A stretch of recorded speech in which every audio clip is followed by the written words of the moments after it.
It is 11:11.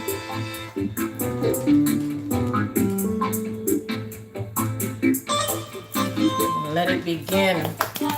Yes, the Exodus.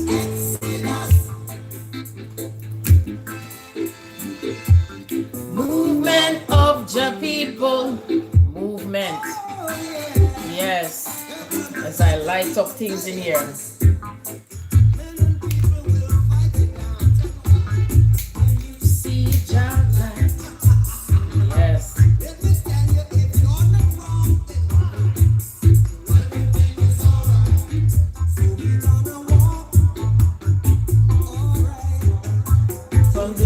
Of creation,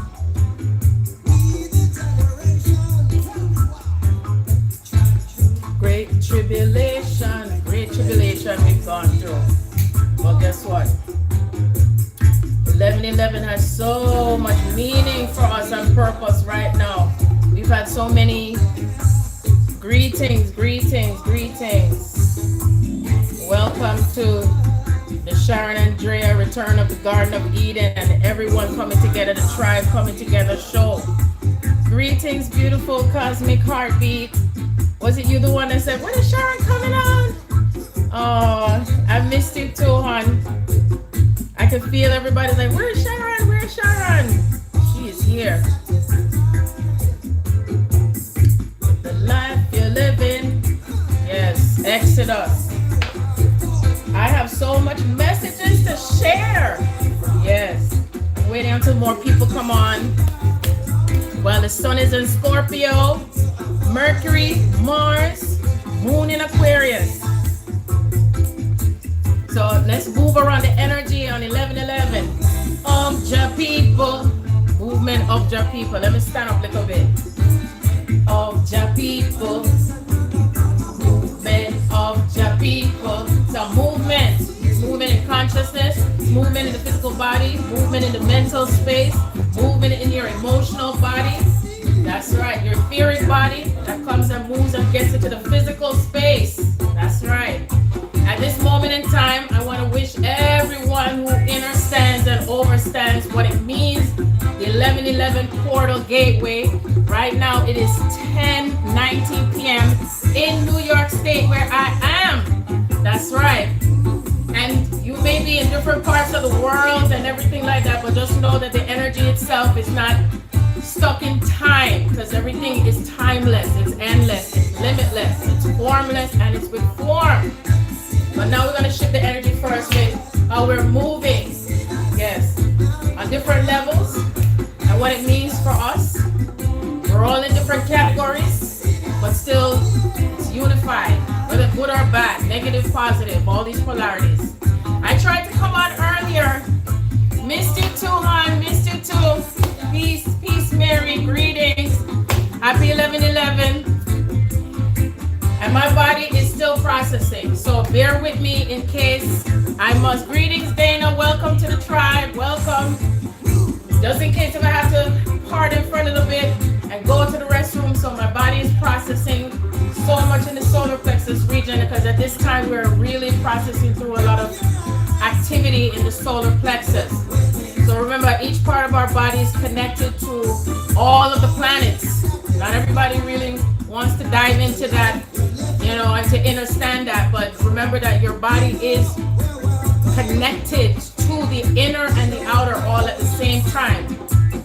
That's the way it is. Okay? You hear what I'm saying? Bob Marley? Leaving Babylon. Babylon is breaking down. So whether or not those who choose to really connect and know that it is true, Babylon is breaking down, and we're doing it. We are the ones. We're the ones that said that we were kind of coming to do it. And as your memories start to become more and more unlocked, and information is going to continue to flow through as you're releasing and the things that are coming through. You see what I'm saying?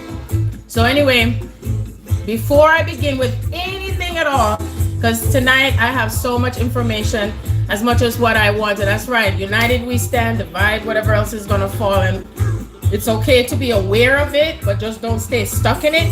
and that it's imperative for things to break down, because we are not bringing in the new things with the old stuff that still exists.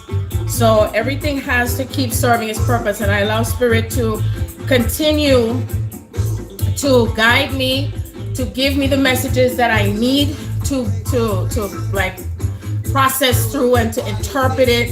And while I'm interpreting it, I'm processing it internally, as well as I'm paying attention to my outer circumstances. So that way, as I put those pieces together, and that's why this is the time that I was guided by Spirit to come and to speak as much as I can.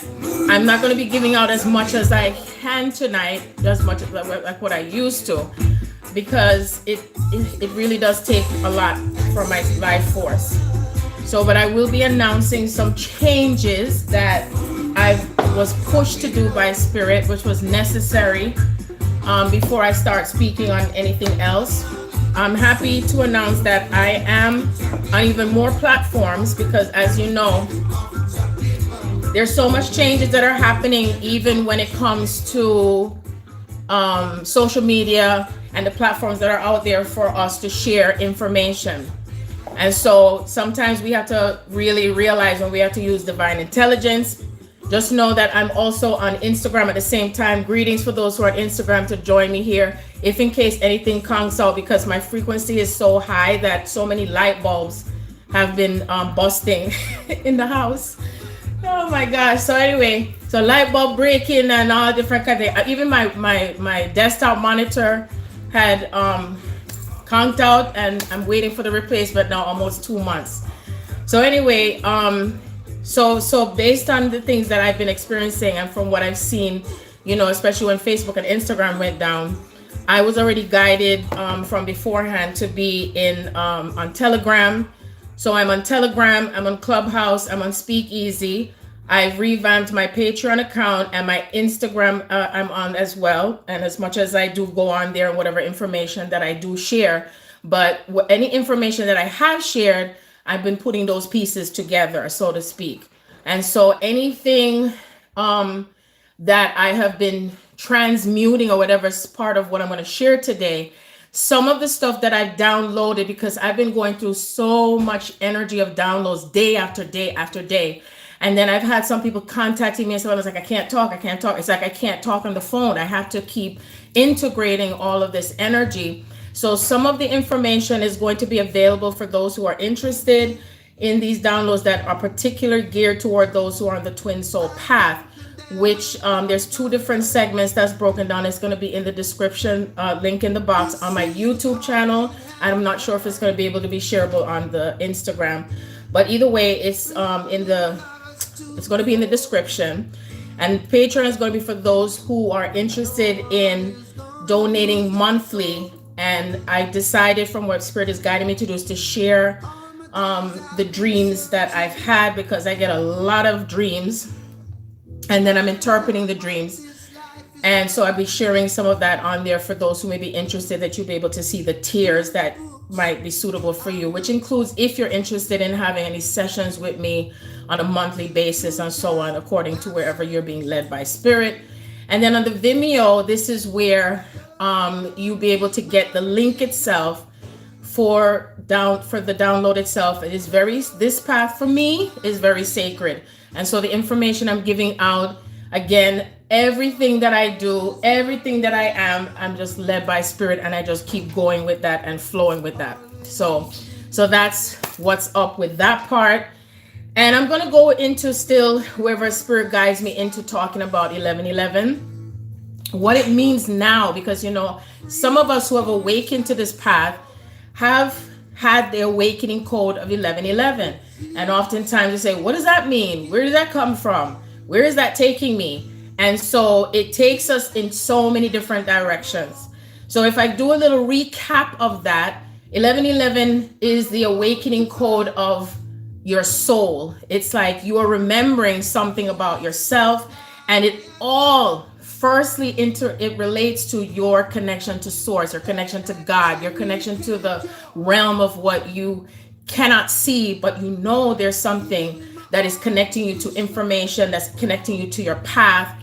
The path may include someone else in your physical space that you know. or have met or have connected to, and it involves so much different energies that you're processing from past lives, your ancestors, what's happening in the outer world. It involves politics, government. It involves educational system. It's like every single system is going through a revamp. And so many of us have always been looking for information as far as what it means when it means to come into union. What is that union energy? Or you're hearing about it, or information is out there that comes from other people that you are either know them or you don't know them, but you're searching, because that's how it starts. Your soul is searching. Your soul is connecting you to a point for you to realize, to be self-realized, to understand yourself. The dreams, you're talking about the dreams that I have or your dreams? The dreams that I'll be sharing on Patreon is going to be dreams that I've had, because a lot of times I've shared my dreams on YouTube and I give them an explanation of the dreams. And a lot of the information that comes with the dreams is what's coming. It's like it's chronological. So it's like whatever is happening in the energy is what I'm going to be transcribing, or what I have transcribed in the dreams itself. And it's still a part of the book. If anyone doesn't know me, that I am doing recordings or have done recordings, that's a part of the book called Sharon Andrea, The Return of the Garden of Eden. And that book in and of itself is considered to be the modern basic instructions before leaving Earth. The modern Bible. It's the modern version of everything that's been recorded between, with myself, my children, everyone that I interact with. All that information is stuff that has to do with all of humanity from ever since whatever. It involves music, dance, laughter, going deep into things, deep into the stuff that we never like to look at or what we don't want to know, or it's like everything together. And so every single time that I have been on social media, wherever I am, that I'm speaking live or sharing information, all of this is a part of the process of what we're breaking down and awakening to our true selves. For you to awaken to your true self, that means we're going to go deep into the darkness. We're going to go deep into the parts of ourselves that we didn't want to look at, what we didn't want to face, or we don't remember. And a part of that memory unlocking is where it starts with seeing the codes. And so the 1111 is the portal of where you're entering into this gateway. As you enter into this gateway, a lot of other stuff may have been pushing out in the interim of things, like right now. Greetings, Emily. And as we're pushing out, the feed is pausing. I'm not sure. Like I said, my energy is really like a lot. Yeah. So as we're entering into this portal that's already been happening while we're in eclipse season, because even though the lunar eclipse begins on November 19th, we're still in that portal energy. So look at it as an inner and an outer circle of events that are happening outside of you and within you at the same time. Before in the past, when things have happened, we'd be like, it's just going about our day. Whoever says they go to work, go to school and stuff like that. Now Spirit has been getting our attention, especially since 2020. Some have been awakening since 2012, some before that. Doesn't mean that they're better than the other. It just means that we have to go through cycles of these awakenings. So I'm just giving just basic for those who may be new to their path of awakening, or you're in the middle, or you're going back and you're coming forward again. And so 2020 was another mark of a greater awakening, especially because we were hitting a new century, so to speak. You were in a new decade, I should say. And so that decade itself, it's a decadence, like the word deck is coming out, is like a portal energy, because we're still in a 2020 portal. So that's like the bigger outer element of where things are coming into this realm of the Age of Aquarius. Then just to let you know, my sun is in Aquarius, my moon is in Pisces, my Neptune is in Scorpio in the 12th house. So when I'm speaking, I'm channeling, and I'm able to see things in the layers. And everyone that I'm connecting to, whether I'm aware of you here or there, I am going to speak out what I'm sensing, what's showing in all these layers that are coming through.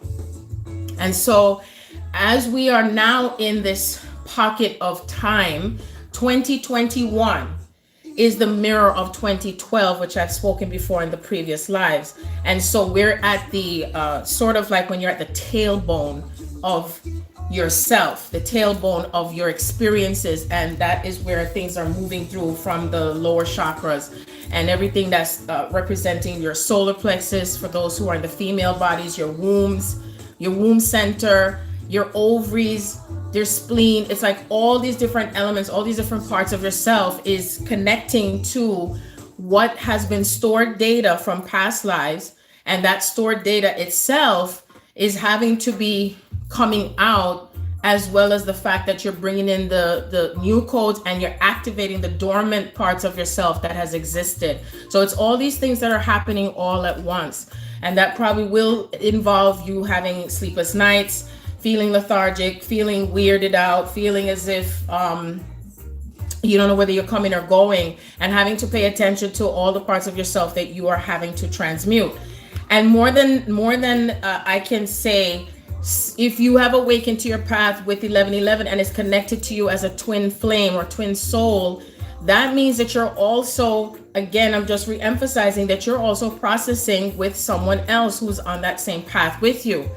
It does not change. It will continue, and it goes on and on. And so some of these cycles, some of us are closing out karmic energy or karmic repetitive things that we've incarnated with back and forth over and over again. So I'm going to go into parts of the 1111, what it means now, because again, we've had 1111 time frames, but give me just 1 second because I forgot that I wanted to share what I was doing on the live. Wait, give me 1 second. And please feel free to tell me what's going on in your inner circle, like anything that you experienced today, because I was feeling a lot of like quickening in my body today, a lot of quickening, like feeling like parts of my soul, as soon as I thought something or said something, then my soul just started to, like, my body just started to like tingle, inside. It was so interesting to experience that, while I'm processing everything in my mind, like, oh my God, it's like as if I'm in another country, because I'm sleeping all day, cannot even get to be out in the daytime to get the sun, and then I'm processing in the nighttime more than the daytime. So it's all these changes that are happening, on and on. Oh, you had a dream about your twin today. Wow, that is incredible. And so even that too is another thing to pay attention to for yourselves. And, make a record of your dreams, like write down your dreams, record your dreams, because right now at this stage is what I call a critical stage. I don't mean critical like something bad. I mean critical meaning that it's imperative to know and to understand even more of where your journey is taking you, to stay centered in your lane, because everyone else's path is not going to be the same as yours. You will be, and even more so, be experiencing people and individuals, your family, friendships just splitting. Like this eclipse season that's coming in lunar and solar is representation of feminine and masculine. And so the feminine and masculine aspect of it is the center of the Christ and the Christ within. And so when the Christ within is connecting to all of this within us, because it's like every year, from what I wrote down, every year there is a part of ourselves that is reconnecting to the embodiment of the Christ. And that embodiment means that everything that's coming through with how you connect to your body, because you're moving into that crystalline state, it requires you to keep letting go of past things that you still have not let go of, or things that you've not addressed. So it's significant during the Scorpio season to really give thanks for it, because sometimes there's things that you're not realizing what is happening within you unless someone says it to you, or you read it somewhere, or it's amplified in your space, and it might trigger you, it might activate you, but it's important to know what it means. And if you don't, just talk to spirit for them to guide you to understand what it means, because sometimes there's things that are within us that are hidden, that we can't see this in the dark. And it might show up when you're in a state of joy, and it might show up when you're in a state of sadness. It might show up when you're in a state of anger. Just honor it and allow it to show itself to you, so you know what it is you're working on to release. Remember that there are things you're releasing etherically, emotionally, mentally, and physically, all at the same time. It's like being in a washing machine, like I've always recorded in the book. It's like you're being washed and purified. And the way the way to the life that the true life energy of who you are is not going to come through until you're alchemizing it and you're burning it through now the fire. The earth before itself had been destroyed through water from before, but now it's through the fire, and the fire is going to show up more and intensify as we get closer to Sagittarius season. My ascendant is Sagittarius, by the way. In case you don't remember, that's in my first house, and so I know myself in what burns through. And I heard Spirit say to me today, the fire element is everything that represents fire. Even Stacy pointed out to me that the fire is blood as well, right? I'm talking about when women who have menstrual cycles, or if you have anything that is bleeding coming through, from your body, there is something that represents something that is shifting or changing with your body. You have to go through cleansing each and every cycle, right? That's why it's called moon cycles. And so you might have more of that. You might have things that burn around you. Be aware. I heard Spirit say today to tell everyone, be aware of your candles and stuff that you burn, as far as being safe, because a lot of things are going to start to set on fire. Okay, because everything that's moving through as we're connecting to the inner Christ and the outer Christ is going to show up as fire. The fire also is going to represent your throat chakra, what you are bringing out from your throat in speaking. And it's not going to come where it's just like, no, it's going to come like the roar of a lion. And just like how when you put out a fire, sometimes it takes coming back into a place of calm or water, right? Or grounding yourself. So whichever way that it works for you, and it doesn't mean that you're getting rid of it. Remember, it's about using that process for yourself in how you are releasing the things that have been stagnant and just dead. Sometimes it's just dead wood, dead energy that it's time for it to go, and you're still hanging on to it. If you're still hanging on to the old job, if you're still hanging on to the old relationship, if you're still hanging on to your view on money, if you're still hanging on to racism, if you're still hanging on to not honoring yourself, and if you're still giving and you're not balancing out, all these things is what have to continue to keep recycling and burning out. Okay. And so those who you may look at as the enemy or the ones that are against you, that is your blessing to what it is you're to look at, that you need to acknowledge and to apply it with wisdom in your personal life that plays a part with your ascension. Okay. So I'm going to go into the part where we talk about 1111 is awareness. It is also depicting of your awareness of self, your awareness of others around you, including your family, because they all play a part within you and outside of you to do with your twin. Yes, on both sides. It is not separate. It is not separate. And so I know for some it's hard to grasp, like, oh, but they're doing this and this is coming through. But remember, everything is still coming together in a marriage type of energy, alchemical marriage, meaning that however things exist in the non-existent, or I should say the part of ourselves of what we can't see, but we can feel it. And now we're bringing it into the physical realm now. It is now the part where we're jumping into that frequency of what we know, and we're now experiencing it exponentially. Because in the beginning, we knew what we had to know. We were aware, okay? And then what happened is we wanted to know more, okay? So when I say we, I'm talking about from the soul level before you incarnate into the physical body. And so the way to know yourself is to what? To unlock the keys and the codes between yourself and someone else as you descended, right? We descended into this realm, and we had to forget ourselves so we can remember ourselves. And as we're remembering ourselves, we're each triggering and activating each other back and forth, in and out, not just with your twin, but also other people. All these other people are fractals of you. Right now, anyone that we connect to right now, and we've been together right now in this moment in time, is a part of the soul tribe, the soul monad, the tribes, whichever name that you want to call it, because I don't get stuck in the names. I speak on certain names because it's for reference points, and so on and so forth. Because this is where part of the element of reuniting the feminine and masculine Christ is the ability to transmute yourself alchemically because you are also taking in information through the heart. When you're taking in information through the heart, that's where the transmuting takes place.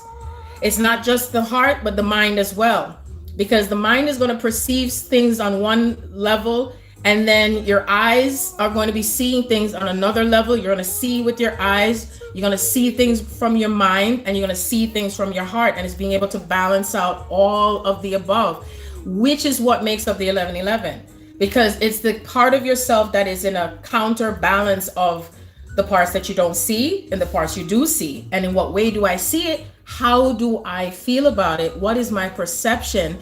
How am I attached to the belief systems with my perception from this and that? So this is why the eclipse and the axis from Gemini and Sagittarius beliefs, my mind, where it takes me with my belief system, how it relates to society, how it relates to the past, how it relates to my present.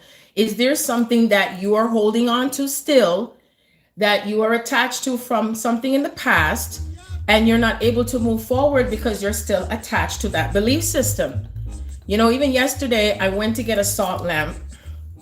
I had to get another one because the one that I have two in my bedroom, and one of them, the light kept busting out. And I was like, this is ridiculous. And I was like, why is this happening? And then I heard Spirit say, because you need to change it. You need to change the salt lamp. And I realized I had that salt lamp for years and years and years. And I had it more than likely when my ex-husband was in my life. So physical things also will be shown to you where you lose it, it breaks, it no longer works. This is a part of the cycle. Like, what energy of stuff? Like, for me personally, I don't like buying anything that's used, because that's someone else's energy that is connecting to it. It may not even be my own energy. Do you see what I'm saying? So even though for some people it might work for them to get stuff that is connected to other people, but I'm going to get things that connects me to me from the very get-go. And as I receive it, I bless it, because I know that my energy is going to take it to a new level, to where I'm going next. And a lot of times we hold on to things that stagnate us and keeps us heavy and pulled down, and we don't realize that it's holding you back. It is holding you back. So part of the 1111 process is, what part of myself is now finally letting go of what I may have thought that it was good for me, but it's no longer good for me. And that's why that part says, thank you, God, for the ability to know when to apply wisdom, even if I have knowledge, and even if it's something that may have worked before in the past, but it no longer works for me. So thank you, God, for me giving me the ability to know when it's time to let go of something, even if it's something that's very dear to me and dear to my heart. And so part of the 1111 awakening is when you awaken first to the questions you ask and the experiences that you have. And then when you're having the experiences, how much are you paying attention to them, and how much are you diving into these experiences, and what is it showing you? It's all about what is being shown to you, and the parts of yourself where not only are you in awareness of what's being shown to you, but having the ability to understand where it is taking you on your path, on your journey, and that as you are embodying the new, you are letting go of the old. And that requires a lot of surrendering, constant surrendering. So that's another major thing with what's happening through this gateway, and knowing that we are merging the spiritual realm and the physical realm. So this is where the eclipse is coming through with feminine and masculine. Lunar is feminine, and it's going to be in Taurus on a full moon. So you know, when that full moon comes in, I usually feel the full moon at least a week ahead of time. I'm feeling everything right now ahead of time. I'm in 2022 already. Greetings, Dawn. Greetings. I'm saying this on Instagram. Tavon. I want to make sure to acknowledge everyone. And I'm going to look at the comments. Yes, Mary. Then a lot of dreams. I've been sleeping like 7-8 hours on end, and like, even if I'm in the bed, it's like I feel like I can't get up, or I don't want to get up, and it's like I've had to face some heaviness for me personally since the full moon came in Aries, and which is the fire sign, of course, right? And I was processing that heaviness for 2 weeks straight. And you know what? I finally felt the relief on November 8th, which was one of my aunt's birthday. And it was because at the moment I heard Spirit say, call such and such individual, they're going to give you information. And I called her, and it was so soon because the message was coming through from my mother. And all it was because of that simple act of listening, sacred listening. And once I heard what I heard, it then pushed me to take action with something else to do, because a lot of this too with 1111 is, where have you been out of balance with taking your power back? It is essential to think about, where are you in your cycle of this journey, okay, beyond awakening, because now you're awakened. You can't unawaken yourself, because once you open the door and you hear right here, you can't unhear it, you can't not know it, because you just know. And so this is like, okay, I didn't take action with this before, now I'm going to, because it's going to bring you not only peace of mind, but it's also going to take you to the next step forward, and you start to feel lighter, okay? Everything to do with reawakening, which I'm talking about, from the time when everybody started to meet whoever they met at whatever year it was, 2012, 13, 14, 15, 16, 17, 18, 19, 20. You started having dreams about your beloved before you physically met them, perhaps. Okay, this is all a part of that path of when you are connecting to your twin soul. And so when that time came and everything seemed so mysterious, then it's now a matter of those pieces that you put together, because that is the story of Osset. She had to bring herself back together again through her beloved by putting those pieces back together again. If you miss one single piece of that puzzle, you're going to be brought back through another cycle of whether it's a planetary shift or another eclipse or something to bring those pieces together. Because again, if something is presented to you and it's something that affects you one way or the other, okay, and this is where you're allowing things to happen organically, okay? It doesn't mean that you're necessarily pushing for something to show you something, it's all, for me, everything was organically led to me. There was no trying to, to figure it out, because all I did was ask, and that was shown to me, whether it's shown to me through someone or shown to me through reading something or shown to me through my heart, because I was connecting. I'm always connecting to source, getting these downloads, this information. It comes and it comes and it comes. And though this is the place where Spirit wants us to be, this is where God wants us to be, to surrender to the part where we are navigating our lives in full-blown freedom and sovereignty. Okay, and that means that you're no longer feeling disempowered. You're no longer having to hear or you see something and it emotionally keeps you attached to the physical realm where it affects you. Is where you feel it, you see it, you hear it, and you're at peace, and you understand where it's coming from, and you understand it, and then you start to apply yourself differently, because you are no longer projecting and processing it in the way that we used to, because that is the reason why things happened during the dissension, during the time of Atlantis, is because we were programmed to be in fear and programmed to speak on certain things to push the agenda of the fear. And it came from different sides, different breaking down of each part of the particles, that existed. So remember, we have the particles of different of these spectrums of light, and also spectrums of dark and darkness. And the darkness was also important and imperative to how we were going to bring ourselves back together again. And the way to is only the way through.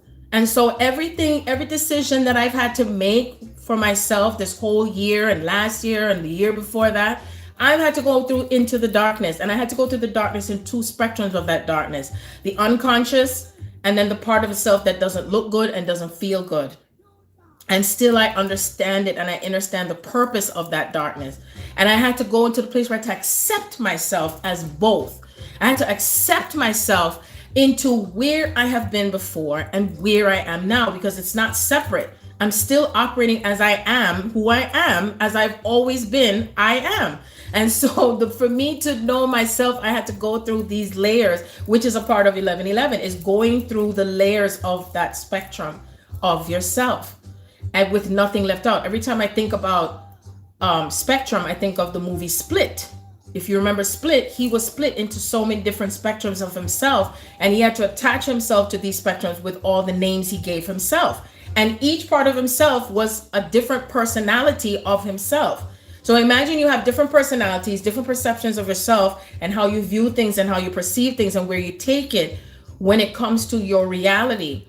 And the wisdom is knowing that the reality that you're experiencing now is what you choose.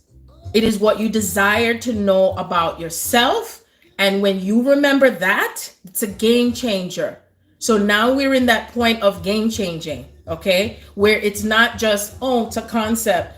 Oh yeah, I know it's coming. No, it's now. It's like everything's moving into that aspect of manifestation now. 1111 is manifestation now. I am manifesting now. This is now. I declare, I decree, I know now. What I know now is what I've known before. I'm not learning. I'm just remembering, reminding myself. And as I remind myself through this remembering, I must rewind and review myself. So when your twin comes in, your twin activates you and triggers you to remember yourself along with him or her as you move through the cycles of everything that you forgot and what you are coming back to redo it again because you made a new choice now, another choice.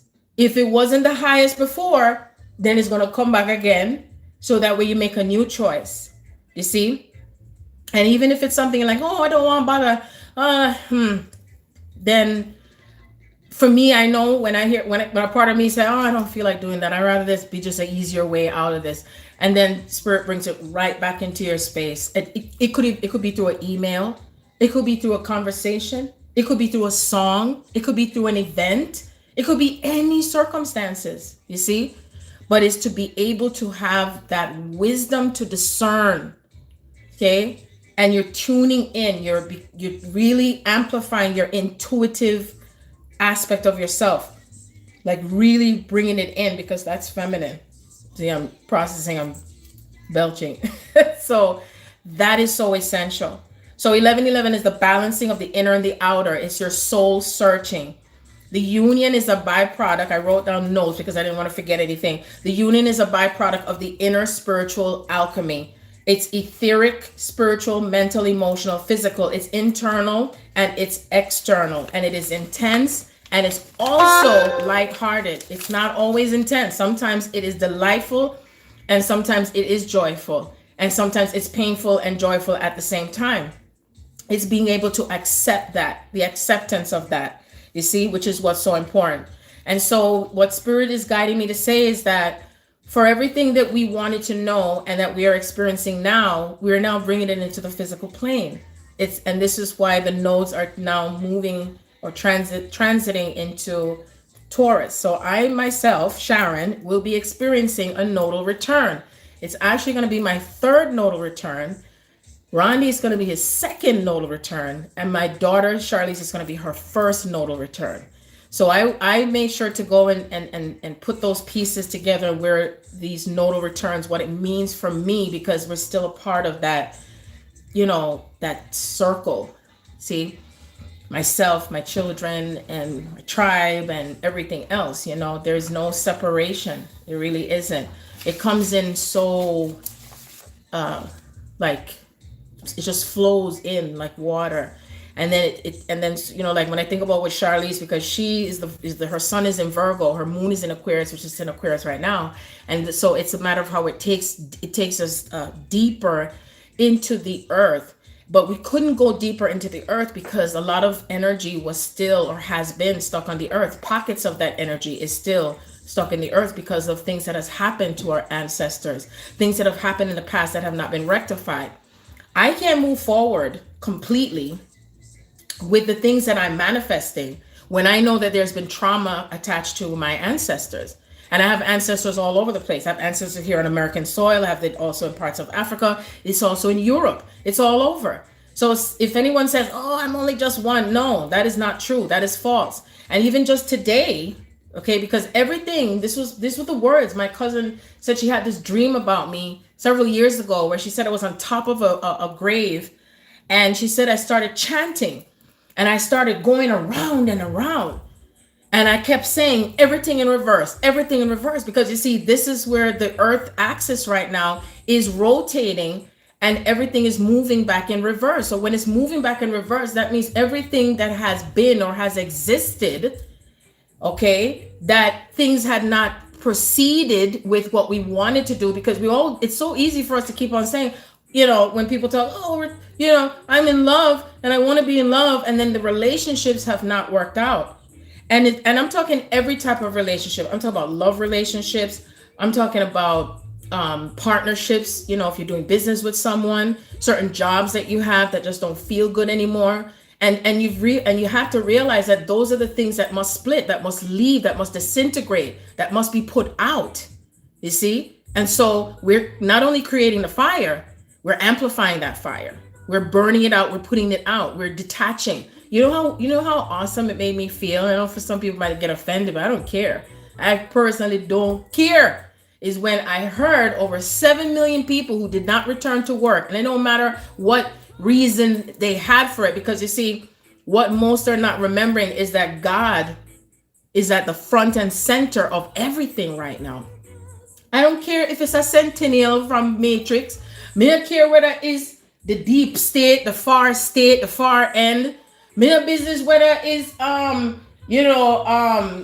the witches of whatever of Eastwick, wherever the energy comes from that has always been against, you see? Because you see, that energy of what's been against is what is dissipating, and it's moving in reverse. It's in reverse now. It's like instant. There's no waiting any longer. You see? Everything is just transmuting immediately. Pay attention to that more and more, day in and day out. You see? And this is what I love of how I'm observing that in this cycle, because when I heard about that young lady where she was I don't remember her name, I'm not good with the names. And there was a video out with this white girl in Minnesota, young, she may be about 16, 17. And she was just, the video she put out was really, really horrendous, you know, and talking about how she's a nigger this and nigger that, whatever, and how she should just kill herself and about, you know, whatever. And it didn't affect me emotionally, did not. I just said, let me see what's gonna happen. And so not even 2 days today, I see where everything went in reverse immediately. And it went in reverse where she got this huge boost and platform through Sean King, who is he's also an advocate to assist people who have been facing things that are not right. You know what I mean? Whether they've been arrested or killed or something, especially for our Black and brown people. So he serves his purpose. And remember, the ones who serve the highest purpose, I'm gonna tell you this now, the ones who serve the highest purpose on the lands everywhere, if you are facing the utmost rejection or disrespect, or the government is trying to stop you or whatever, just remember you serve your highest purpose with God, because God is the true boss right now. Okay, because I always said, I'm not here to make friends. I'm not saying I don't love the friends that I have now, and I'm not here to please anyone. I am on directive straight from source, not in any middle in between energy, you see. But I do have Archangel Gabriel that works with me too, so he's awesome, because he was one of those sort of rebels, you know, and always protective over me, always guiding, you know, but it's not all the time. It comes and goes. But all I can say is that what's in reverse is that those who have been teaching certain things when it comes to the twin soul path, and those who've been teaching certain things when it comes to feeling as if those who are from the ancient past, with how they feel they should be with us or not taking accountability or whatever the situation is, it's all in reverse. It's all turning around now, you see, instantly. So now that young lady, she's a beautiful, beautiful Black girl, beautiful. But you see, because those energies is what they hated the Black woman, and the Black woman is mother. Started out, and so everything that's coming to earth is for every single woman of color, okay, or Black or melanated as you call it, because I know, because it was shown to me. And I'm just saying that because everything that comes together from the beginning point, that center point, is what allows things to become grounded now, because we're giving back the honor to where it came from and not having to start thinking, oh, what about me? Oh, this, that, me. Oh, that. If you don't go back to the beginning and the center point and you allow yourself to be fragmented from the truth, then you will stay stuck. Then it will start to still fall apart, because things are intensifying now on the planet. Like I said, the earth is rotating, and as she is rotating, she's rotating faster and faster and faster. So she's returning back to things the way it was. And the central sun is what is facilitating and is also assisting with everything that is coming through and flowing through with our ascension process. And I say that where I know that it's really happening, because I find myself sometimes feeling like, oh God, I have all these things to do. And it's like, then I'm trying to squeeze it in the daytime, then I'm doing it at nighttime, then I feel tired, then I try to go to sleep, and then I can't go to sleep, and then I'm trying to do it, you know what I mean? And it's because we're letting go of time. Even time, when they reverse the time, in the States, they do that still. There's only 2 states that don't do the time. I don't remember. I think it's New Mexico or Arizona. I'm not sure. But oh, how interesting. 11 people on YouTube and 11 likes. 11, bam, and it's coming up. So I've even had to be writing down the things that I have to do and checking it off, you see? Because even the things that we normally do in the physical realm, all of that stuff is also releasing and moving away from us. It is releasing and moving away from the routine cycles. You may find, of course, I know that things are going on, you know, when it comes to the food we eat and the market, and you know what they're talking about, shortages, stuff like. Remember, stay centered and focused on knowing that you are provided for. Stay centered and focused that we will always be taken care of by divine Holy Spirit. Just know that, okay? Remember that. And that wherever you are, God is. That wherever you are, everything is always going to be connecting you back to source. Because remember, God is the source, not this other person and that other person. If it is time to walk away from the things that are not nurturing you and lifting you up, leave that alone. Separate yourself from it, okay? That's so important. Very, very key element. 1 + 2 equals 3. 1 + 2 equals 3. And so what was shown to me is we have the mother principle, the father principle, the inner child, and then we have the spirit, the inner spirit, okay? And that's what makes up the Christ. And so if the inner child is broken and in pain still, connecting to the mother. So I kind of laugh to myself now when I hear someone saying something racist about, because no matter what, the genetic codes is that everything started from the beginning, the dark mother. And so we have to connect back to the dark mother, you see, in order to heal. So even if you have a mother that, whether the spectrum of darkness is where there's trauma and pain, that means you to go back, or feeling you're not accepted, or you're not loved, or feeling that you are being rejected, that we must go back into the space of the dark mother. So every time you dishonor another female who came into this lifetime melanated, fully melanated, I'm not talking about, because I know everybody has melanin, but I'm talking about the melanated woman represents an aspect of the dark mother. And there was parts of myself that didn't want to see that. Now, I didn't have experiences of things with my mother where it was, you know, triggering something. My mother's sun is in Capricorn. And I realized that, you know, Venus is now in Capricorn, and it's going to be going into retrograde December 19th. And so everything to do with retrogrades is that review. And so when you think of Capricorn, which is the first sign, you know, which is the first earth sign, and you think about in the beginning where we were in paradise, right? What we consider to be paradise, and everything was so advanced. Everything was so beautiful. We didn't have to work. We didn't have to, you know, struggle for where we're going to live, how we're going to make a living. We were all living our purpose. Everything was on its purpose within ourselves and our souls, and we were united with our twin souls. But you see, part of that regimen of what happened is that when we realize who we are as ourselves, as the gods and goddesses, the spark, that divine spark, and then if you lose sight of that connection to God, to source, then what happens is everything starts to disintegrate for you. Everything starts to go away. So some of us chose to separate and go another path and route, and some of us decided to leave because of everything that was falling and disintegrating and descending in consciousness. And then that veil itself had to cover everything that had to be protected when it comes to who you are and the powers and the magic that you have.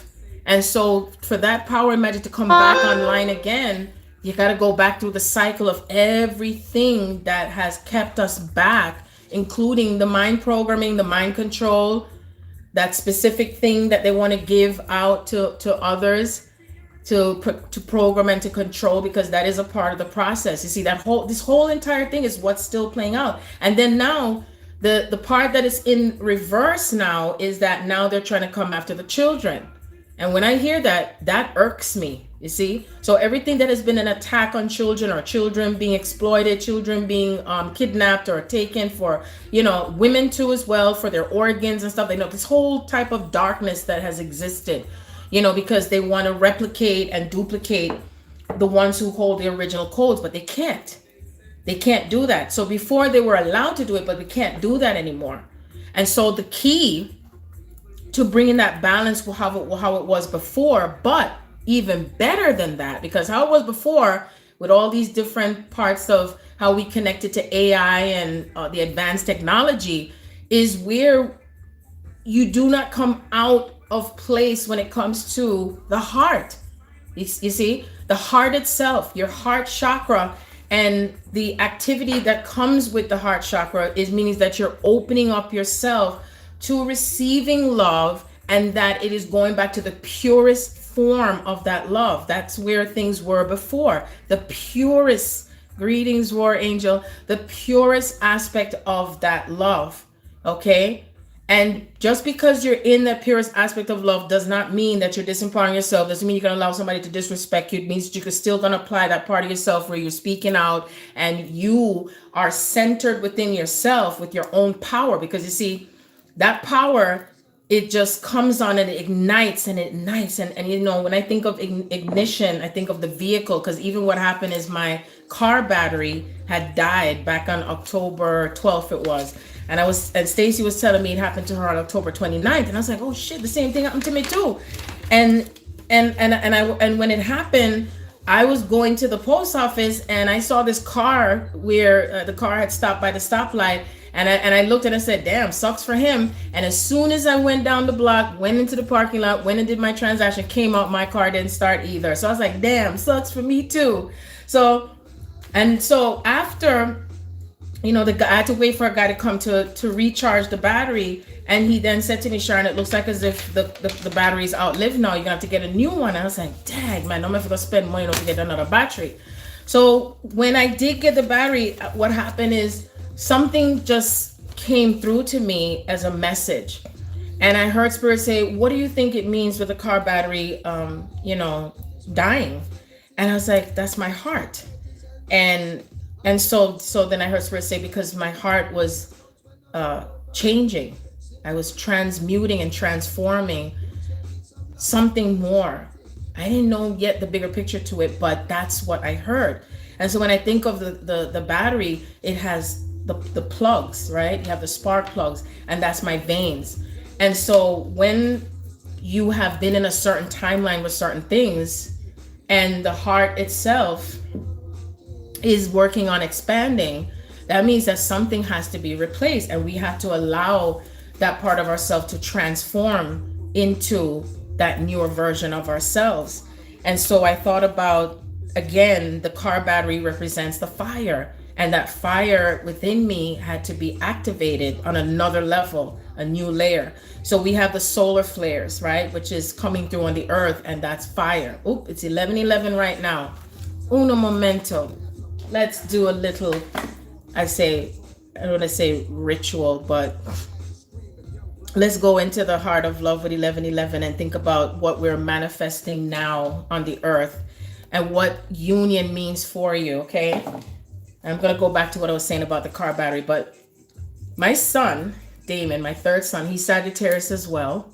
His solar return is coming up November 30th. He's my third son child, and he was born at 11:30 a.m. and he gave this to me on my solar return.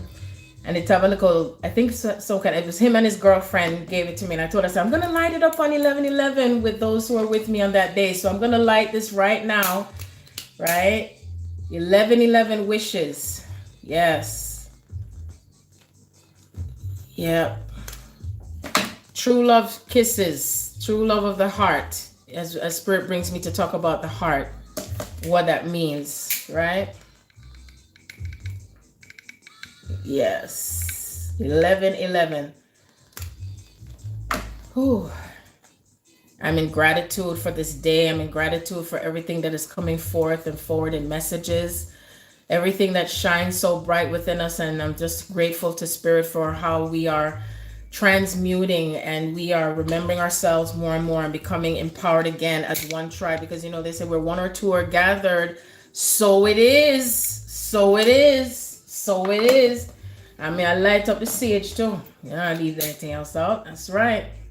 And you know, eventually we won't even have to light candles anymore, because we are the candle.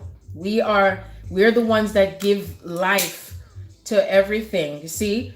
So even as I replace the things in my life, I am grateful for what comes in new, what transforms through me every step of the way. And so as we light up our lives again and remember the true nature, because it's returning to nature, you know, that's also a representation of Capricorn, returning to nature, returning to mother, returning to source, returning to everything that has kept us apart from one another, really understanding our true power, you know, especially starting from within the feminine, because the feminine leads the way, you know, because that's how things were. There was more of a balance of that feminine energy on the planet. And then it started to disintegrate, you see?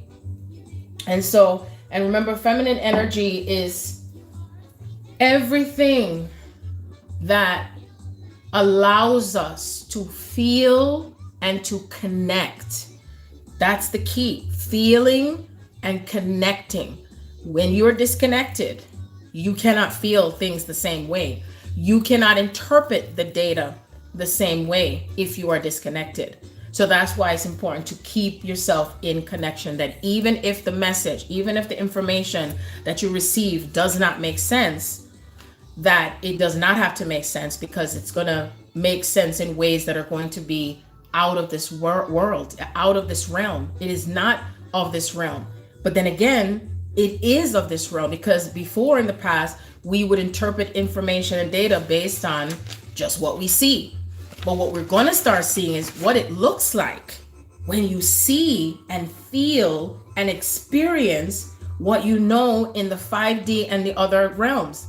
So, you know, I've stated before in the past, you know, I've been in 40D, 50D, because I really feel like it goes even greater. And for me, where I am with my sun in Aquarius and my ascendant in Sagittarius, like it just expands all this energy and information and data.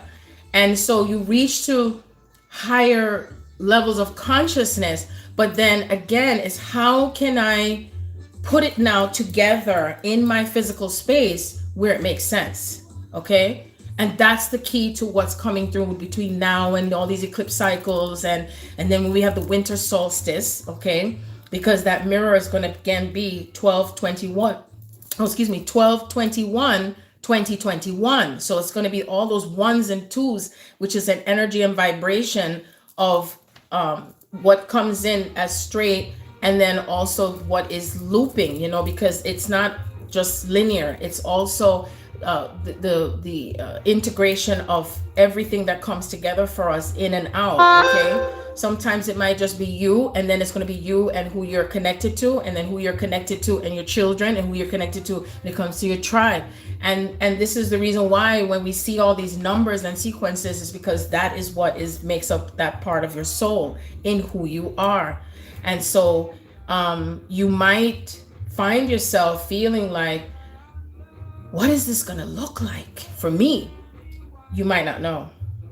You're not going to know, because God wants us to be in a place where we don't know, to be in that unknown space, and to trust and to trust and to trust and to keep trusting that path where you are in an unknown space.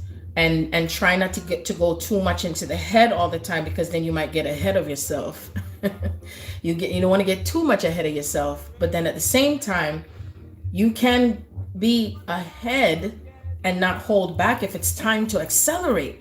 Because a lot of times we hold ourselves back because we're waiting for permission, we're waiting for validation, you're waiting for something, you know what I mean? And it's you've been waiting on. And that's what I had to remember again with myself on November 8th. And just because I took that action, I could have taken the action before, but I was just waiting on someone else, waiting on something to tell me, should I do that? Should I do that? And sometimes I know we can be stuck in between things, what to do.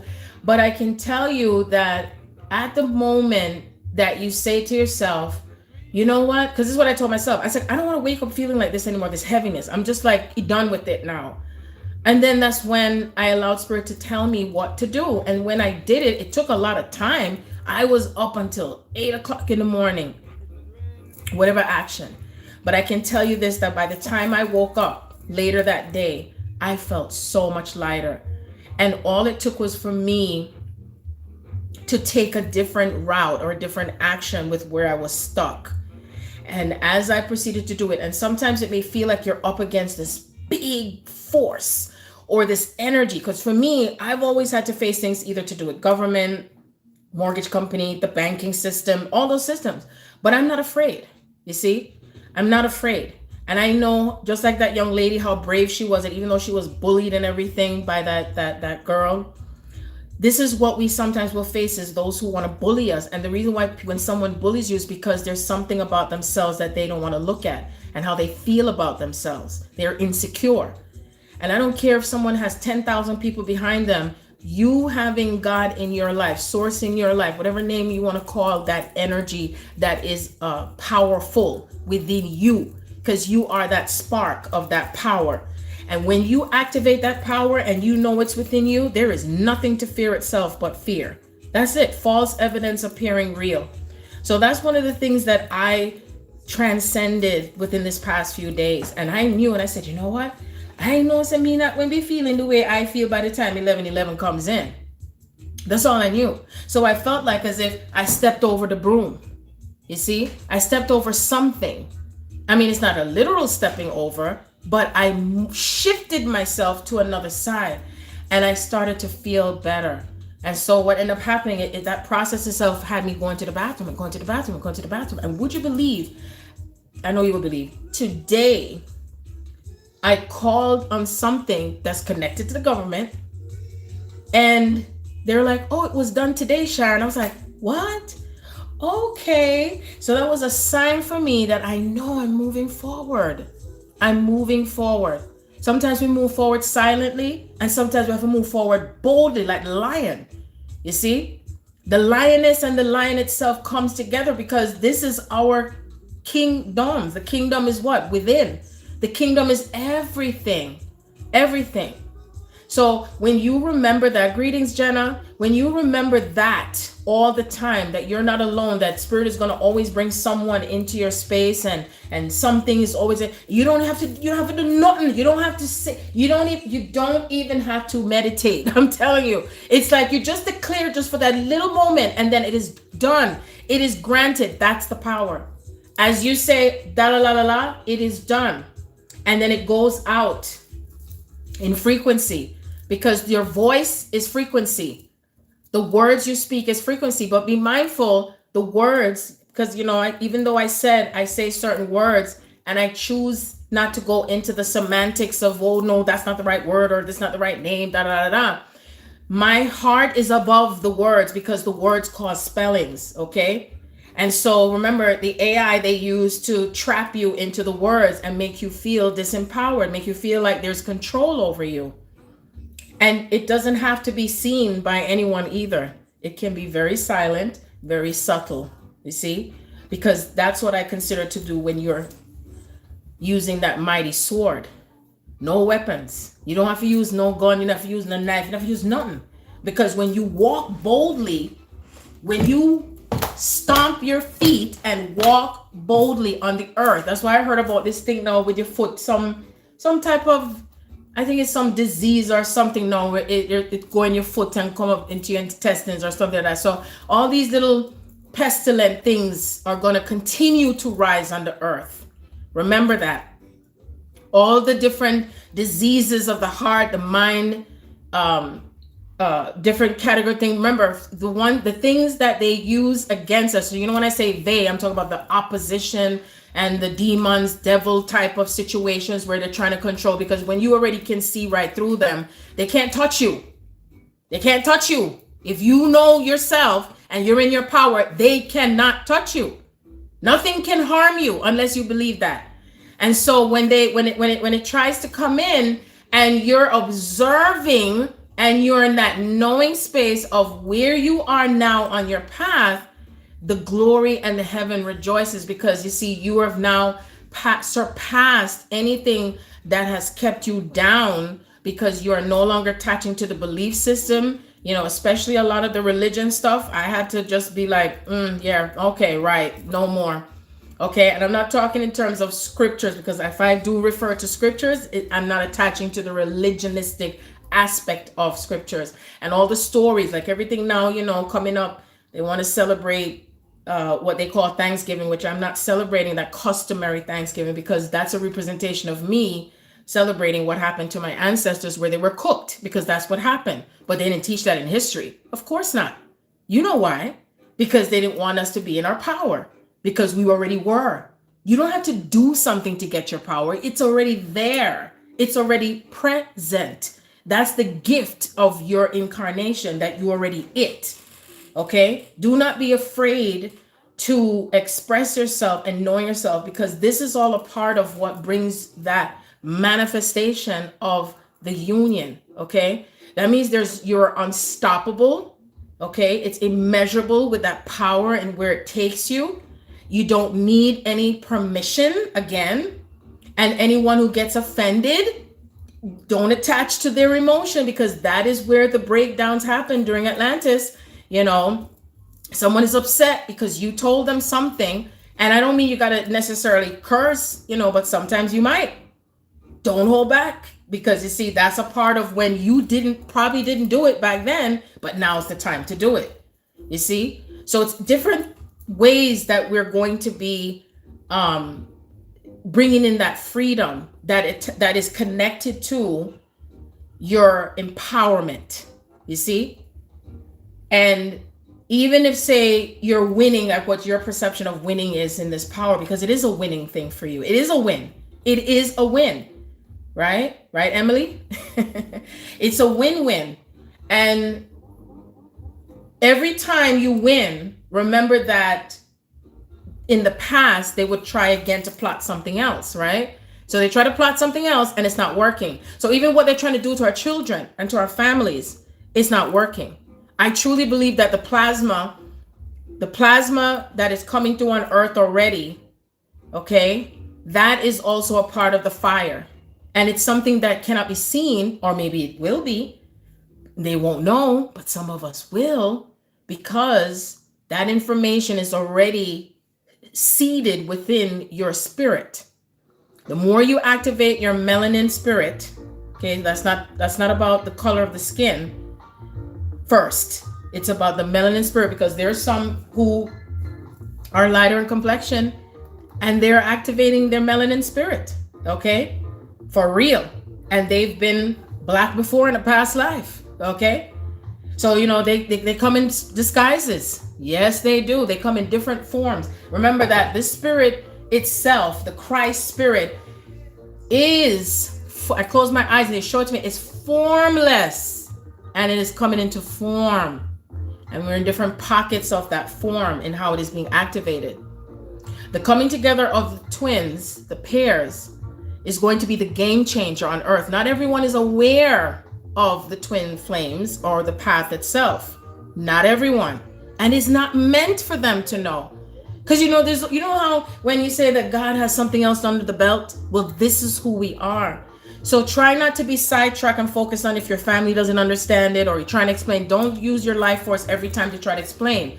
Those who have ears to hear will hear. Those who have eyes to see will see. Remember, the focus and what's on track is that I am moving in the direction of where I am manifesting my true wealth, my true power. I am healthy, I am wealthy. I am no longer attached to any belief systems that has held me down or my ancestors. I am transmuting the pain that my ancestors have had because I'm in the physical body and I'm in the physical element in this time to do it. I want to share with you too that I had a dream, to do with my mom about 2 weeks ago, I think it was. And she came to me and told me that she was in a new relationship. And when she came to me and told me she was in a new relationship, not only that, she said, she was in a relationship with a Caucasian man. I was like, really? And I was like, wow. And so I interpreted it that she was showing me that everything that I have been doing, processing, being through all this time, that I not only set myself free, but also that she was able to also manifest love in her life, even on the other side. So you see, we don't die. We're still transforming, see? And some of us are transitioning during this time in Scorpio season. We're transitioning. Some of us may transition where we're out of the body completely, come back. Some of us transition out of the body completely and completely gone. Some of you may have connections to your twin soul and they already transitioned out of the body and they're on the other side. I can tell you that those who are on the true path, it's not for me to tell you. If you're going to ask me if this is your twin, then there's something more for you to internalize with your connection to source. Because when I knew and I was finally like, yes, it is true, is because I connected to source. And I said, can you please just tell me, because I don't want to go through any more confusion. And then I heard the voice of God say, I am that I am, and to pay attention to what comes next. And then it was led to me when I heard the voice of God speaking to me, driving up the mountain. I'm back in the same region where I was before. And I heard clear as a bell that I was a queen in a past life and he was the king. And I was like, wow, that must be Egypt, because someone from Egypt contacted me. And then I just kept digging and searching. And see, that's when the digging starts, because the 1111 activation, you just start feeling something and you just activating because you're on a quest within a quest within a quest. And that's where not only is the information that you're seeing, because remember, a lot of information that existed in books, even to this day, the books and stuff, remember, you're receiving information coming from that individual's interpretation, as well as where they have been in consciousness and where they have been emotionally. Okay, so you take a little bit of this, a little bit of that, a little bit of this, a little bit of that. You always make sure you come back to center, because that's the practice. It's like a muscle. It's like something that you exercise. Okay, I'm taking this in. How does this make me feel? I'm processing through it. What am I going to do with it now? Does it make me feel this way? Okay, it does. Okay, I'm going to allow it to flow through me. And I'm going to keep breathing, taking deep breaths. If it sends you to the bathroom, let it release itself, okay? If it requires you to eat more, eat more. Don't worry about what if it's going to bring on weight on your body or not, because remember, your body is processing and is having to transmute through the colon, the intestine, the esophagus, the stomach walls. And if something has been stuck there, who knows if whatever you are feeling guided to eat, your spirit, your body is communicating with you. That's where you're activating your God power constantly, not based on someone else's programming and thoughts, your own as well. We interchange information constantly. The data. When I look back at videos of myself from 5 years ago on YouTube, like, damn, that was me. Wow. And I could feel, when I look at myself, I could feel the fear that I still had, because I was afraid of rejection. I was afraid of, what is people going to say? They're going to think I'm crazy. That's a part of the process too. It doesn't mean it's wrong. It's just a part of the process. But every step you take is a step that you're taking in the right and the wrong direction. Did you hear what I said? It's in the right and the wrong direction, because there is no such thing as right and wrong. You're going to have both. And then the perception of wrong is just a perception, because what might be wrong might be right. And then what might be right might be wrong. It changes. It's interchanging. You're experiencing dual stuff.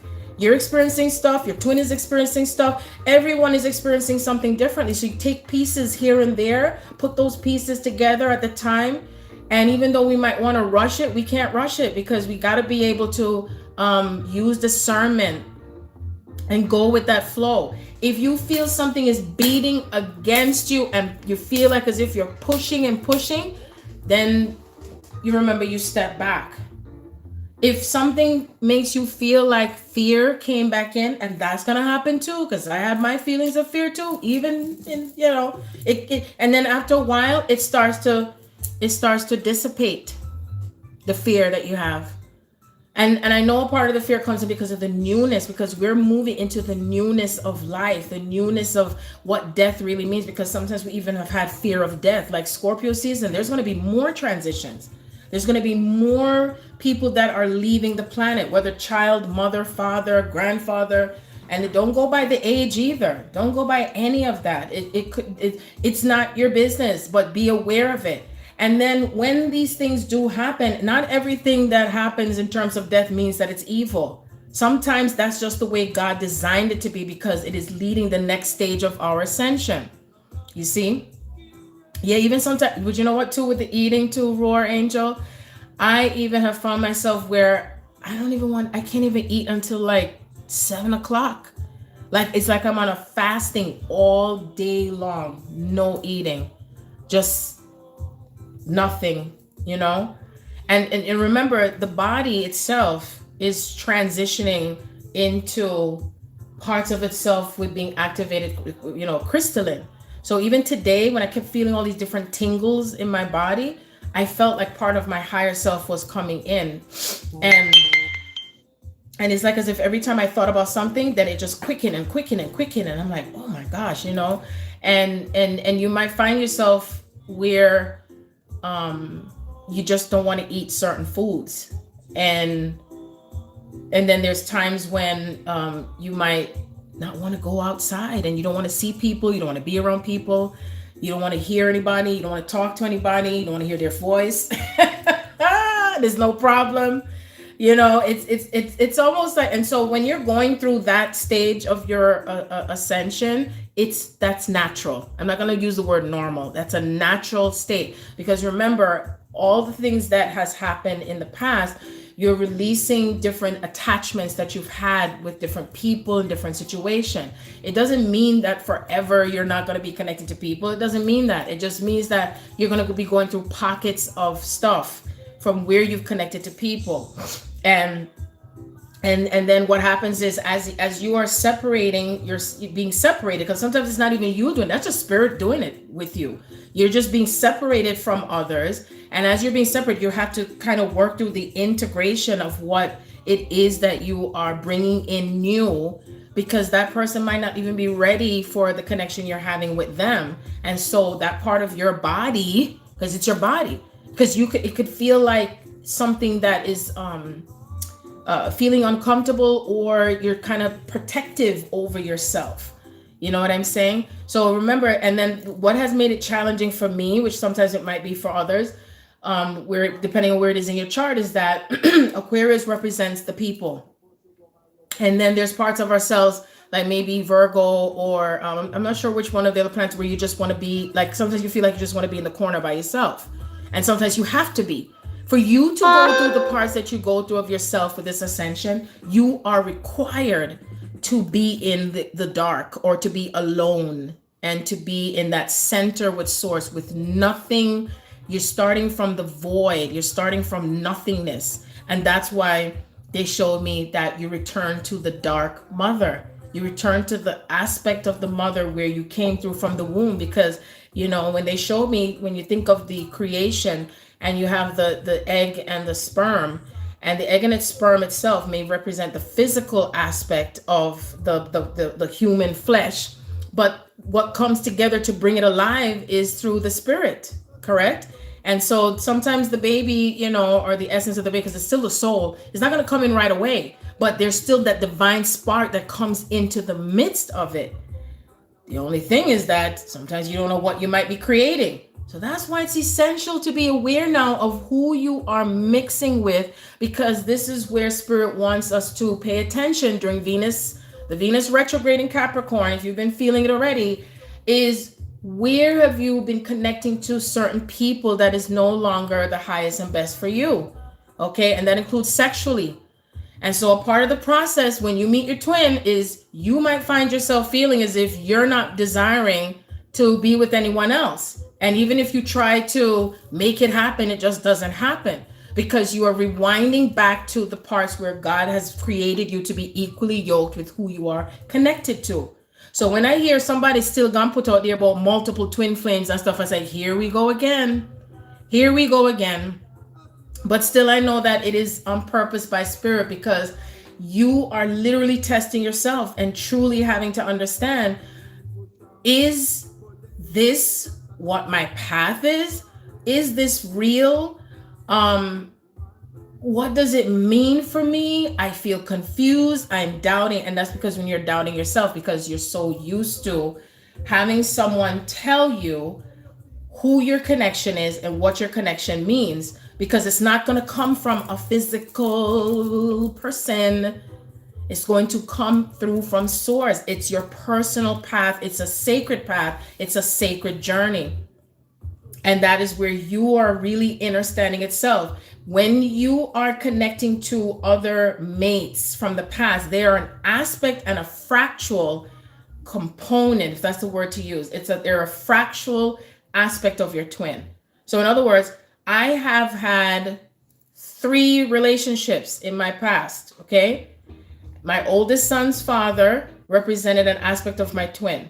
My second son's another aspect. My ex-husband was married to, he represented an aspect of my twin, as well as, and so I was able to put the pieces together and understanding myself and what the path means for me, because when you meet the one, you know. You do not have to go back and forth once you know, okay? It's not something where it's split into you connecting to someone else and then it goes into someone else and someone else and someone else. So it's to remember, when you connect to someone who is like your twin, it's something you're having to work through. So a lot of things that are happening now during the season of retrogrades and eclipses, okay? Because Venus is also going to be about relationships and love relationships. And it's saying, am I going to want to be with somebody who's like a fuck boy now? Am I going to want to be with someone who's a one night stand? Is it where I'm going to be with someone where I'm trying to feel things out? And is it just for money, or is it going to be just for power? All these different things are going to come.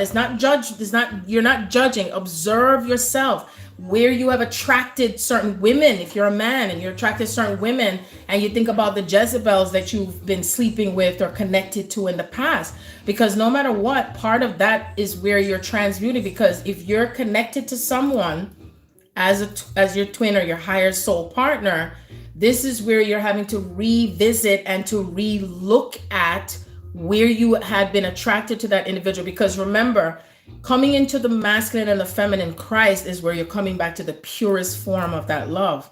And that means that you're transmuting and you're coming back to the purity of that love within yourself. You see? And again, it's attached to programming and beliefs, what your view is on love, how love should show up, your sexuality, how you view sex, how you view your body, also material things. How do you feel about money? How do you feel about yourself and how you look?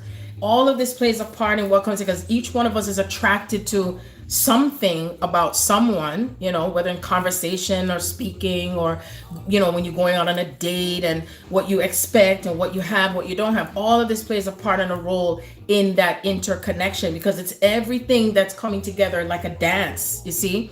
And it's where you're thinking about what type of home life you want to have. Many of us are thinking about we want to farm again, and we're going to be bartering with one another, and where we're happy within ourselves, because the happiness and the contentment to come within yourself first. Because if you're disconnected from that part of yourself when it comes to love and acceptance and your own self care and nurturing and understanding how you balance out the yin and the yang within yourself and that individual, because it's interlocking and it's coming together. How things are between you and your children. Even your children are an aspect of your twin, okay?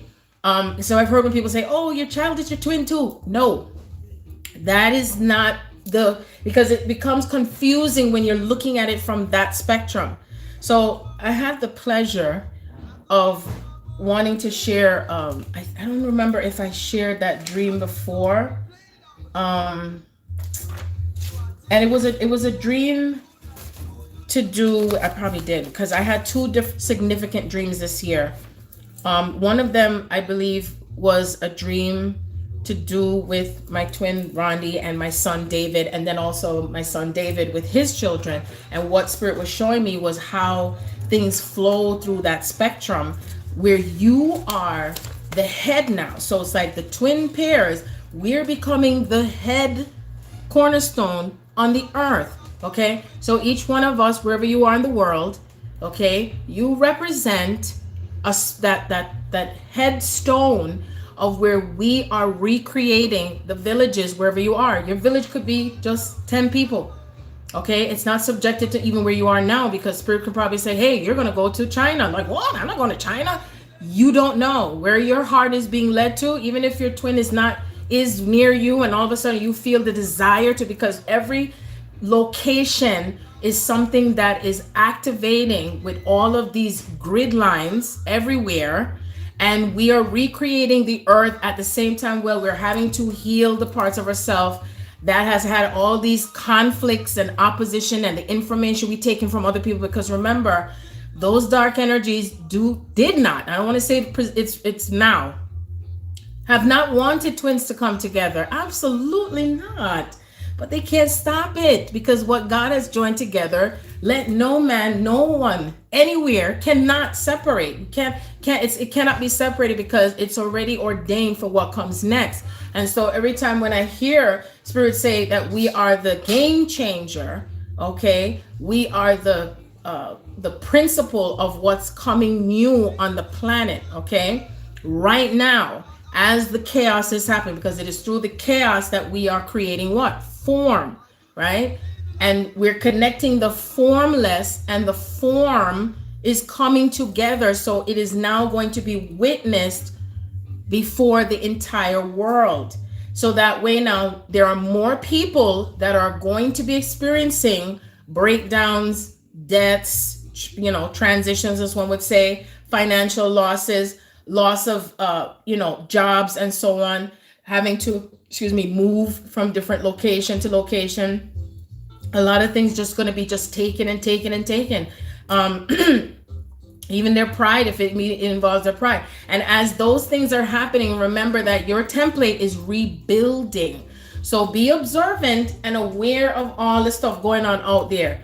No matter how much narrative they're spinning and this and that, oh, we're going to do that, because everything they try to find something else to try to stop or to inhibit, and so remember, be observant of the things that are breaking down around you, as well as what you are rebuilding within yourself, right? Whether it's internally and externally, it's outside and inside, okay? I already had predicted and said that we're going to be experiencing the 3 days of darkness. So that's why Spirit told me to be on these platforms, which I have it already in the description, all the platforms that I'm adding on there. So if in case I do end up sharing information, that if YouTube is no longer here or Instagram is no longer here, because we just have to be prepared for anything, but not panic. Prepared, but not panic. Okay? And even if it may look like, how am I going to survive? You will survive. Okay? You will survive, because Spirit is always going to lead you to where you are to be or what you are to have. Remember, we're leaving the lack and limitation consciousness. We're leaving the consciousness that there's someone else that is taking control of my life and what I can have and who I can be. You see where me live? But go movie, May go this place, that place, no mask, no this, no control, because that's what I create. That's my reality. Okay, I don't worry about what somebody else there, whatever someone else is creating their reality, that's their reality. And so when you start to make that declaration within yourself, it doesn't even have to be on paper anymore. We don't have to go to court to declare ourselves with anything. It's now. You see what I'm saying? Somebody said, what did you say?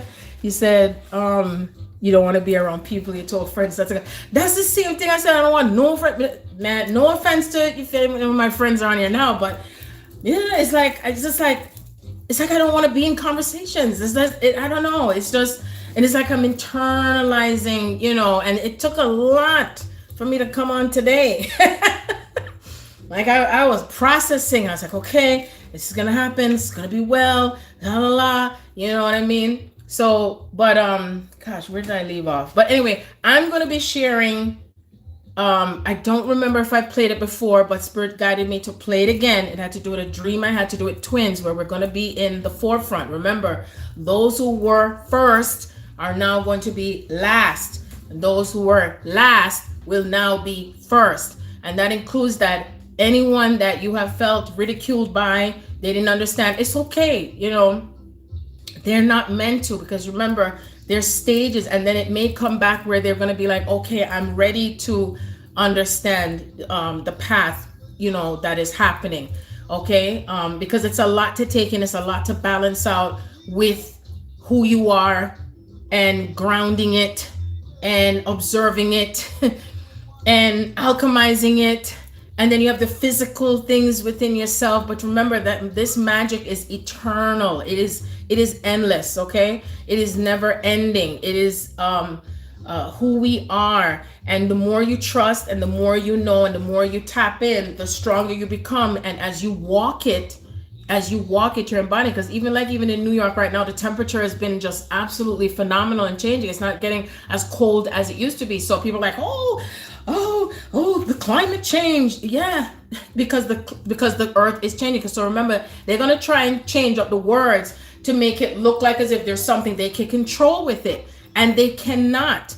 My daughter, I'm going to have her explain the dream to you, to tell you the dream herself, where she had a dream where they came to her and said, to my son, David, who acknowledges himself as a Moor. He already did the paperwork and stuff like that. And I said, yeah, power to you. But me not do no paperwork. But he did his paperwork, which is beautiful. Not because I told him what to do. Not because I had a sit-down conversation. Every one of us have to there is no exception. Even my granddaughter, Kasha, she's going to be 5 November 22nd. Sagittarius sun. I got all this Sagittarius coming in, and I know it's going to be fire. She knows herself. I don't have to say anything to Akasha about what she has to say, speak, feel. And when she comes off the bed and she stomped down her feet and she's like, I'm hungry. I want this. This is this. This is the part of ourselves that we are now embodying, that inner child that demands and commands, because God said, I created such and such the day, and so it is, you see?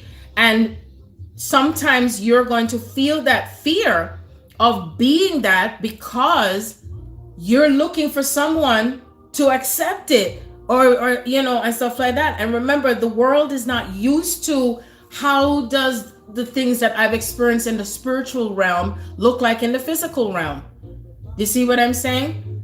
And it really doesn't matter. And I've had tons of supernatural experiences. I think I've explained before where I had a pendant from Hong Kong come to me. Don't know, nobody in China, and I knew that was spiritual. It came from spirit straight to me, okay? And it was the peacock necklace, and it was on my birthday on Chinese New Year. So I've had tons and tons of supernatural, and some may believe and some may not, but it doesn't matter, because it's going to be natural for us to witness all of everything that comes back online with us. And so when that power comes together with the twins reuniting, and remember the union of the pairs it's already moving. We're in that cycle because certain things have to be cleared out on the earth, okay?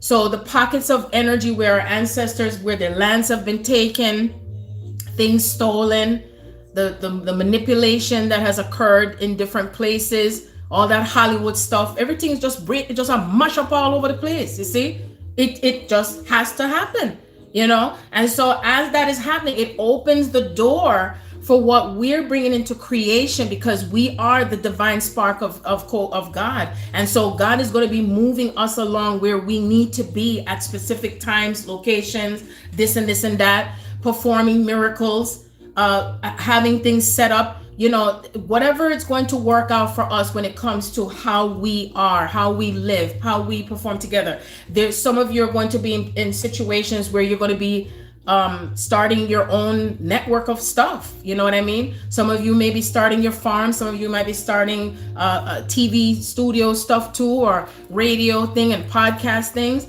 You might be also be the one that is going to be the new celebrities and all that stuff. This is what's coming in, you see? So all that the old world as we know is dissipating, and the return of the Christ is going to be, the second coming of the Christ is through the fire. Okay? And so that flame itself is what is already ignited. So if you see your bulbs blowing out and your car is breaking down, like I said, that a lot of electronic things are going to be affected. Even my phone is affected. My phone had been freezing up sometimes, can't log in, have to restart it. Then my phone get real hot, then I have to turn it off, and you know, and all that stuff. And so the twins itself represents like a nuclear reactive. And it doesn't even mean that it happens only if you're physically together. It's happening whether you're physically together with them or not.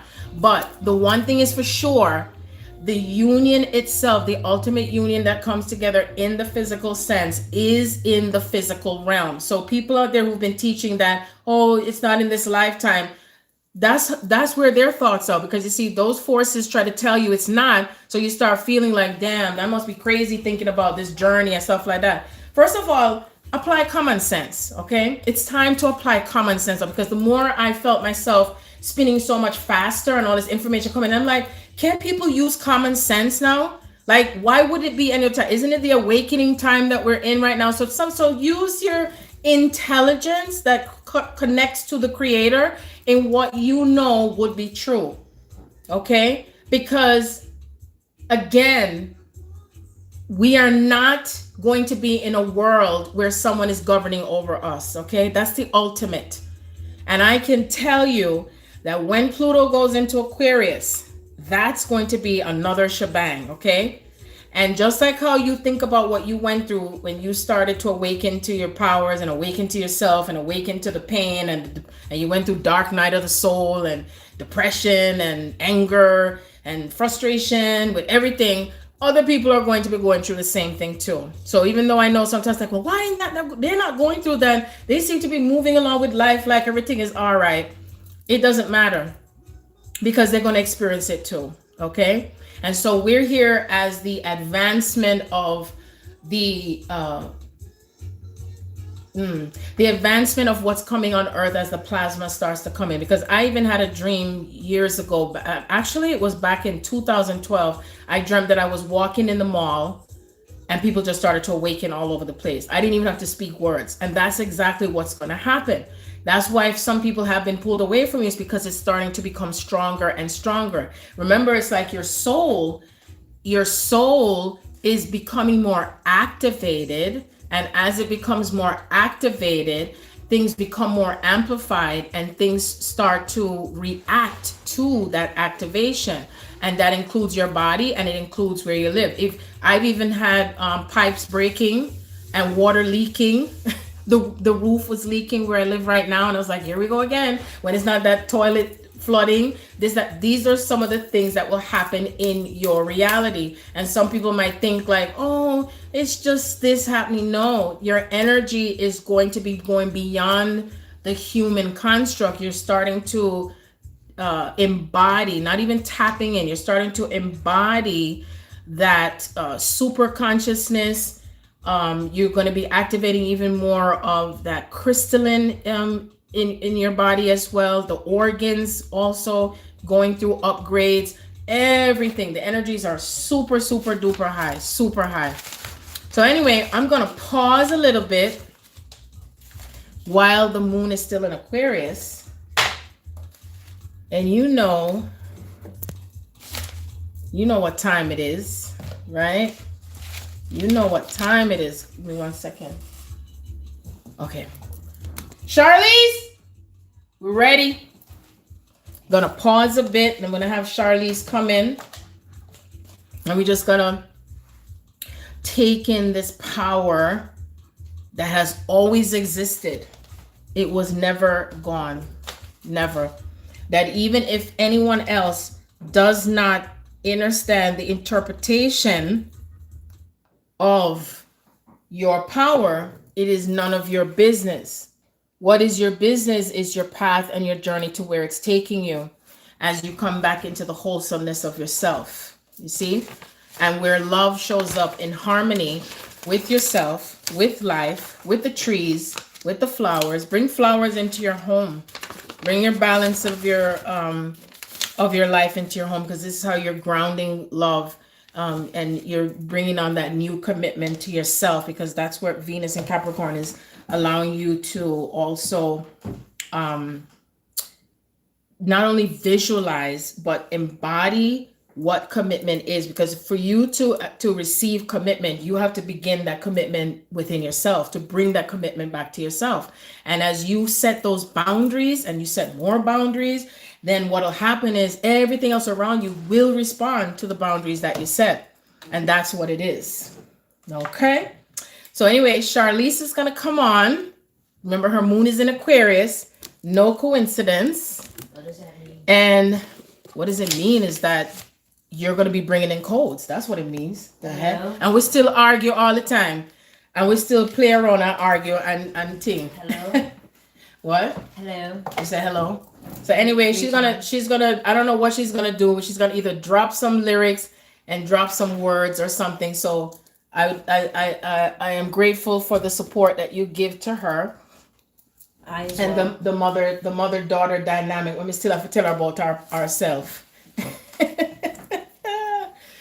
Oh my goodness. Okay, so I'm gonna leave the table, the chair to Charlize. You don't have to sit in a chair. Can't stop. Just make sure they can see you. Okay, which one are you doing first? This one? Sure. Oh, it's like mad low. Dang, I ain't eating. Wait, just tell me where you want me to stop, and then I go to the next one, right? The next one's gonna be over here. Wait. That one. That one. That's the next one? Yeah. Okay. Like, I'm thinking about changing this one. No time for that. It's gonna take like 2 seconds, bro. 2 seconds. Okay. I don't know if it's loaded up. Is it loaded? No, it isn't that. Okay. Better not be whack. Sound like a hater. For real. Okay, baby girl is raw. That's right. Thank you. Okay, make sure my vision's not as good as it used to be. Actually, I had to step up. It is as good as it used to be. We take that back. Nah, that's right. Gotta eat more carrots. Please. You ready? Vitamin A. You ready? I guess so. This is gonna be a warm up because last time I rapped was like 5 minutes ago, but it wasn't serious. So I don't know. Come over. I don't know why I thought you were sticking the middle finger at me. Oh my god. Can you hear it? This? Yeah. It's mad low. You should restart it. Oh, Dawn will love this. Okay.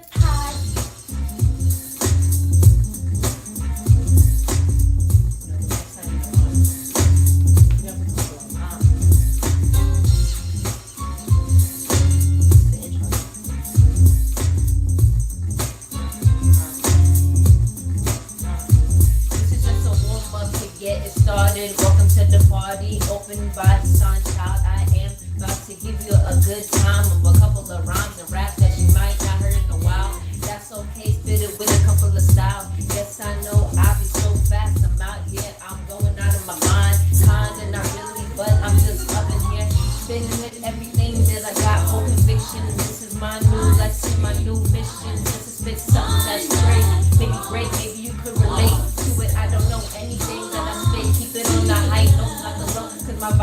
a little bit too high for that to even participate. I'm out here and I'm running my own race. I'm great at it too, and I'm still in first place. Nothing in last, don't forget about that.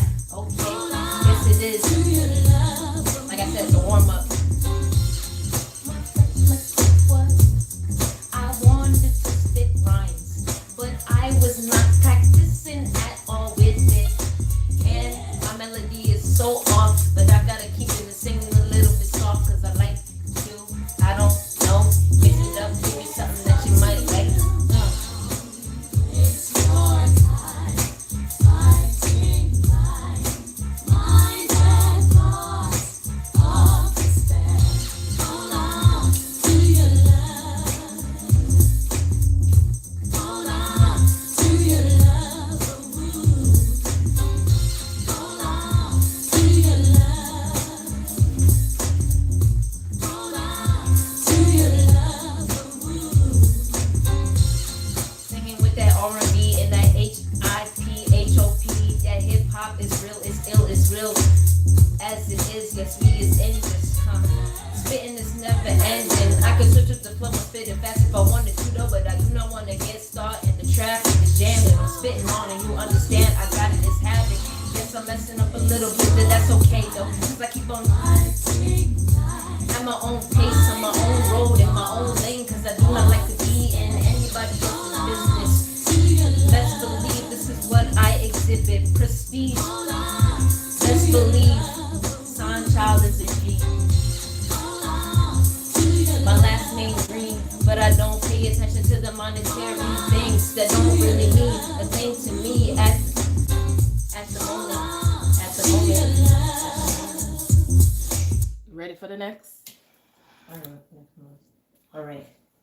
Like I said, that was practice, so I gotta get really good at this one. Okay. That's the Virgo.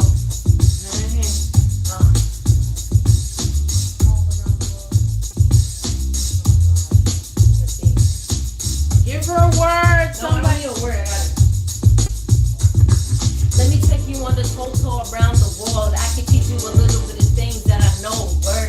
I can spit a couple of facts, a couple of lyrics. Maybe you like it, maybe it's atmospheric and hit your ears and hit your spirit, and maybe you like it. I don't know, but apparently I really do care, cause I be saying this over and over and over again. If you do not appreciate it, I'm sorry, my friends, my foes. I mean, if you don't agree, that's okay, cause I'm still killing it on the beat. Don't need to hear anything. I'm joking cause that's ignorant, and sometimes I truly care. What am I saying? Don't really know, but I gotta switch it up. Take you around the world. We can go on the boat, we can go on the plane, we can go in the car with the chauffeur. Where you finna go chillin' in a nice seat, soft as a sofa. I don't know, but I got to go up. Where I'm finna go, maybe I'm finna blow up. Cause he's so high in the sky, and you ain't there stop. What am I saying? Teach me English. We so high in the sky, we not stopping now. What are you talking about? We about to turn them now. Flip it, switch it, this is my whole thing. Gotta roll, feel like I'm breaking my back to get in the frame. Hey, in that rhyme though, hey, that's okay. Ain't a shame, ain't a crime though. Hey, still spitting and I gotta switch up the flow. I don't know if I'm gonna go out of control. I gotta keep it at a pace that I need. Somebody help me with this speed. I'm hopping it and killing it, I'm bopping with it. You already know it, it's amazing that I'm killing it. I'm broken like it's in the skillet, mix it up, it's hot like it's cooking in the pot, like it's baking. What you talking about? I don't know what I'm talking about. Looking to myself like I'm looking in the mirror. My reflection is amazing, I guess.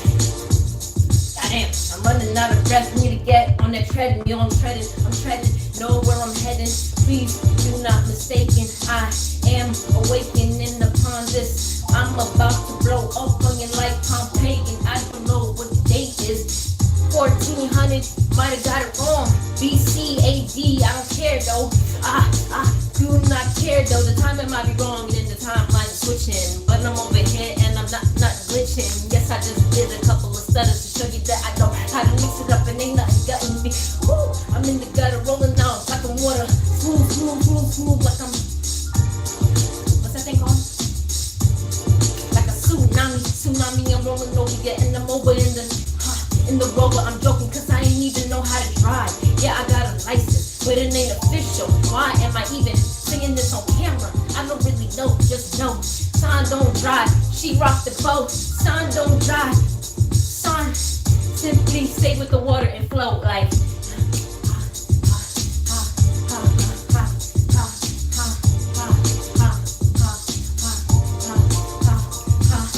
Never mind that, I was spinning a little bit.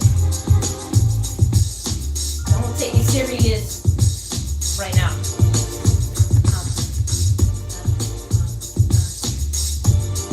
Okay, talk about tiring, bro. I don't know why I'm wearing all white. It makes me feel all, you know. And that is Charlize. She has another treat for you. It makes me feel extravagant. What? I'm One going more. to another beat. Por favor. Something else that Por favor, madre. you have not laughing. Yeah, she's coming in with her gifts and she's still writing her lyrics and she's still producing some music and so on. Yep, so that's what I said. Your talents and your gifts and everything is where the prospering is coming through. That's right. And even with your beloved. Thank you, Yep. everybody in the comments. I'm trying to read the comments. So she's going to be doing something she's never done before. Many of you may not know. Charlize has another gift, another talent that she's going to share with you today very briefly. And it's with the guitar. Yeah. I would say I'm talented at the guitar because I'm just beginning, but It's the same thing. They say no, it's not. It's all right, like, get like the I'm show a on the prodigy. road. I'm a prodigy. Get the show on the road, girl. Prodigy of guitar. I'm a beginner, so if it's whack, it's whack. Like, Man, that's how the verb of them say. I always have to judge and it's criticize. true though. Like if it's whack, then it's like you know Just why. play it. Oh my god. I don't know why you gassing me up, bro. Let's see. Play some Bob Come on Marley. closer. This is nerve wracking. Wonder if it's loud enough. Come closer then.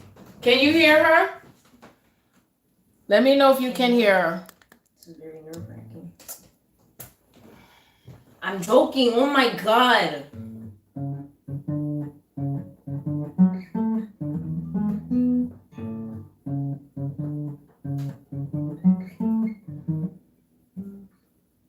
See, now I'm forgetting stuff. See, when you're nervous.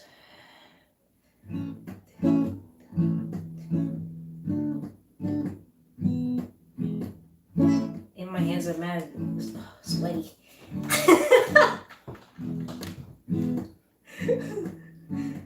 Say myself stuff.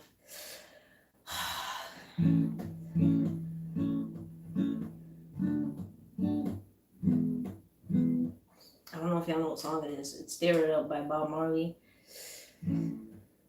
I don't know the lyrics, but You don't have to, just play the song. stir it up. This is awkward. Stir. This is so awkward.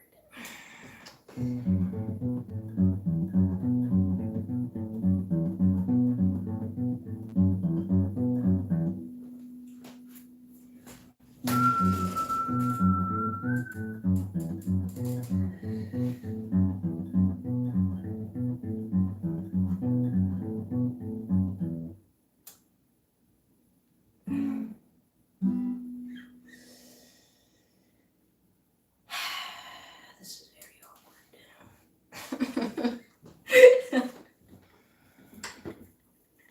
Are you done? You know, it would be so lovely if this little guitar segment, if it was replaced. If you're not comfortable anymore, it's okay. Can I rap? Okay.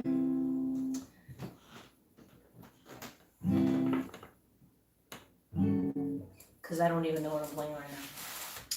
It's more nerve-wracking to play a guitar than it is to rap because I'm a beginner, like I said, so it's quite uncomfortable. It's very uncomfortable. I've never been more uncomfortable in my life. Okay, fine. So that was Charlie's display of her playing the guitar. That was her opportunity. Yes. So you said you had one more song you wanted to rap to, so hurry up and pick it up. Oh, so you're almost heading into 12:12. I sweat so much, I don't even know what to say. Let's go. Let's go, man. know, sometimes life is funny, you know? Not everything has to be so serious. Okay.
Hardy, enjoy yourself, and if you're feeling it, then you get down with the beat, killing it.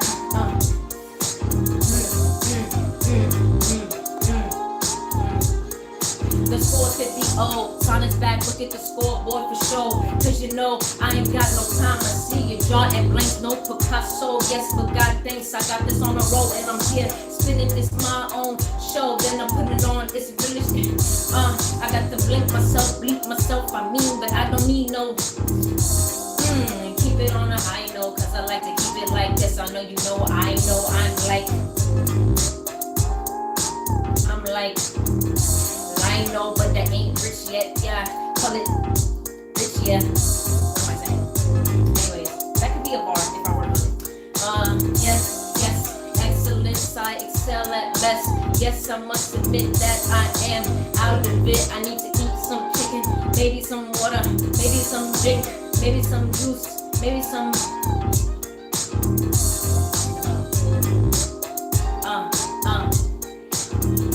when I thought I had some chicken, yeah, I thought that it would be so good. Lemon pepper wings with French fries. Yes, I know that hit the spot.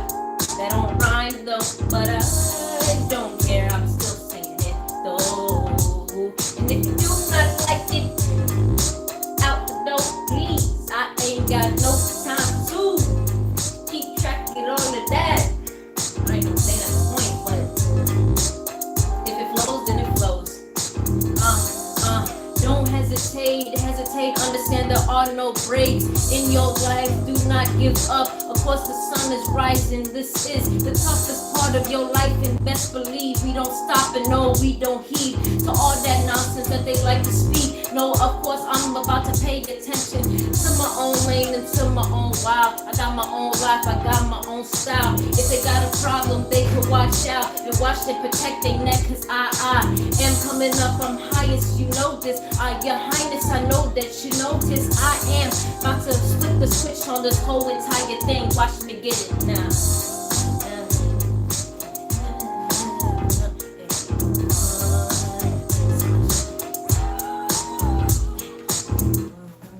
Damn, I really gotta start dancing. All right. Thank you so much for your contribution. She spit that fire. Thank you for all the comments. Thank you. See, I got a little too close to my lips to chat. Oh my gosh. So I'm still working with Charlize on her self-confidence, and she's coming a good way. She's got Charlize, your jokes are whack. Bro, you're a hater. Oh my god, I'm a comedian. Please. Laughs. But anyway, this is what it's naturally like. You see, because those days of when we used to be able to laugh we're not coming at each other, we're just blending in the energy and the frequency of who we are. That's what's up. That's what it's all about. So let's just come into this little shifting You know, Charlize was playing on the guitar, Stir It Up. And I was going to play that earlier too. Because it's the masculine energy that seeks the feminine out first in energy, okay? And something starts to stir up within your soul and stir up within your heart, okay? Something has to be ignited, okay? Thank The you. I fire. appreciate it. Roar Angel, I'm trying to read all these comments. Thank you for all the comments. I read like most of them, but it went so fast. Charlize, thanks you for. Everybody, thank you for watching. I know I was, a little goofy. I'm just naturally like that. And she purposely did that because she know her hand cold, so that's what she always My hands throw are me not all the cold. time. I'm sweating. Yeah. I'm sweating because it's hot. Anyways, But anyway, good night. Have a lovely session with mommy, I guess. Bye. so stirring it up, okay? Stirring the pot. So the pot is being stirred up within you. Mary says thank you. Roar Angel says thank you. Dana Cross says thank you. Pay attention to my Instagram. I don't know who's on Instagram over here, but thank you for staying on and listening to Charlize and everything. So I'm gonna see where I was gonna go back to what Spirit was gonna have me discuss. If you're still on here with me, I'm gonna go to the dream that I was being guided to share. Okay, I'm gonna go into the explanation of the dream, the significance, because one of them was also a dream I had to do with a spaceship, and that was this year July. I had it during when the sun was in Cancer, and both I have two of my sons that I gave birth to that their sun is in Cancer, as well as my twin soul, and my other beloved is also sun in Cancer. So remember, Cancer is the seat of the soul, and Cancer is usually referred to as the mother. So the feminine principle is triggered by her masculine counterpart, and she's activated as well because it begins the process of the feminine Christ return. If anyone remembers or recalls, I only did like 2 lives during 2021. And the first live I did in 2021, I believe it was a live, I'm not sure. I think it was, the dream that I shared back in February 2021. It will probably be beneficial for anyone to go back to that, which I'll probably reshare it on the community tribe when we get closer to the winter solstice. Because part of what we have been going through year after year, during a lot of the course of our triggers and activations, is activating the feminine Christ. So the masculine seeks out the feminine energy, just to bring back the reminder where 1111 comes into play in the physical realm, but it also ties to the spiritual realm, either through the dream state, or it could be waking dreams that you have while you're awake.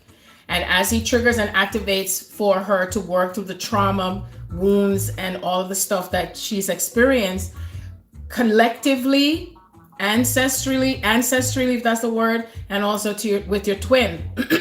So even if it appears as if nothing's happening with them, it is always happening, because everything is happening simultaneously between you and your twin. And so as she's triggered and activated, it may appear as if there's that dormant stage with your divine masculine where nothing's happening, or it looks like as if their world is so perfect, but that's not true. Because remember that their reality, you're both having the same experience, but it's going to look differently, because this is a part of where the atom had split. Not split in terms of the soul, it's just the two individual bodies are having 2 different experiences, but it's still information that's going back to the Godhead based on the experience. It's just like a mother. I've given that reference to a mother who gives birth to a child, or pregnant with a child. Each pregnancy is different. Each childbirth experience is different. They're not going to be the same. Never is the same. So once we have reached to a certain plateau, which happened during the course of I would say from 2012 up until now, actually up until 2020. 2020 was where things started to activate even stronger with the divine masculine becoming more triggered and more awakening. Remember, everyone carries both, but some of us embody more than the other. And things began, if you go back other segments I've done, when 2020 began, we know that Kobe Bryant, when he transitioned, a lot of emotions started to come forward with a lot of men, especially when it comes to their heart, because they usually are more connected to sports, cars, money, physical things in the world.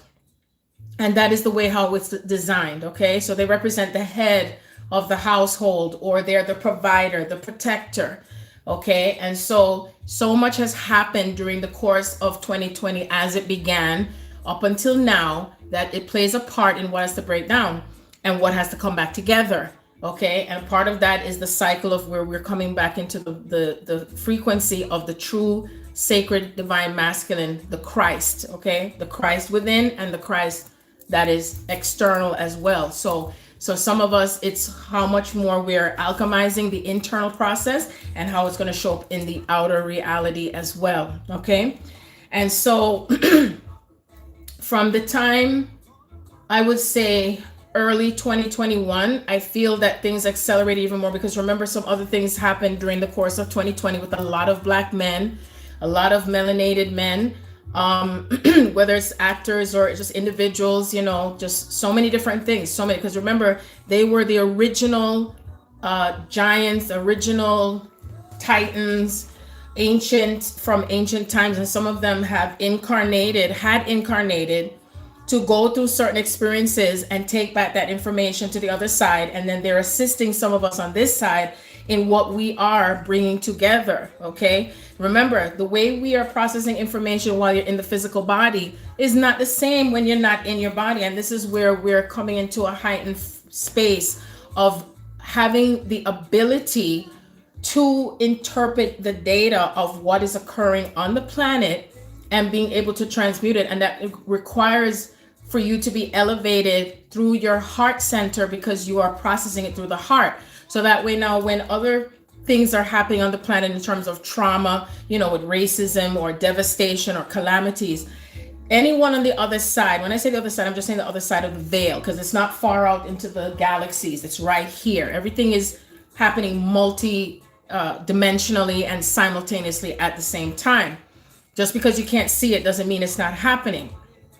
And so what's happening is that the reality itself that is being presented is where the masculine Christ is also coming into that position of receiving his crown, because for some of you may have been having things occur where you feel like you're receiving more, or things are working through that space of what has been struggle or obstacles. And so when you receive that crown, that means that a lot of things that happened during the time when the COVID stuff happened, it started to activate us. And for some, it meant that they had to go through healing through the fears. And those fears had started during the time of Atlantis. So when you're going through the reverse, you have to go back into the fear.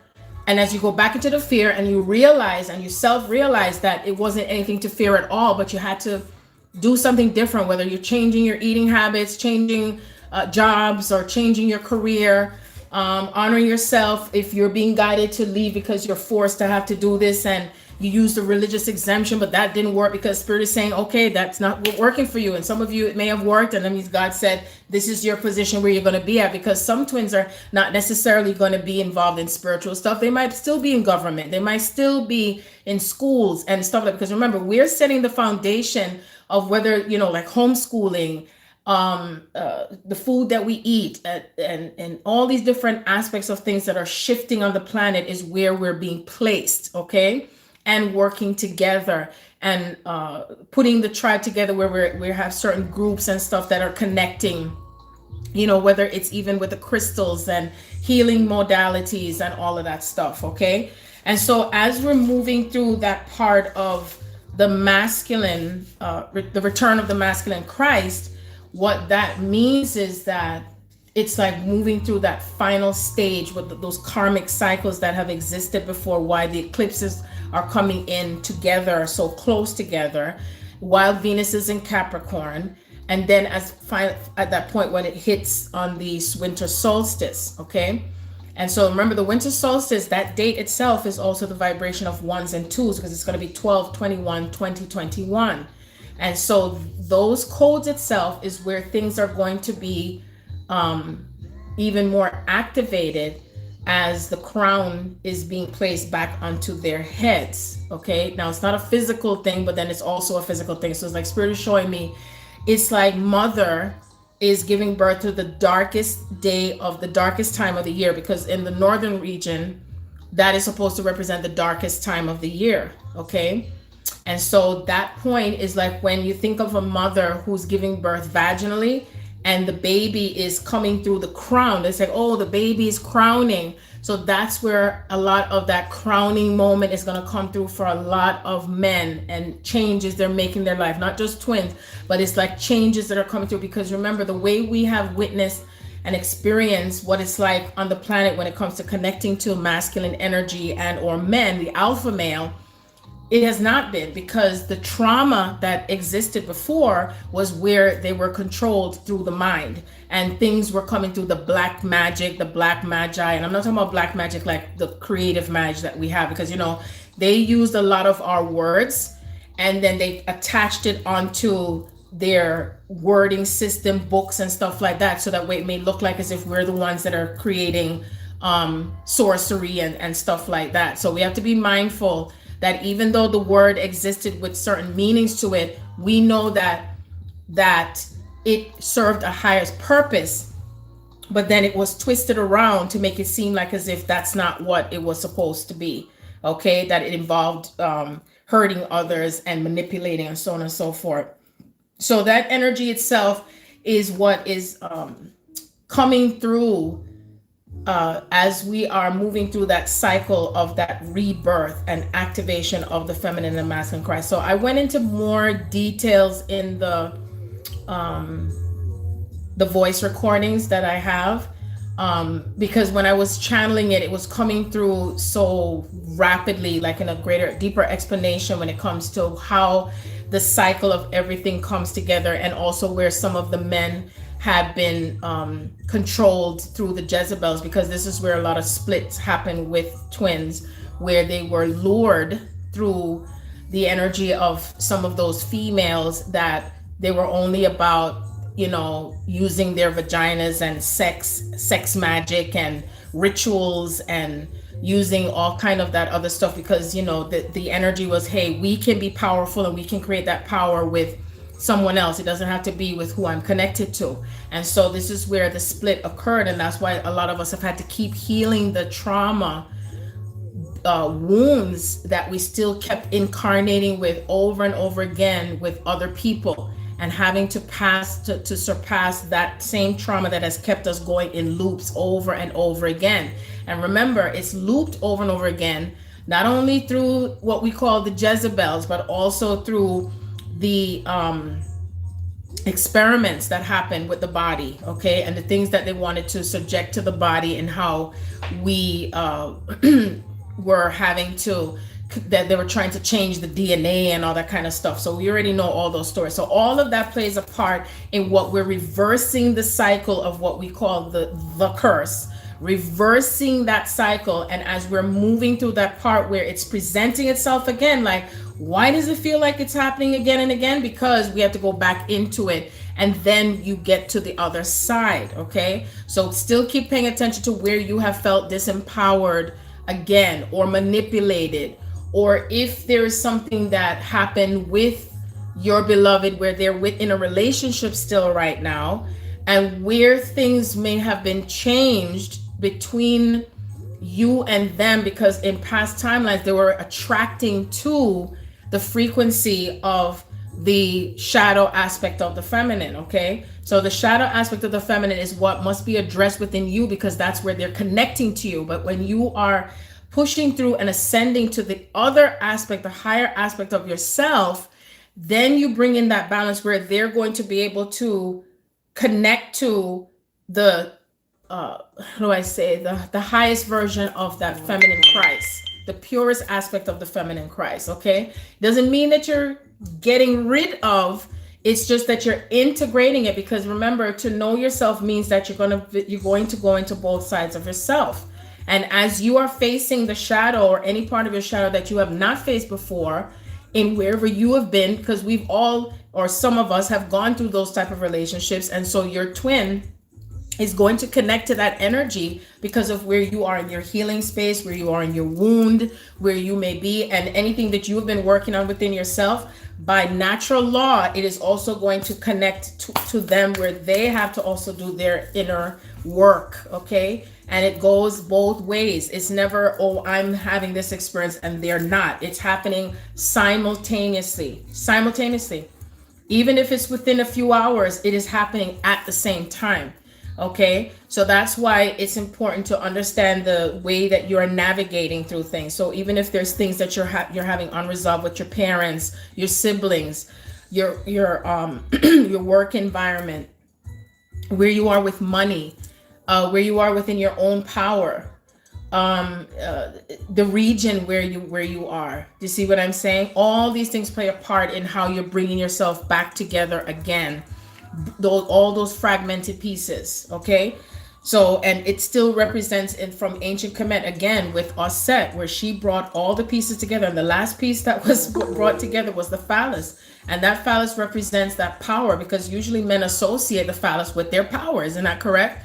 And that power itself is what came together with the divine feminine. And then the third energy that came in was the Christ. And so the Christ itself is now receiving the crown. It's the energy, and it comes through from the outer and the inner. They show me it's the outer and the inner. So the planet that's coming through, the planet that has been coming through, Nibiru, I believe that's what they call it, which is the dark planet, is what is helping to amplify. And it's starting to like spark a fire onto the things that are hidden and unknown. This is why this Scorpio season plays a very strong time for you to pay attention to where you are processing things, especially in the solar plexus region of your body, because this is the energy of creativity. This is the energy of where things form, even from when you're creating a baby, or you're creating your new job or career, you're creating or manifesting the money, you're creating love into your life, you're creating all the physical things you desire. So it's not anymore just like a fantasy.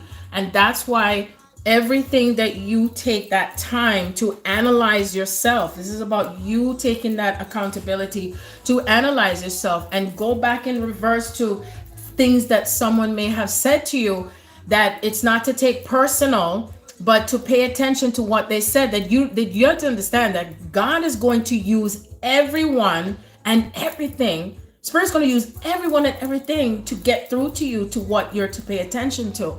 So even myself, when I'm going through experiencing certain things with my children, I'm looking at all the inner core layer of the experience, and then I'm observing it from a lens view of myself as the mother, and then I switch it up where I'm the child and they're the parent, and I switch it up to the lineage, and I switch it up to the layers of how it looks different with, because I have 4 sons, and I look at it, how it presents itself to me in reflection of my relationship and connection to masculine energy. You see, because I always had a lot of support, with my mother, my grandmothers, and everything like that. But then I had to work through the parts of myself where it fragmented when it comes to my connection to masculine energy. You see, and remember, it moves in spectrums, because you also have masculine energy, how it looks in a female body, masculine energy, how it looks with someone who's on a same-sex path, masculine energy, and how it looks in the alpha male, masculine energy, and how it may look when it comes to power and work. And it doesn't mean that you don't have the things that you, but it's just that it's not going to look the same. It's not going to come out the same. It's not going to be felt the same way. So the new earth is going to look, feel, and it's going to be different all at the same time. So I kind of smile when people say, I can't do all these things. Well, this is where you're being pushed, because you're going to be doing more than one thing at one time. That's what we're meant to be multi-layered, multifaceted, multi. That's how it's shown to me. So anyway, so I'm gonna pause a bit and I'm going to play the dream. I'm gonna play parts of the dream that I have, and this dream itself, what I'm gonna start with is the one that I had to do with twins. And this was a dream I had on May 7, 2018, actually. It was a very powerful dream because it's like the way how it was brought to me is just like Spirit saying, it's like Spirit is saying, this is what's coming, where it's going to be seen by the naked eye who God is. Because I know sometimes, you know, for some we're taught, oh, God is or source, creator, is invisible. But to be able to see the glory of the divine, you can only see it if you go to church and the pastor and there's a middleman or something, or you know, it's just little spectrums that go everywhere. But in actual reality, you are the divine spark, and so the frequency and the energy of source is moving through you. And that's why there has to be complete surrender constantly, because you're going to be shown to others what they couldn't see before, and the time is coming now. So all of the fears and the blocks and stuff is what has to keep working through, because I remember when God had come to me so many times, it was so powerful. I couldn't move. Even when I was around my twin, I couldn't move, and I felt and I knew that this was me being in the presence of God. Now for me, my regular self, Sharon, get up, you know, do this regular human stuff, I might not really had recognized the power of it, but it starts to become activated as you continue to go on and on and on with what you are working through your ascension process, and not being in fear. Because remember, mankind usually destroys the things that they don't understand. And so we don't have to be in any fear of being destroyed, or we don't have to be in any more fear of being misunderstood any longer.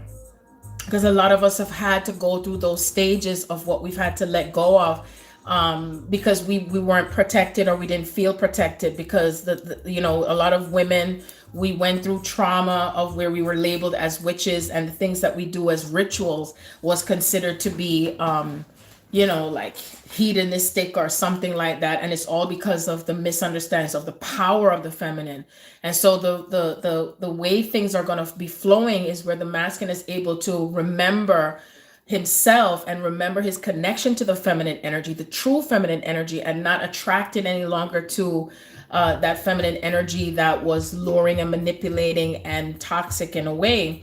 You know, which I don't like to use the word toxic too much because it makes it look like it's bad, but it's not really bad. It's just that we all have the capabilities, and we all have the abilities to be the worst that we can be and the best that we can be.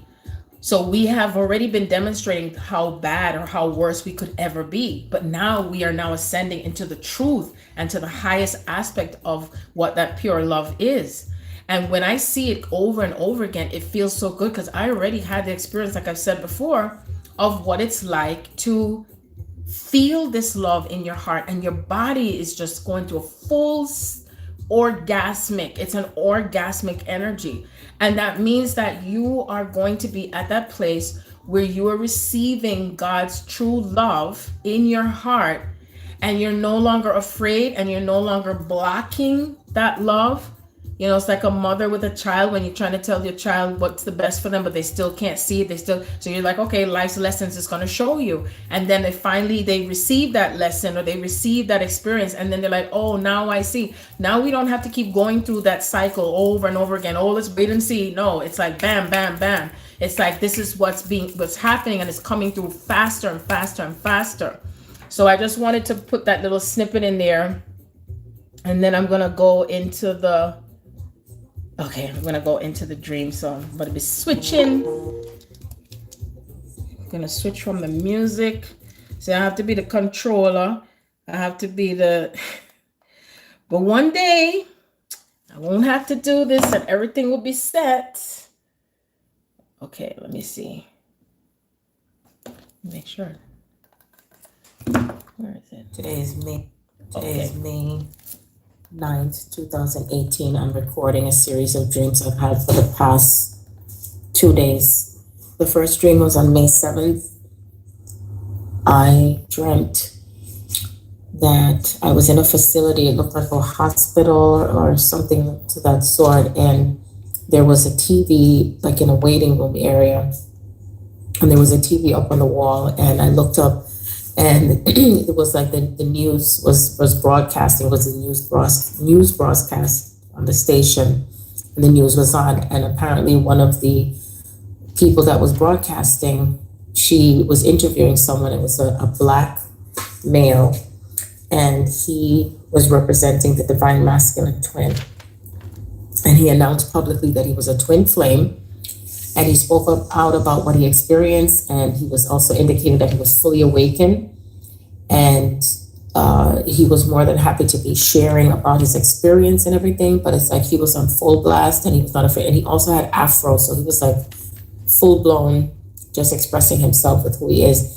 Now, his feminine counterpart was not with him, but then I could see from a distance that she was also ready to be speaking about their experience and what this was about, and that they were both templating everything to do with what twin flames are for. So it's like as if everything was coming out in the news media to do with what are twin flames, who we are, what we're here for on the planet, and there was no fear behind it. So when I saw him announcing what he was announcing, I said in the dream, wow, I always knew that it shouldn't be a secret about twin flames and talking about it. And then I knew it wasn't going to be a secret for too long.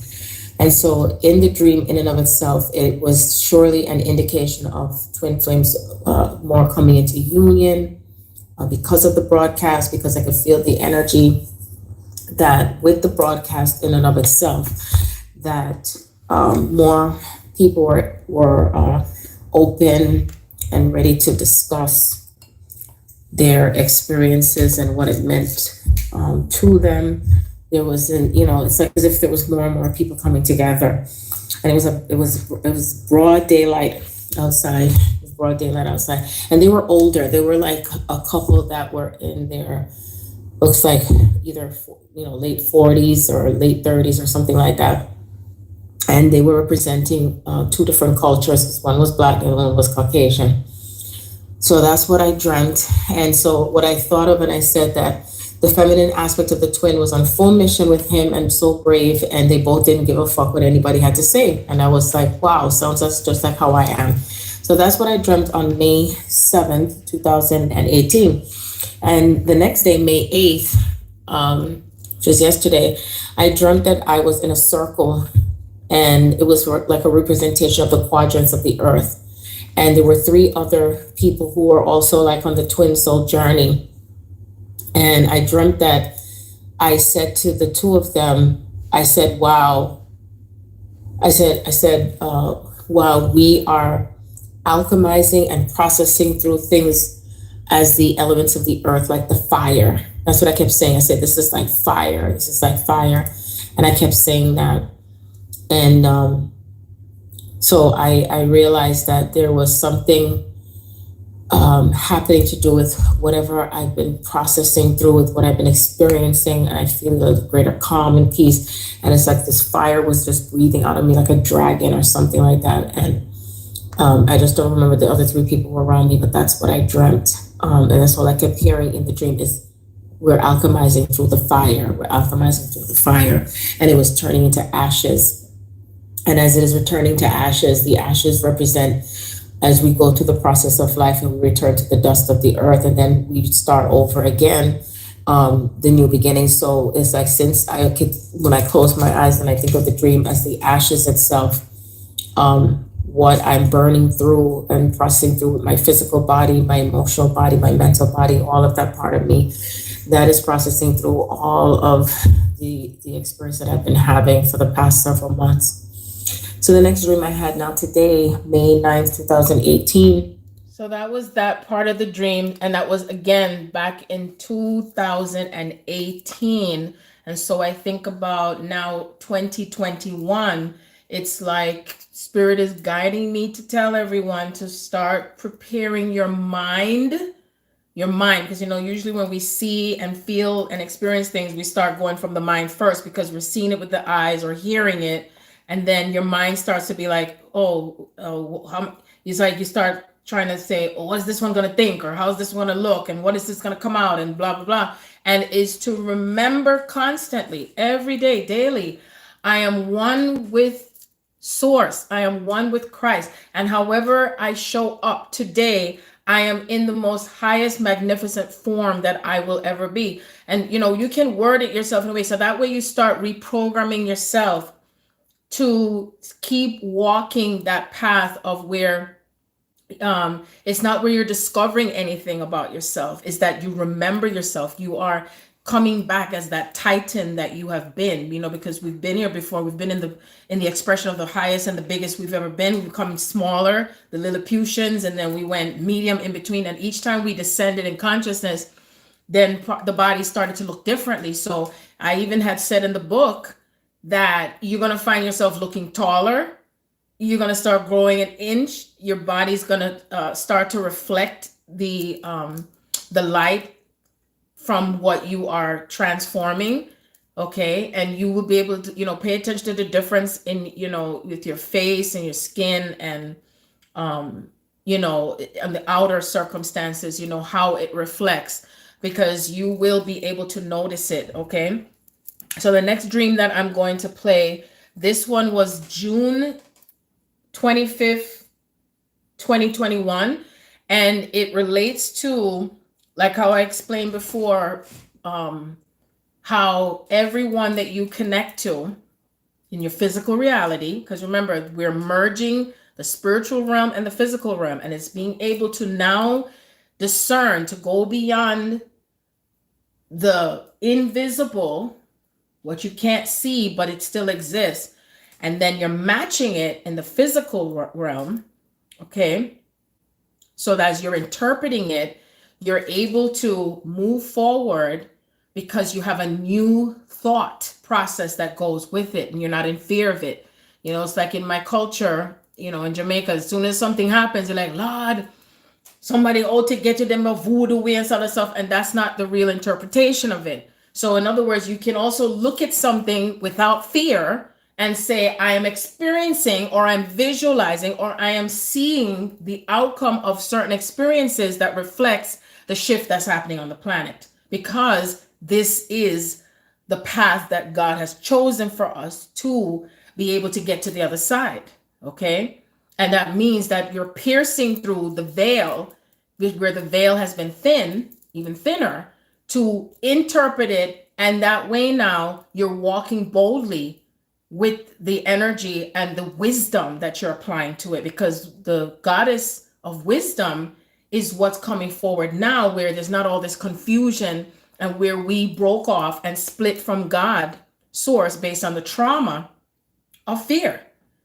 Okay. And fear is what had played off so much over and over again. And the way to get through the fear is to go through the fear.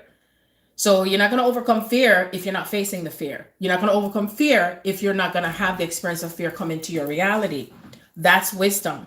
That's intelligence. Instead of going back into the mental trauma of what happened with our sacred masculine, and I say sacred because I'm putting it in the energy of where it is at its highest, where it's sacred and it's divine. And this is where the split no longer attracts itself to the trauma and the wounding that happened before. And then the only thing that is seen is everything that's mumbling, is mumbled, and words and chitter chatter and gossip and innuendos and talking about things that is unnecessary, because you are allowing yourself to take in the information that someone else said that no longer suits you, because it's not necessary anymore, because that's their circle. If they want to continue on and on, people putting out videos, oh, this happened to Travis Scott and this, la la la la, and la la la la. And so Travis Scott represents the Black man who had allowed himself to be taken in by the Jezebels that want to use his body to make babies because they want to continue their genetic line. and then also to use his body as something to manifest their desires and suck out his soul and suck out his spirit. So his spirit had been warned over and over again, separate yourself. That's why there was a constant back and forth. So you notice how Kanye broke off too, and now he's able to be his true self. And so the death and transition of his mother had to bring him into that cycle of where he remembers himself and he awakened to himself. And I'm just using him as an example because a lot of times people get so caught up. Oh, the celebrity this, oh, the celebrity that. They too have their purpose because you're seeing something and you're allowing yourself to be sucked in because you don't realize that there are people out there putting videos and stuff together too. I'm not taking away from if something really happened or not, but before you look at it, before you read it, tune in first and allow yourself to see the bigger picture. Then if you decide, I want to read it, I want to say, so then you know, no, that's not there. No, this is not that. Because you see, remember, the energies are intermingling now. There's no separation of light and dark and evil and good and this or whatever this label. It's all intermingling. And you are being pushed by spirit to discern so that way you're no longer trapped in that loop of where you were emotionally manipulated. The emotional manipulation of it, because you never know. What if he came knocking on your door and he might have a message for you? Most people would just turn him away. And at the same time, things are breaking down because the money is also being taken from him and from the woman that he has a child with and another one on the way, if I'm not mistaken, because the representation of that foundation of how money was attained and power cannot fit in this reality. So that's why the light had to expose it to break it down for it to be what? Seen. So people who idolize certain people, now what's happened is they're no longer going to be idolizing them. But those who attain and use higher wisdom knows that it is serving its purpose. I don't give a flying feather even if it relates to dark forces using, but guess what? The dark forces also try to use with the COVID, but guess what? If we never have COVID, certain blessings wouldn't come in. That's all I can say.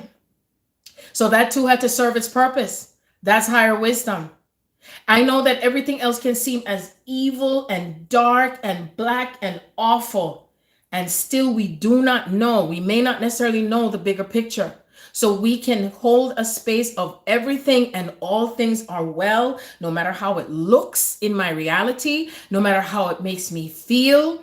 I stand forth in knowing that the divine creator is at will and hand with everything. You see? Because you see, the intelligence that I connect to said, well, isn't God, source creator, the almighty, all there is? And people say, why would God let this happen and that happen? But remember that the greatest thought started from source saying, I am, this is this, and that is that. That has never changed. That has never changed. We have been up to this game, as one would call it, from centuries. And so that part of that cycle is reversing and now coming back to where we were in pure light energy, where we were in higher consciousness and attaining higher wisdom. And as we are reversing back into that process of who we were in that, we are no longer attached to how things had us feeling emotionally inside. And we're able to see the bigger picture, and we're able to now physically demonstrate what that love looks like with integrating the light and the shadow. So that's where 1111 comes in again. And remember, it doesn't end. It's an ongoing process, okay? And it comes in so big, like a big, giant spider web.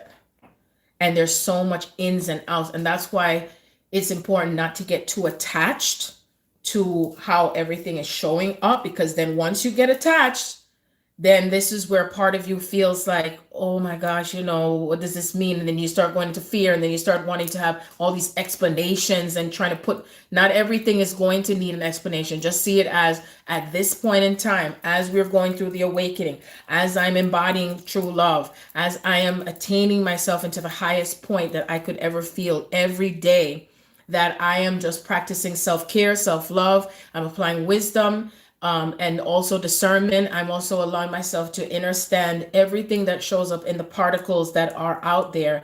And I know that as the plasma is coming through and coming in, that the way is made clear for me always. And I'm in gratitude for that. So stay on that foundation daily, daily, daily, if you can, when you can.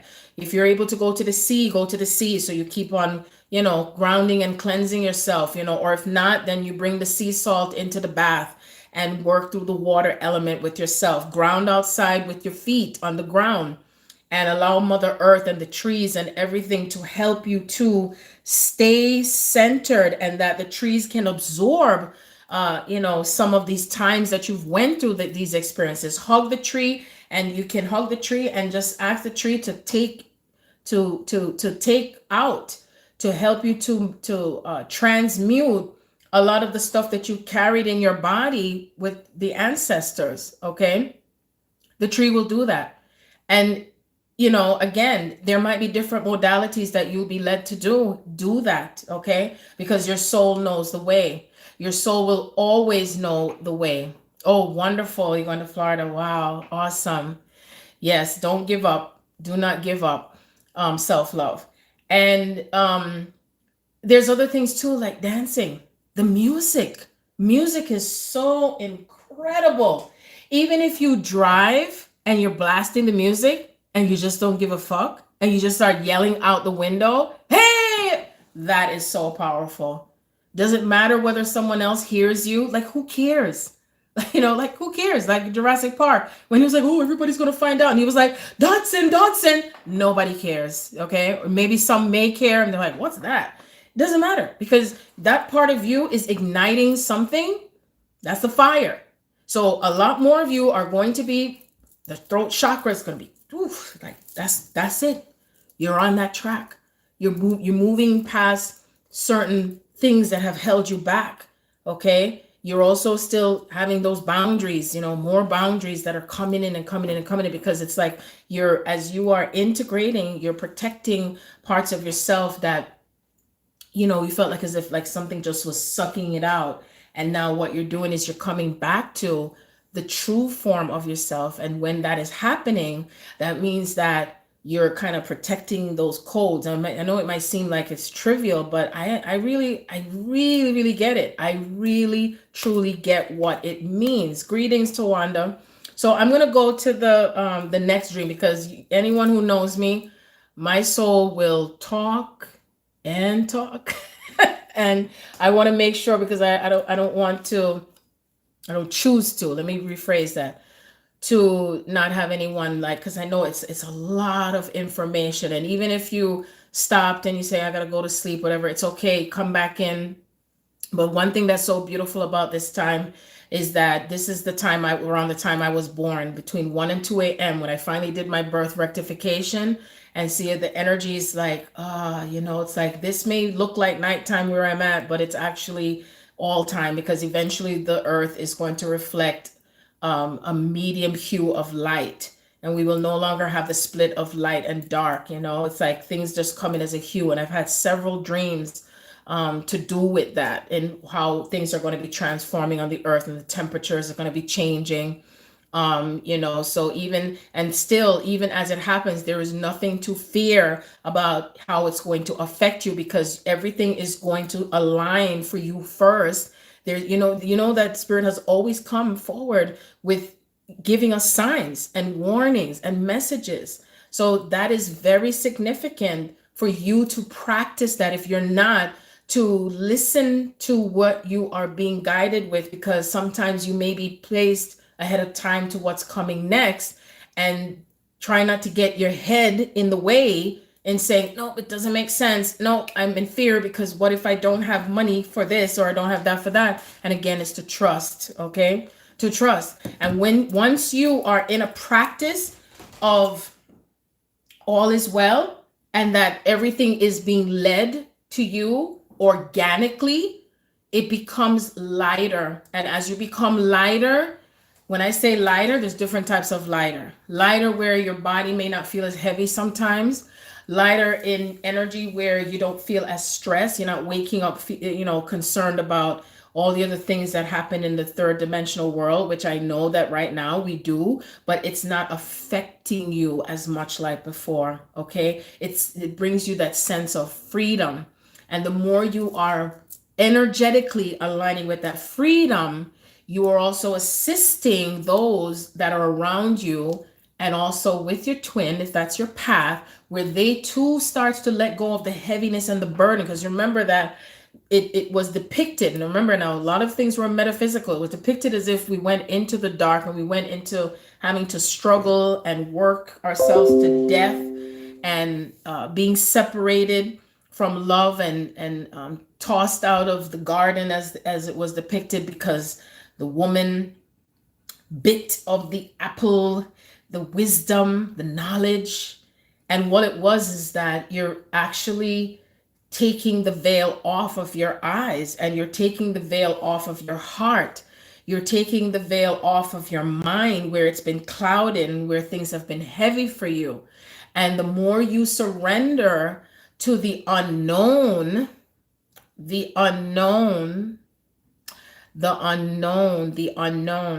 where we've been taught to fear the unknown and to not stay present because there's always a dwelling in the past and a worry in the future. Stay now in the present. Tomorrow will be suffice, as it say, and even tomorrow is sped up tomorrow and tomorrow. By the time we say it's going to be it's already 2022, and time will no longer exist, and we will no longer be affiliated with the Gregorian calendars, where we've also been stuck because the Romans created the time because they wanted to slow things down so that way you do not stay in your power. You see? So even though we're still in the 3D realm of using the Gregorian calendar, if you are connected to certain jobs that you got to be at work at a certain time, and you're in school, you got to do this by a certain time, or you got to get up a certain time, you got to do that a certain time. And eventually, like I heard Sylvia Brown when she was alive, she says, I go by Ethiopian time. I'll be there between 1 and 2. I will be there between 3 and 5. I'll be there, the ancient Kemet, we be there as the sun rise and then the sun set.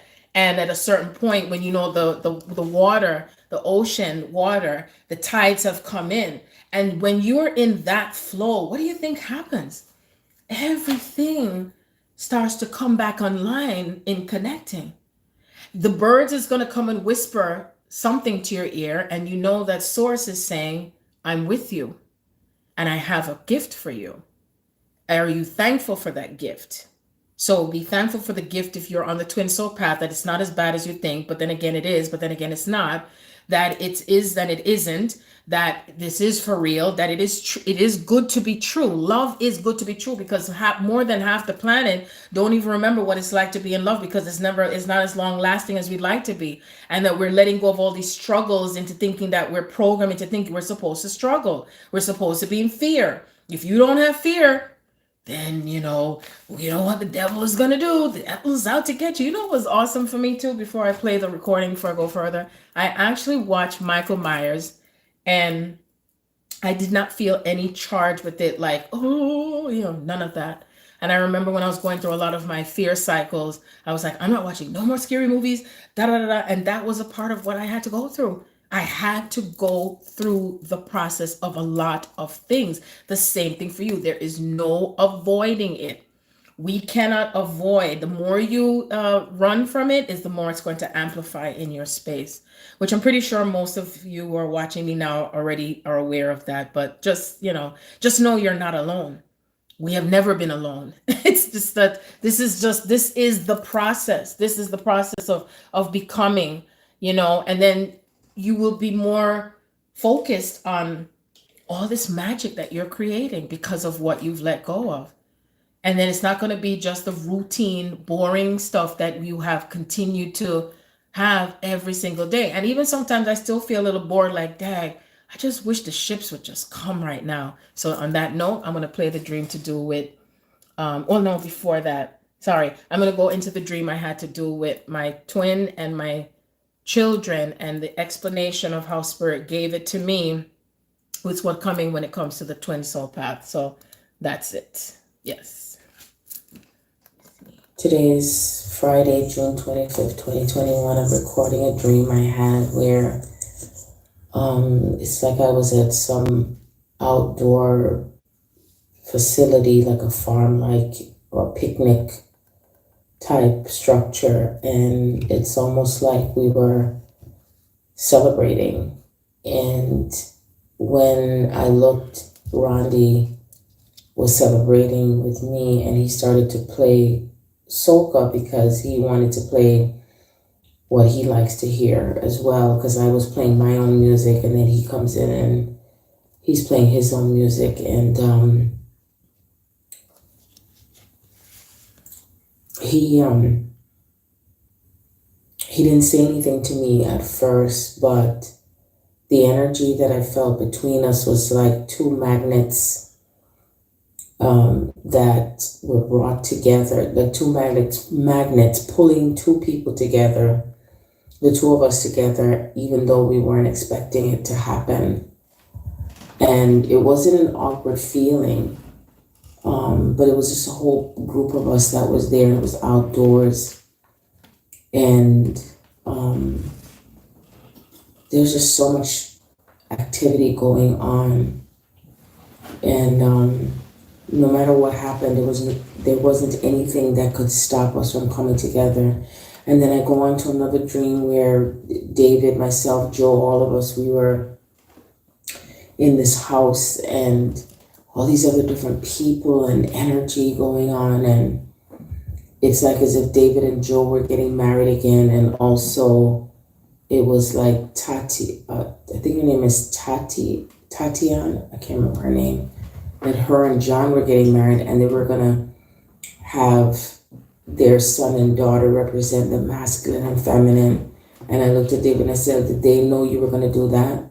And I was just like in this huge position of power, like I was directing things like an army general or something, in a way. But I wasn't forceful on anyone, but I could feel the power that I was having within myself. And Jo was like, she put a gown, looks like on Akasha. It was too big for her, and she was just focused on the fact that she was going to alter it so that way Akasha could be like a mini bride, and then Remy would be like the groom. But it was more like they were representing the masculine and feminine energy. And it's like her and David were reset with their masculine and feminine energy. So it just feels like when I feel into all of this, because I'm just having dream after dream after dream. As soon as I lay down, just more dreams and more dreams. The most I put these pieces together, because I even said to David in the dream, they could have all the information in the world, but they can't interpret it. So anyone who thinks they can stop this awakening ascension process, they can't. This is what I was saying to David. I said, even if they get information and they look at it, the time is up where they can't distort the truth. I just saw 333. And I was speaking boldly with force. And I said it twice. I said, they can have all the information. They cannot extract anything from us anymore. They can't, even if they try to listen in or find out things, they still cannot interpret, and I was like giving an indication that the time is up. So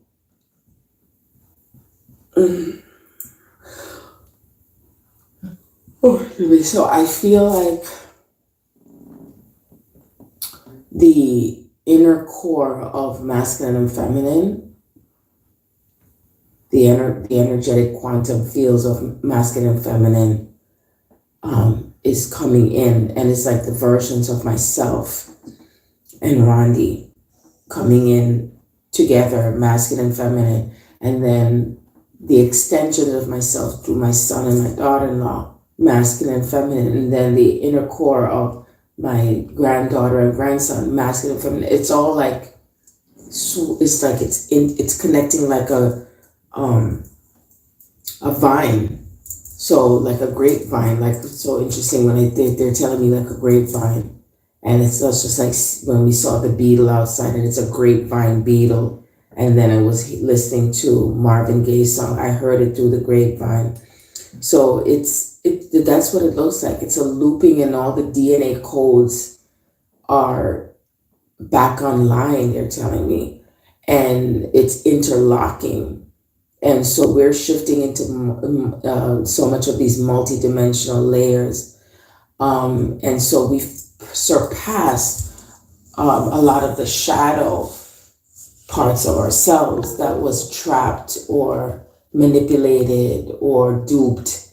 And so whichever way, it's almost like something reunited within ourselves, internally and externally. So this is the best way I can interpret the overall essence of the dreams, what's intertwining and what I'm picking up on within my subconscious, superconscious, and supernova consciousness. So it's really leaping in quantum realms, and it makes sense that it's happening in this time and season because we've had the eclipse, we've had the solar eclipse, solstice energies.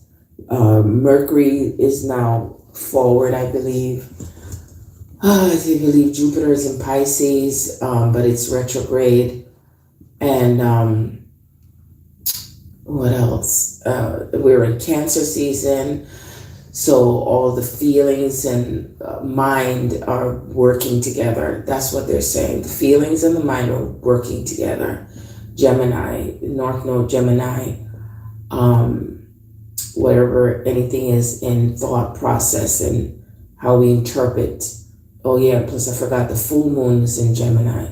So all these thought process and everything is amplified in our thoughts and how we feel and connect with each other, and the way how we interpreted information. It's no longer in a space of how do I say it, like if someone is paranoid about how they feel or how someone else feels or what they think, what they perceive. It's like there's greater clarity, greater parts of ourselves in communicating with one another. All the thought patterns of what we took on from our ancestors that had affected us in these timelines is no longer there. So we're able to move forward. The new generation is now being created. And so whatever internal work that myself and my twin soul have been pushing through is now creating a rippling effect. It's just like, again, with the music, he's playing soca, I'm playing reggae. It's not anything to do with which one is more than the other better, but it comes together. We get to do what we feel and put it together in from the feeling and not just logic or with the logic, and that it doesn't have to separate itself anymore. It doesn't have to separate, and able to still feel that honor for self in what we desire from our hearts is the best way I can interpret this too as well, because that's the marriage. It's the marriage of masculine and feminine. The desire to be married to oneself and with God, source creator. And when we are able to surrender to that part of ourselves, everything starts to come together and it becomes a domino effect. And it's effortless. You don't have to do anything. So everything's just swinging to our side, that pendulum in the joy that we always desired. Anything that has kept us apart, anything that has been, whether it's affected us externally and internally, it just feels so free. That's how it feels, like a sense of freedom. It's It's a sense of freedom, but everything else just feels like, you know, all these get-togethers coming together, planning and this, that. It's like freedom, celebration, honor, joy, expression. Yeah, that's what it feels like. And so it is. So that's the dream. And in the meantime, I'm gonna put on some background music. I have what I call my twin flame playlist. Yay! I've been organizing this playlist since 2015. A lot of the music is in the book. Of course, I know I'm gonna have to get a lot of permission everywhere, but you know, I'm a lover of music, and we communicate through song. And you know, a lot of times, I would say more often than not, our twin soul comes to us with music and messages. So before in the past, we would listen to music and dance to it, but now it's a matter of listening to music, looking up the lyrics to receive the message and what is being conveyed to us through the heart. And so that part of the higher self, even of yourself, because someone, greetings, Zamira, if you're on, she told me that I came to her in a dream a couple weeks ago, and it was to do with her twin and the things that I spoke to her. So a lot of times there's messages that is going to come through from someone else that is a representation of your twin communicating to you as well, and not just. And sometimes you will have dreams of your twin with how they were, how they looked in a past life. Remember that. It may not necessarily be how they look now in form. So I just wanted to let you know to pay attention to that too as well. Sometimes there's things you're going to process that comes through from someone you were connected to in a past life, okay? As far as a lover, a spouse, or whatever, it is still a reflection of your twin and the things that you are processing through. And sometimes it can only happen while you're sleeping, okay? While you're sleeping. So your mind is out of the way. It's not trying to say, oh no, this doesn't make sense. So anyway, so you heard the dream that I shared with you. That was June 25th. Maybe someone, if you have the time, you can look up to see what was aspecting that day. I know the sun was in Cancer. It was in Cancer at that time. And I just got this this board. I don't know how much anybody could see it. I'm gonna do the best that I can. And it's important, again, where sometimes we do need the details, okay? Because it also helps when it comes to navigating this path. So I'm gonna do as much as I can. Okay, so I have one phone on YouTube and I have one phone on Instagram. So I'm gonna shift it back because I know you're gonna be seeing it like a mirror, okay? So on this side, I put the masculine twin, okay? Because Spirit told me, instead of me just saying it with words, I'm gonna show it and demonstrate it to you in the physical sense so you can pay attention to how it is for you, because it's time, Spirit says, it's time to see and to understand those and understand those that are in your physical presence right now, okay? And how it relates to your twin soul path. So myself, Sharon, I'm in a female body, okay? Some of you might be in a male body that carries more feminine energy. So for all intents and purposes, I'm talking about myself here with this chart, but I'm trying to show you how you can see yourself and how all the elements is bringing you into your union space, okay? So remember, the elements is earth, fire, air, water, okay? So I carry the sun in Aquarius. I'm gonna put Aquarius here. My sun is in Aquarius, and that's a masculine sign. And my ascendant is in Sagittarius, and that's a masculine sign. And so that's fire and air. And my moon is in Pisces. So I have a lot of Pisces in my chart. I have Mercury in Pisces, Venus in Pisces. I don't remember the most of it, but I do have a lot of water signs too as well. And then I have that one fire sign that I have, okay? And I think, so part of me is having to ground myself on earth, okay? A lot, because I'm always like dreaming and have dreams, and I have the gift to interpret dreams and to understand the dreams, and also to see in the layers, the outer and the inner layers of everyone. You know, like I could be connecting to you with a group of 20 people, and I could still feel and assimilate all the data all at once. So that's where I understand myself in terms of how I came in the female body carrying the masculine aspect of that, what do I call it, the spark, okay? And my twin is in a male body, but he carries more of the feminine sign of the Cancer, the mother, right? So that's why they say when the masculine is connecting to his inner feminine, it's going to start from the mother. So if your twin has issues with the mother, if you have issues with the mother, remember that that's the foundation. So you have to come back to the inner core of that foundation in order to heal to that greater part of yourself, so you can come into that union space with yourself first, where it's harmonizing. Okay? And for everyone, it's going to look different. So look into where things aspect for you and your twin, where you're sharing that energy of masculine and feminine on all aspects. Do you see what I'm saying? Your sun, your ascendant, and your moon. Okay, because remember that you're interpreting that energy and that data. Now you can say, well, I'm not in contact with my twin. Some of you might be in contact with your twin. Some of you might just be dreaming your twin. Some of you might be with your twin now and then. You have communication, or there's no communication, or it hasn't been communication for a while. Remember that communication is going to come in many forms and many levels, so it's not to dismiss it.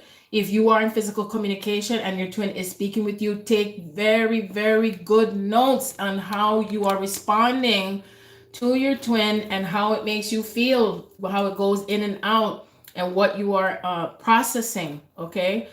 And if not, then there's some of you that you might have dreams and you're also in physical contact. And this is about navigating what is it that you are bringing together for yourself on both sides. Because even though you might have your own family where your mother gave birth to you and your twin had another parent that gave birth to them, you're still sharing the same energy as one, okay?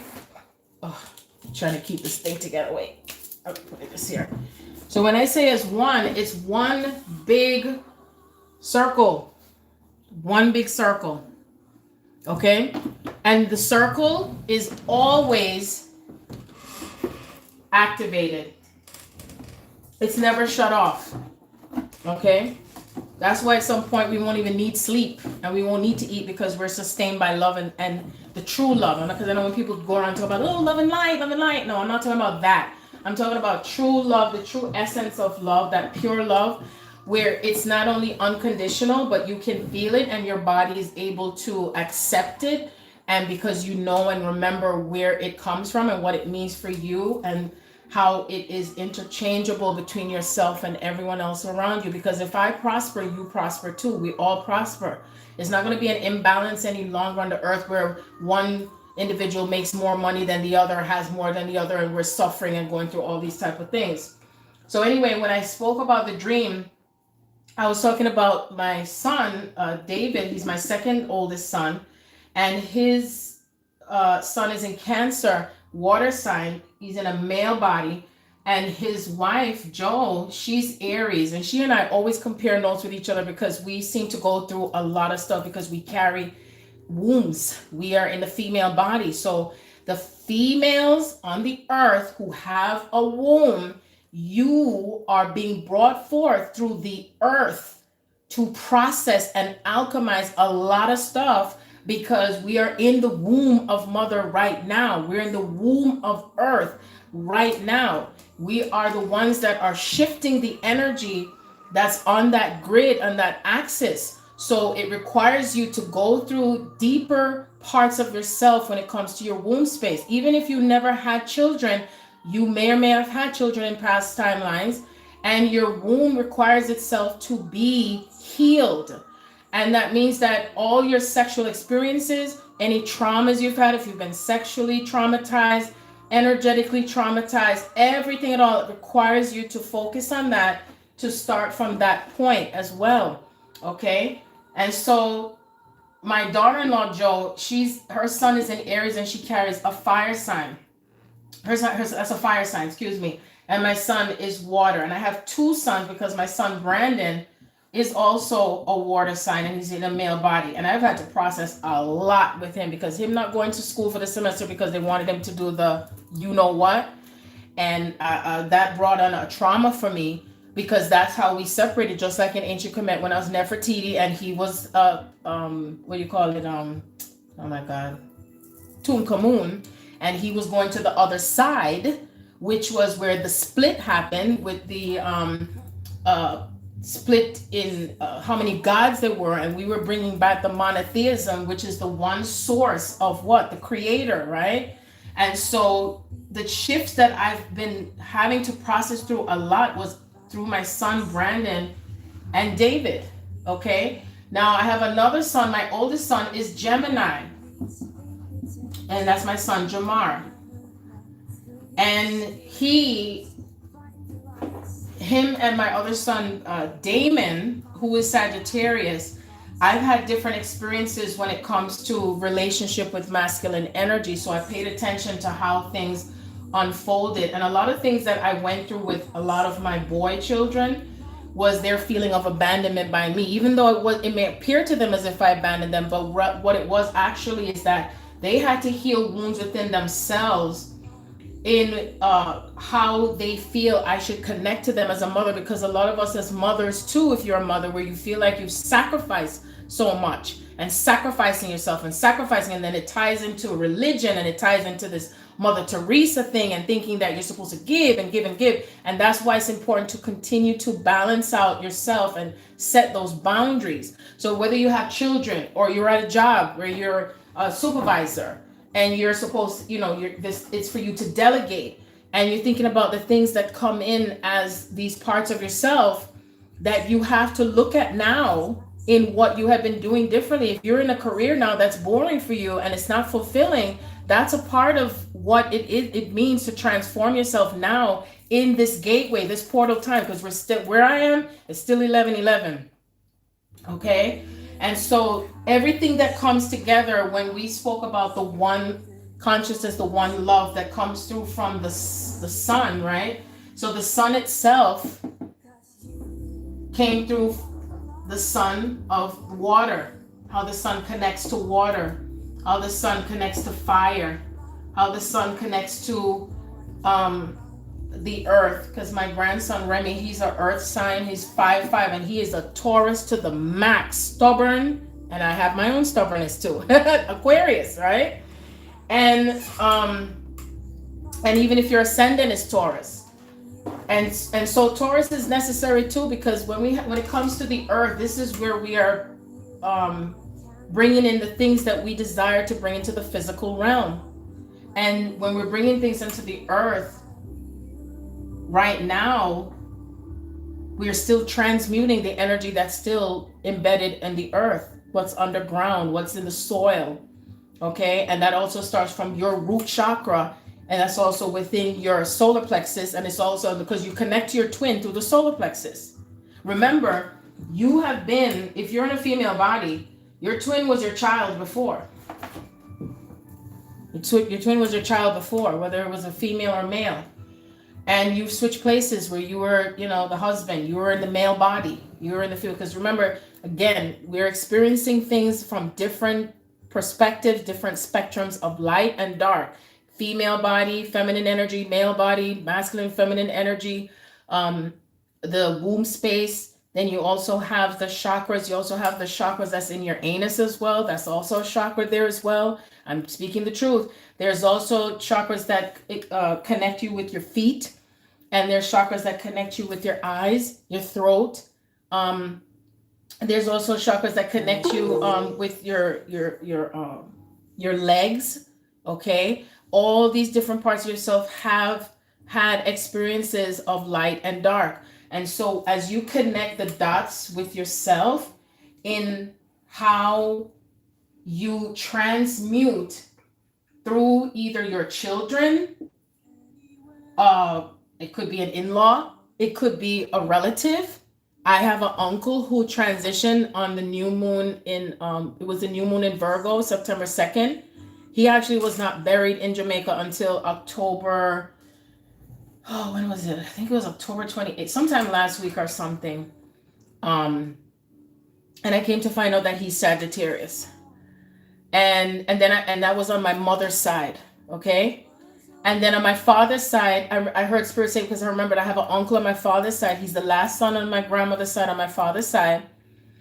And his birthday is actually on December 21st. So I'm like, oh, whoa, that is very powerful and significant. And the reason why, because again, the power and the element of the masculine energy is returning, the Christ is returning through the fire. So the Sagittarius energy fields is also coming through right now already, because I believe, I'm not sure when the sun goes into Sagittarius. I believe it's either the 21st or the 22nd. And so in between that time, we are giving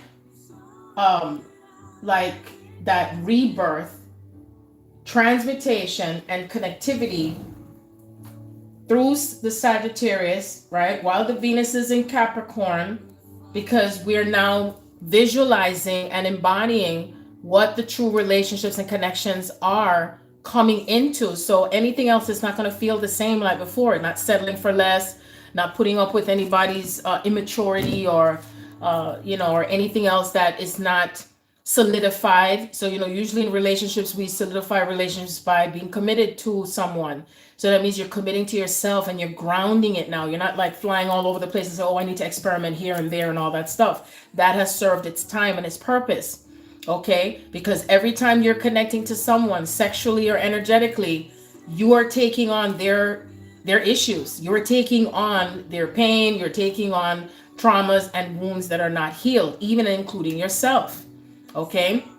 And so that's the reason why many of you may have been celibate, continue to be celibate, because this is the part of becoming like a virgin again, meaning that you're coming back to the beginning of where you are in a purified state, okay? In the mind and emotionally and mentally and also physically, because every part of yourself that is transmuting and becoming purified, you will now then activate all the other powers that have existed in how you are creating, and it becomes effortless and it's not as dormant as it used to be. Okay, so remember though, every process that you are coming with this is going to start with the fire. So look and see where fire is in your chart. Look and see where Sagittarius is in your chart coming up, because the nodes are shifting.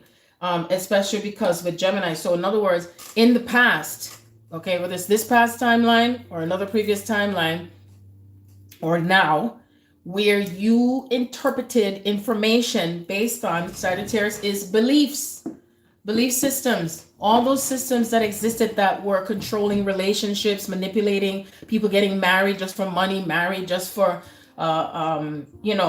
power or how it makes them look and feel, having babies, and it's all these type of relationships where the child is not with both parents, and children are being conceived on the notion where there's not even as much love, you know what I mean? And there's no consideration to the trauma that comes with that with the children. Okay, and so that's just a part of it. And also Sagittarius is very active, and it brings out energy of bringing life back to things as well. So even though sometimes it may seem like fire is dangerous in its own way, because it's like something is just being activated and burning, and you have no idea how it's going to turn out. And then there's also the way how things are looked at. Again, that perception itself is where you're taking yourself into the change that you're bringing into your reality as you're shifting with the nodes, as it's going to be moving through the cycle from Gemini through the water, which is Scorpio, because we're in Scorpio right now, right? Through the water time frame. But that aspect of the water is through what? The solar plexus, the lower parts of the body. You might find yourself again going to the bathroom more frequently, And part of that is the energy that you've stored in previous lifetimes that you have taken in, right, into that part of yourself that connects to your twin, okay, that you have to heal. It might even come up in relation to your health, where your health is affected, okay. A lot of people have been going through mental issues as well. And the mental issues will come up because a lot of those unhealed wounds are showing up again that has not been addressed. And it could be tied to your ancestors. I've had mental issue stuff come up in my family that I looked at also, because my grandmother had 12 children, okay, 13 pregnancies. And there's a lot of trauma that existed in that time frame in Jamaica, especially with this enslavement, okay, a lot of the enslavement and a lot of the incest and a lot of the religion stuff that has been deeply embedded in certain regions that's still there. But you see, wherever you are, again, as you have been anointed by God, source creator, you are the head. You are now the head of that genetic line that is transmuting. So your codes might be the 7 monad. You know, I know mine is 7. 7 is God's perfect number. So you might see the 717, 777, 707, number 7 itself, okay? And some of that connectivity might come through in other number sequences as well. And so you are the co-creator of this new reality with how you connect at the top now.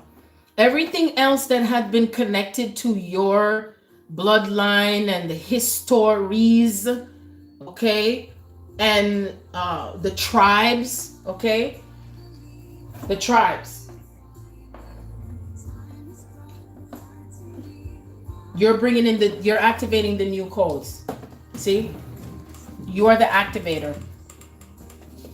So again, look and see where the fire is. The fire. Sagittarius, I meant to say, sorry. Where Sagittarius is coming in for you when it comes in, as well as Scorpio, okay?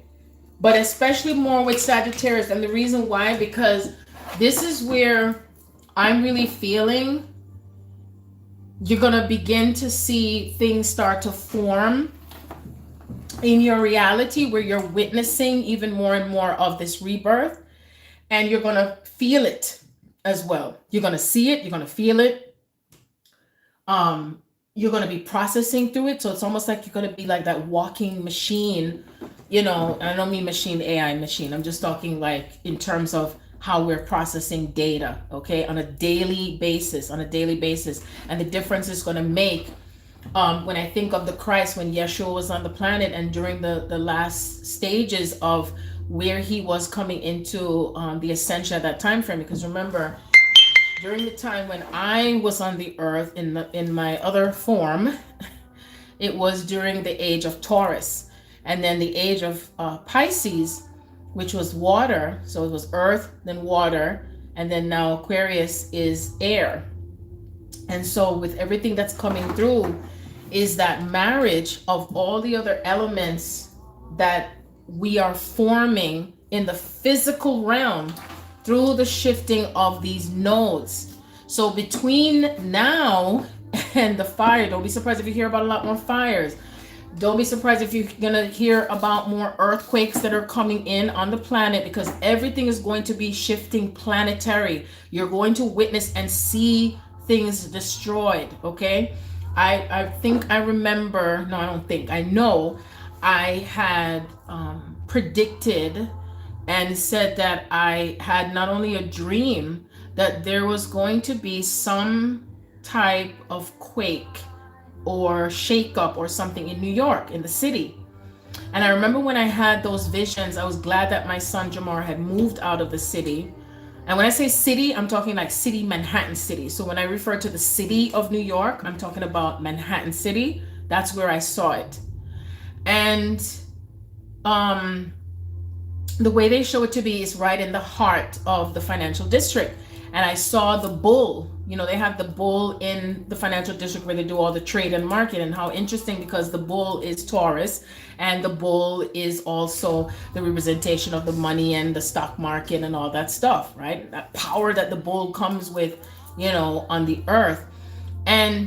But guess what? The foundation of the stock market and the trades and all that stuff was built on what? Greed, power, corruption, manipulation, no fairness, no balance. So it's like we're literally going to be in the space of like the movie Trading Places. So everything that was at the top that was greedy and taking is now going to start to go down to the bottom. That's why things are happening with those celebrities who are not in alignment, or any regular person. So wherever you are, if you're operating or functioning with no integrity, and you're taking from someone, or anything, could be big or small, that karmic cycle is coming to an end. And so whatever that individual has been feeding off of someone's energy to get what they want in order to succeed or to go be ahead of someone, that is not going to be supporting on the earth any longer. So all of those foundations that existed before in the past on the earth with the greed and all that stuff is how this element of the water, Scorpio season, where you're working through those deep emotional fears and all the things that have kept you disempowered, and the pain and the hidden secrets, all the hidden secret stuff is coming up now. A lot of hidden secrets or even, you know, stuff that you felt but you kind of ignored it or whatever. And then as we're getting closer to the Sagittarius time frame now, it's where I think of something slaying through something, like it's just like whoosh, and it's coming through like fire and speaking out in your throat, and you're cutting all of that energy that has kept you stuck or anywhere on the earth. Anywhere, could be anywhere, anything, in terms of like, say if you didn't speak up before and you finally tell somebody off or whatever, or you speak up or you take some action or something like that. So that is also building up at the same time as we're getting closer. And you know, the nodes are already starting to shift, because I'm already feeling all of it already from now. I really am. And so that foundation itself of what's going to come for New York is where something's going to happen. It's going to be like an Armageddon, and it feels like it's just going to just be like a collapse. So you can't imagine when you know they're trying to call this reset thing, right? The world reset, and then they're trying to say who's woke and use those words, because that dark energy is trying to confuse the frequency of what we're creating new on the earth. Okay, but the one thing I know, the foundation of what begins again on earth, with how we value money and how we value life, how we value our relationships and our connections, is going to be through the gold and the silver. Start investing if you can in the gold and silver if you can. And this is where there's fairness and balance. There's no interference with the foods and stuff like that. So therefore, the same foundation of what they created, and say how the gold and the silver places value on the dollar everywhere, and everyone saying, oh, this country has this more money over here and the value. Guess what? You can just imagine when that whole shit just collapse, right? It's not going to be worth anything, because guess what? They're not going to have anything to trace with it anymore. So never, ever, ever, ever, whoever is listening, never underestimate the power of God. Never underestimate the power of the Christ. Never underestimate the power of change, because change is inevitable. It will happen, and it is happening. Okay. And ironically, someone that I follow on Instagram, her name is Aquarius Maxima. She reads cardology. She actually posted something this week and said that the energy of 2022 is the karmic return of New York. And there's also going to be a karmic return in the United States as well. Remember that most people place so much value and hullabaloo over the what I call divided states, because I do feel that there are other states that are going to start to recede, you know, as all this power struggle is going on among those people, okay, in power. And so what's happening is that the energy is showing as if it goes back and forth, and then they go to Supreme Court, this, and the Supreme Court makes a decision and overturn this, and this one trying to stop themselves from not being exposed. But guess what? Every blood clot thing will be exposed. Everything is going to come out in the open. I don't give a flying feather who it is, okay? Certain people are going to be going through patterns of where they're exposed. They're no longer in power. People will be more taking back their power. And all these things is going to continue to ride out. And guess what? It helps us. It's necessary. It is very necessary. So it's good to be aware and to read the energy and see where, as it crumbles, you're building. As it comes back again or tries to resurface, then something comes again to counteract it, because you are rising to your power every single day. Every day you make a choice of knowing where you have done something differently because you have changed the timeline, is where that power itself is what's recreating the harmony that's coming within us, that's bringing in our union space, okay? And remember, union is everything. When I say everything, I mean, because I know the English language, meaning mental, spiritual, emotional, and etheric. All of that put together. So I wrote here in the notes, the return to the past, make new choices, not by manipulation or the old ways of doing things. Because I was talking about Venom, how the first time Venom came into to the movie with Spider-Man, because there's another Spider-Man movie that's coming out. I believe it's in December, and I'm looking forward to that. I don't know if anyone has seen the previous Venom movie that came out. I think it was called Carnage or something like that. And of course, The Matrix is coming up, because all of these are clues to what is happening with us.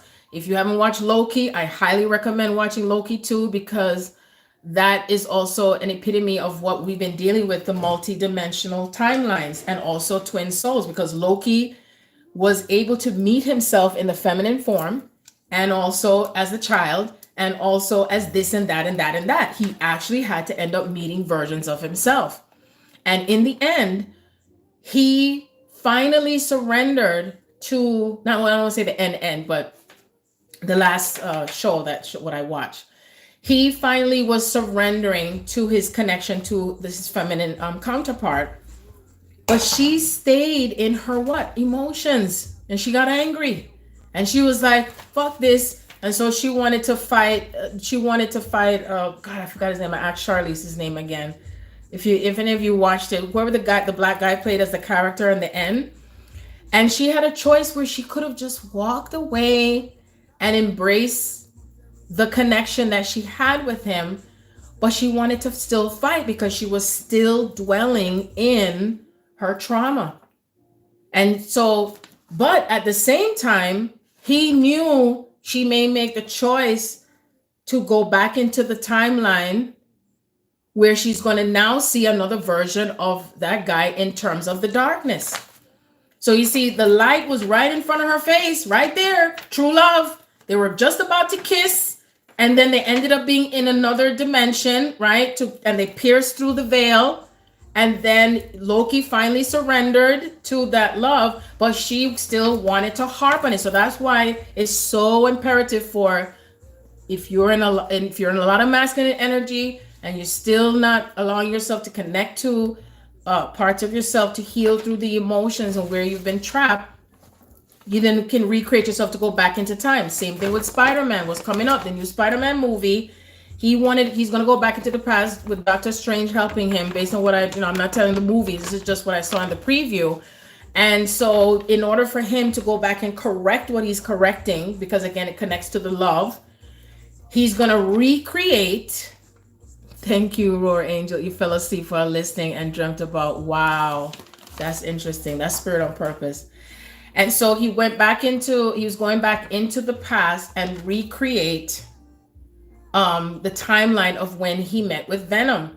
And so Venom, the first Venom movie, was portrayed as evil and dark, right?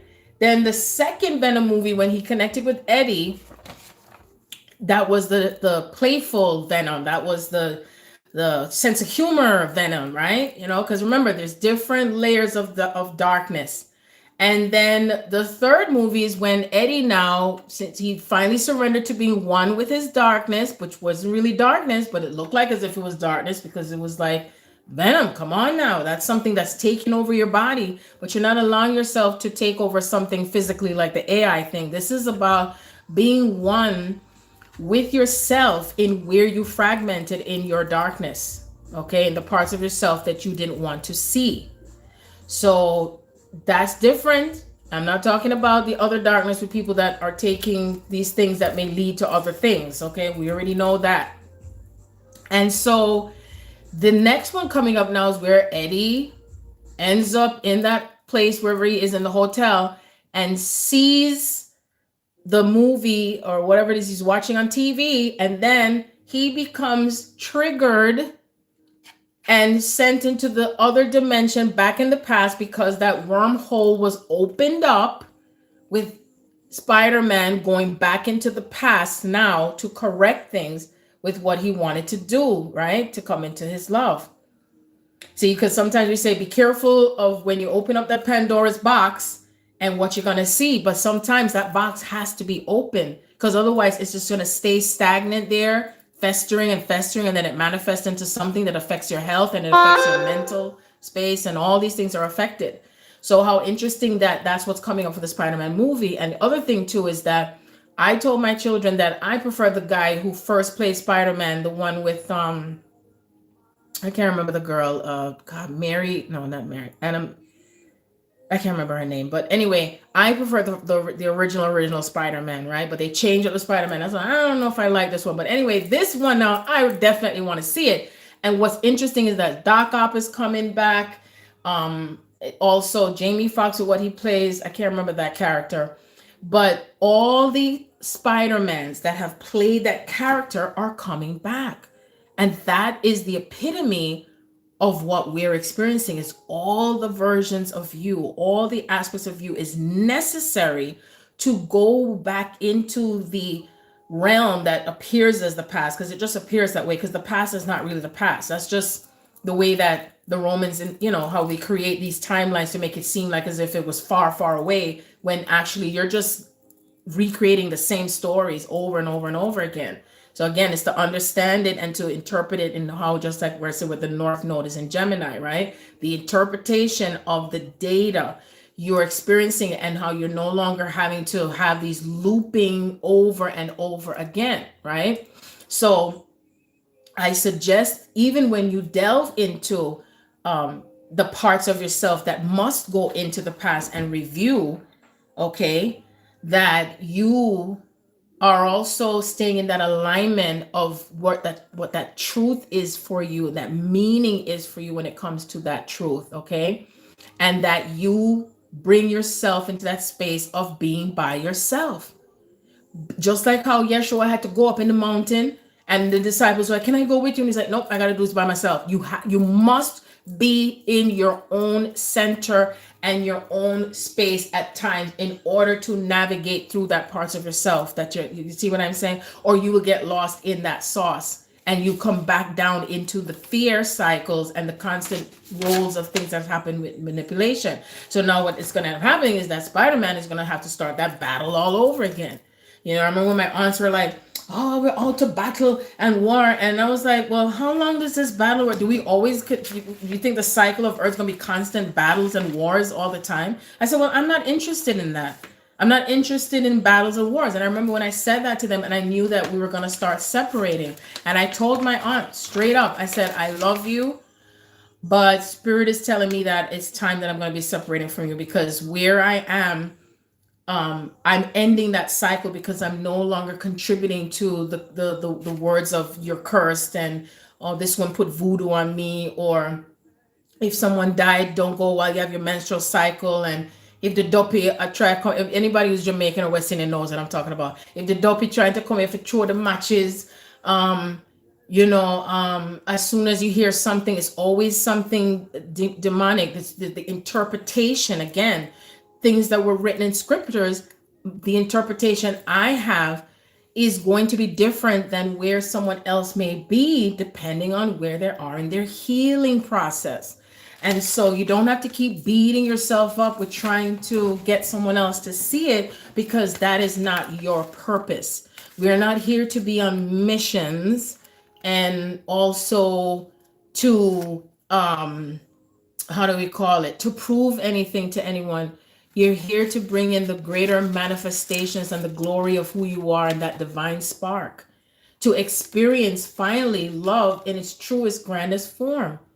That is your sole purpose, okay? We're not here to struggle and work hard and to come together with your twin to prove anything to the world, because Source God is doing that through you. Do you know how many times I've felt myself having effect on someone and I didn't do anything?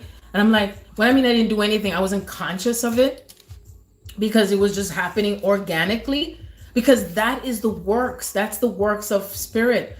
And when we trust that, where as long as it doesn't feel heavy, okay, and it doesn't feel like it's taking from you, then you know you're on the right track. But the moment you feel the heaviness, pause and then come into your realization of where that is coming in for you and where spirit is guiding you to finally set yourself free. And that means that you're going to make that new choice and you're not going to be spinning those old fable tale stories that may come through from your ancestors, okay? Because that is how those forces put in that fear. Even when I was watching my my uncle's what do they call it again, memorial, it was on Zoom or something like that. It took a lot out of me to watch it. You know why? Because it was so heavy and slow and did it, as you say in Jamaica, how it did it. And no disrespect to my uncle, but I'm just talking about the energy. And that uncle of mine, anyway, he's one of the very few uncles that I can remember that he used to cuss pure bad word and bring all life to things and everything like that. He didn't give a fuck about anything, okay? But the last time I saw him was 1999 when my mom transitioned. And but the thing about it is that my family did not speak about him in the true essence of who he is. That's what I noticed. They only wanted to wrap around his life and who he is based on religion. And I was like, wow. But I'm glad that I got to experience the true nature of who he is, because many people do not like to step into their true selves because they're busy worrying about what someone is going to convey. And some people like to paint a picture of themselves like they're so perfect. And, you know, if I say that I'm involved in religion, then it makes me a good person. I'll be on their good side, you know, or if I have all this money, it'll make me be a good person. I'm going to be on their good side. But if I say I'm that I walk a dog, they're like, oh, what's that? Oh, no, that's not good. Can't you do, isn't there anything else better that you're going to do? You know, and the judgment comes in. And hey, we're at a point where who cares? And I even look at it too, that I can still have the best of both worlds in what I desire to be and do. And what matters is what is bringing in your joy, and your soul is feeling fulfilled and it is magnifying. Your soul is not going to magnify if you are attached to the belief systems that were created on earth and you think that it's still going to continue and that is going to bring you the joy, you know, or I should say blissfulness, because this is what we're creating on earth. Twin souls are bringing this energy, the ultimate energy of what blissfulness is going to be on the planet. Because you have happiness, then you have joy, and then you have blissfulness. So it's about the blissfulness is the highest attainment. And normally people attach physical things only to their joy, but they don't consider how they received it and really truly deep inside, how is it fulfilling them? Because most of the time when there's a lot of people who have all these physical things, but they're still not as joyful as they'd like to be because there's something missing. But when you fill up your soul with all the joy that you can have, and it could be a simple act of something, or a simple thing you get for yourself, or something that may seem so minimal, and then all of a sudden spirit brings it to you and you're like, oh my gosh, wow. That made my day, that made my moment. That simple thing is what brings in that outer manifestation of everything else. And once you become so attuned to it every single day, you will never lack. You will never be in lack of anything, because everything and all things are emanating through you constantly. And you're not having to think about it when you wake up, because it's happening automatically, because it becomes a magnet, like a magnet to steel. You see? And so the more you allow yourself to be in that, I should say, practice, it's not a practice, but it's like something that you exercise like a muscle, and you're getting up and you're saying, this is my routine. So at the moment when you're having the experience again, you don't have to repeat something and say, oh, I need this, I need that. It's like, I choose, I desire, I'm thankful, I'm grateful. And then everything starts to just emanate towards you in that space of gratitude. But you have to align with it, because if you're not aligned with it and part of you is still doubting and you're more in the frequency, oh, I wish, I hope, maybe, I don't know if this path is really me. Oh, it's a struggle. Oh, I don't know. And and then that's what you're creating. And that's what they want you to do, is to not believe. So the belief systems, and one of the belief systems that has kept is the Roman Empire creation of the religion. Remember that a lot of things that were written in books, the feminine principle was missing out of those books. And so that's why the feminine energy is bringing back the true source of that light. And the light is that knowledge, the true knowledge, not the knowledge that necessarily comes from books, the light knowledge that connects to you through your heart center, okay, your solar plexus, the root chakra element, okay, that primordial center, because when you were created, you were in that center womb space, from your lineage of all your mothers and mothers and mothers and mothers and mothers and mothers and mothers and back and back and back, that same egg over and over and over again. And one thing that I uncovered when I did my own DNA testing, that the mitochondrial DNA was linear. It was one straight line. That's it. Passed on, one after the other. On my father's side, it was all over the place. It was all over the place, okay? And that's because the masculine is searching for her. He can't find her if she's not in alignment with herself. And that's why we're breaking those cycles through the womb.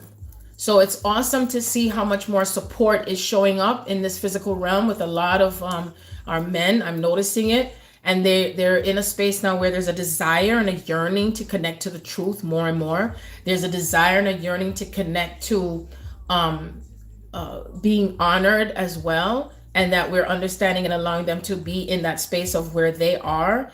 Okay. That we're letting them speak up and speak out. One of the segments that I shared, I'm sharing an experience I had with someone that I saw something so manipulating. And Spirit has me going on certain platforms and just listening, just to observe, and as I was observing the part of where the masculine fragmented, and it's where we're desiring support, they're desiring support as well, but also allowing them to be the blueprint of who they are and not try to tell them what they're supposed to be as they're transforming into the higher element of themselves. So it's just like when we are experiencing certain things and you're going to feel like you're, and there's somebody going to feel like, oh, and you're going to feel like, oh, and you feel like, oh, let it come through the way that it has been. Don't tell someone not to feel and not to express and not take it personal, because it's imperative for that balance to come in. Okay.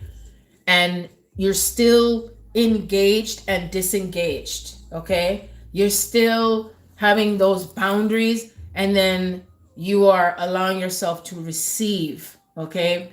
But you're bringing in the inner and the outer parts of yourself, so that way, again, as she is navigating through what they're experiencing, you're becoming that solid foundation now. You're not like scattered with it like before, you see?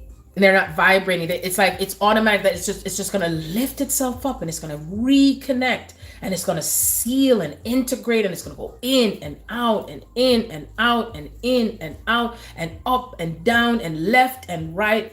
You see, there it's not it's like this is what it looks like every single day, every day. Okay, and you will know where you are based on how people are responding to you. See, that's the key, where people are responding to you. So I'm going to share one more dream, and this one is a premonition that I had to do with the ships. And this was where the ships came in New York again. So this time the ships came into the Bronx, which is another part of the city.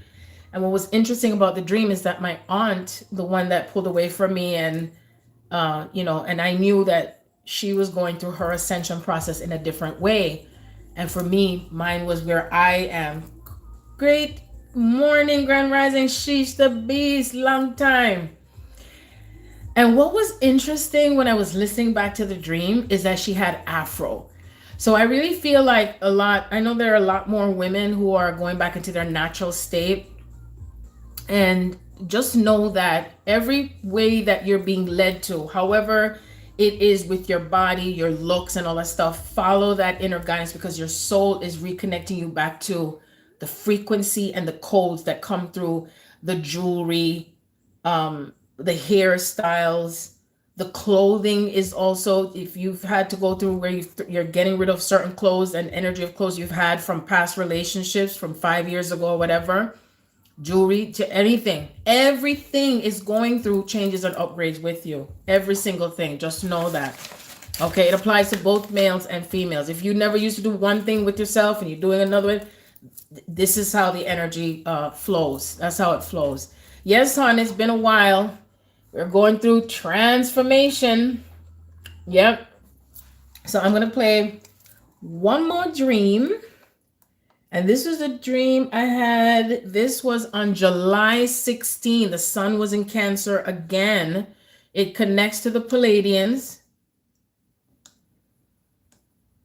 And it connects to sort of like I felt like I'm just switching from the iPod to the PC.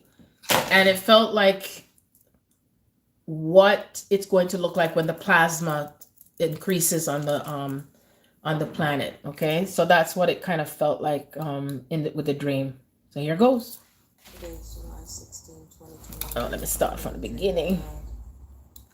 Today is July 16, 2021. I'm recording a dream I had where I was like sort of like in a cave, but the cave was connected to being Wait, I'm pausing it again and start it again, because what's so weird about when I'm recording the dream, it sounds like something in the background, like yeah, and I have no recollection, so it made me feel like as if I was in a ship while I was recording the dream. So just to let you know, here goes. Today is July 16, 2021. I'm recording a dream I had where I was like sort of like in a cave, but the cave was connected to still being able to go outdoors freely. And it's like I saw a building. Oh no. It stopped. Let me start again. Today is July 16, 2021. I'm recording a dream I had where I was like sort of like in a cave, but the cave was connected to still being able to go outdoors freely. And it's like I saw buildings that look or resemble like being in the city, like in the Bronx. I dreamt that I had my phone in my hand. It was a warm time frame. It was warm. It wasn't winter time or anything like that. And I dreamt that first like I was walking and I was with Stacy and Adrian, and I thought Adrian was having a baby, and she said no. And at some point of the dream, I was like standing with the phone in my hand, and I saw a beam of light shining onto the phone, and I could hear a sound that sounded like the sound of a spaceship. and the light was beaming on it, and I was like, wow, they're here. That's what I said, wow, they're here. So I wasn't looking up, but I knew that I had to run and tell someone that the spaceships were here, and they were here in the city, and they were in the city, or wherever I was, you know, that I knew. So when I went to tell, when I came into another section, wherever I was, I saw my Aunt Janice, and she had an afro, and I said to her, did you hear the sound of the spaceship? Did you see the light? That's what I said to her, because the light was so bright. It was like a bluish, light, that you can't help but not see it, you know, shining down. And she said, no. And I said, well, in my mind, I was like, wow, she changed her hairstyle. She's wearing afro now. And it's like she was coming into her power. And so at some point, I've been up with Stacy again. And this time I was trying to tell her about the fact that,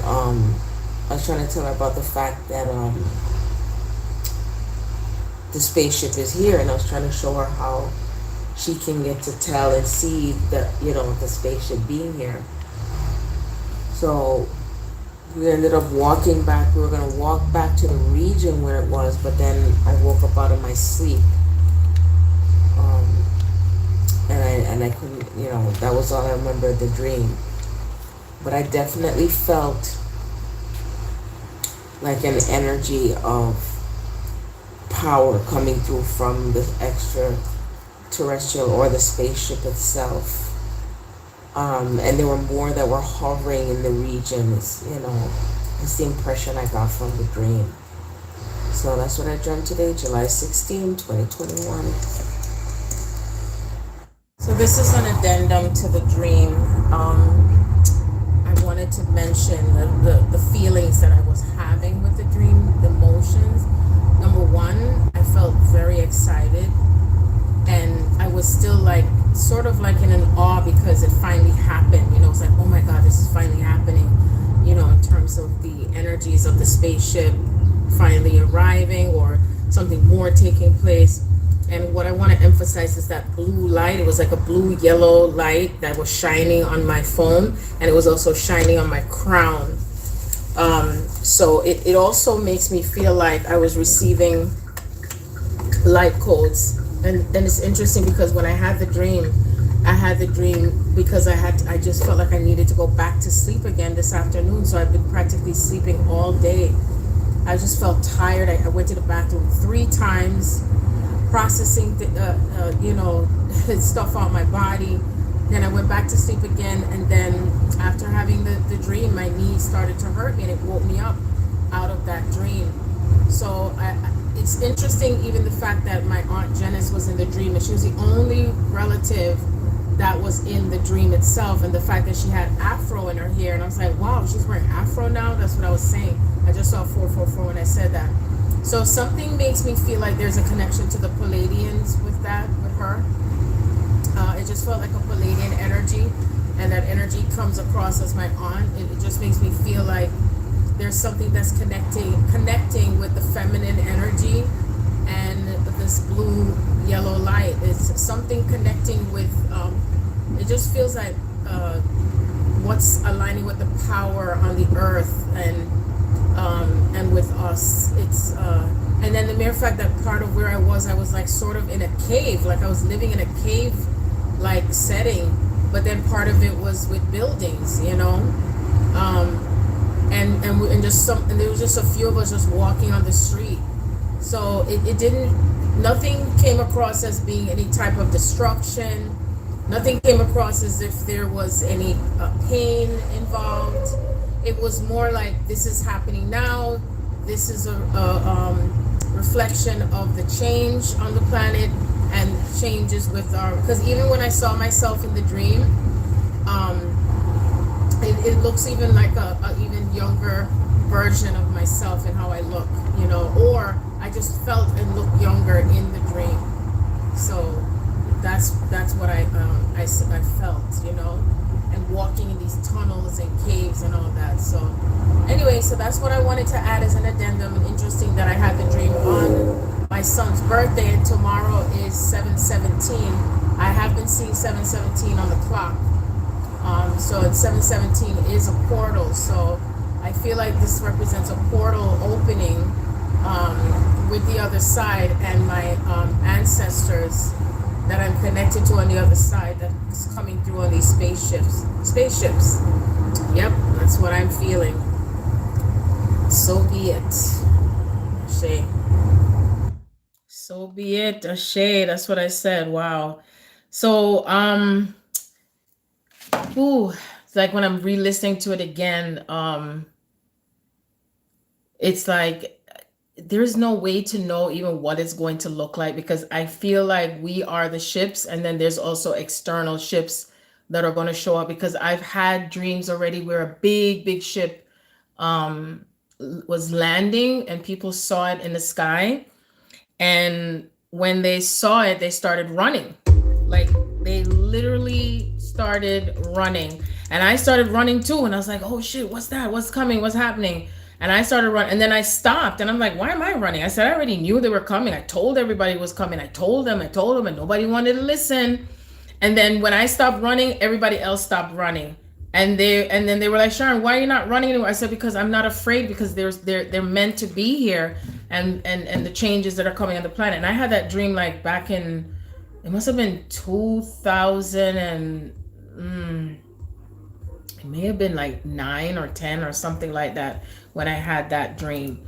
So I know that in some ways we've all been having a lot of premonitions and things that are coming through to do with the ships, but also remember, your body is a light ship. Your body is a representation of the codes that are coming through interplanetary, as well as the part of your etheric body that's connecting to it as well on the other side.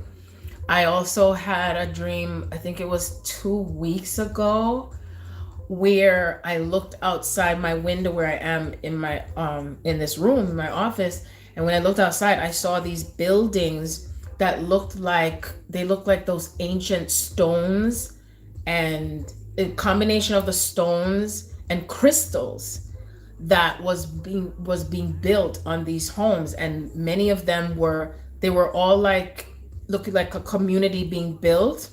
And it was just empowering, and the sun was shining through everything that was being built. And so it's like all I kept feeling was that this is a representation of what is rebuilding with the tribe, and the way that we have connected to the crystals on the earth and everything. That was how things were in the ancient time.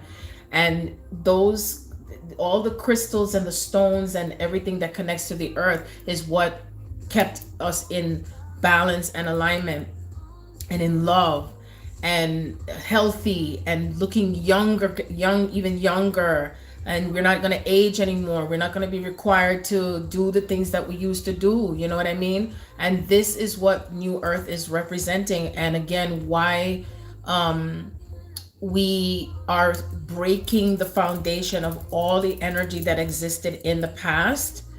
All of it. Everything is being eradicated. Everything. And for some people, it's going to be where they don't want it to happen, but whatever they're resisting is going to persist. You said July 21st was blue spectral storm.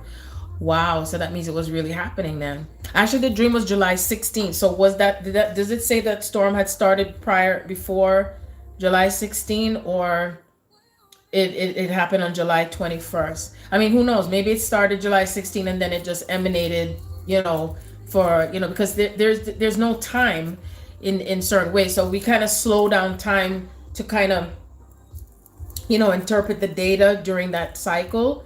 And then it gives us a sort of a preview, the preview of what is to come, okay? That is still existing simultaneously. Oh yeah, absolutely. Our dreams is, So I know I spoke a lot tonight. So is there anything that I said didn't address maybe a question or a comment you made and you want me to just take a brief look at it, please let me know. Because I kind of feel like I've brought through what Spirit wanted me to bring through. And you remember that we all are interpreting the data differently, but it's still coming together in all the spectrums of how we interpret, you see? And that's the part that we must continue to understand, okay? That we're processing differently, and how it may show up might be grander for some, and some it might not be. But now it's where we're all becoming into the grander aspect of ourselves, no longer diminishing, you know, ourselves and bringing it down lower or making it seem minimized because if someone is triggered because you are bringing out the expansive part of your soul. Because some people are afraid of that. That's not your job. It's not your responsibility. This is the time to shine. This is the time to come forward. If you're feeling guided to, of course, because again, there's times when you're going to be internalizing what you're having to process, okay? And you're making it make sense for you.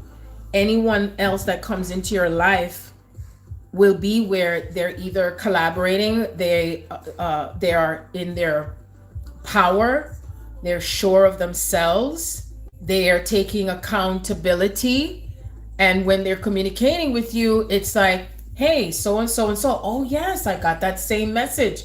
It's no triggering thing going on with anyone, okay?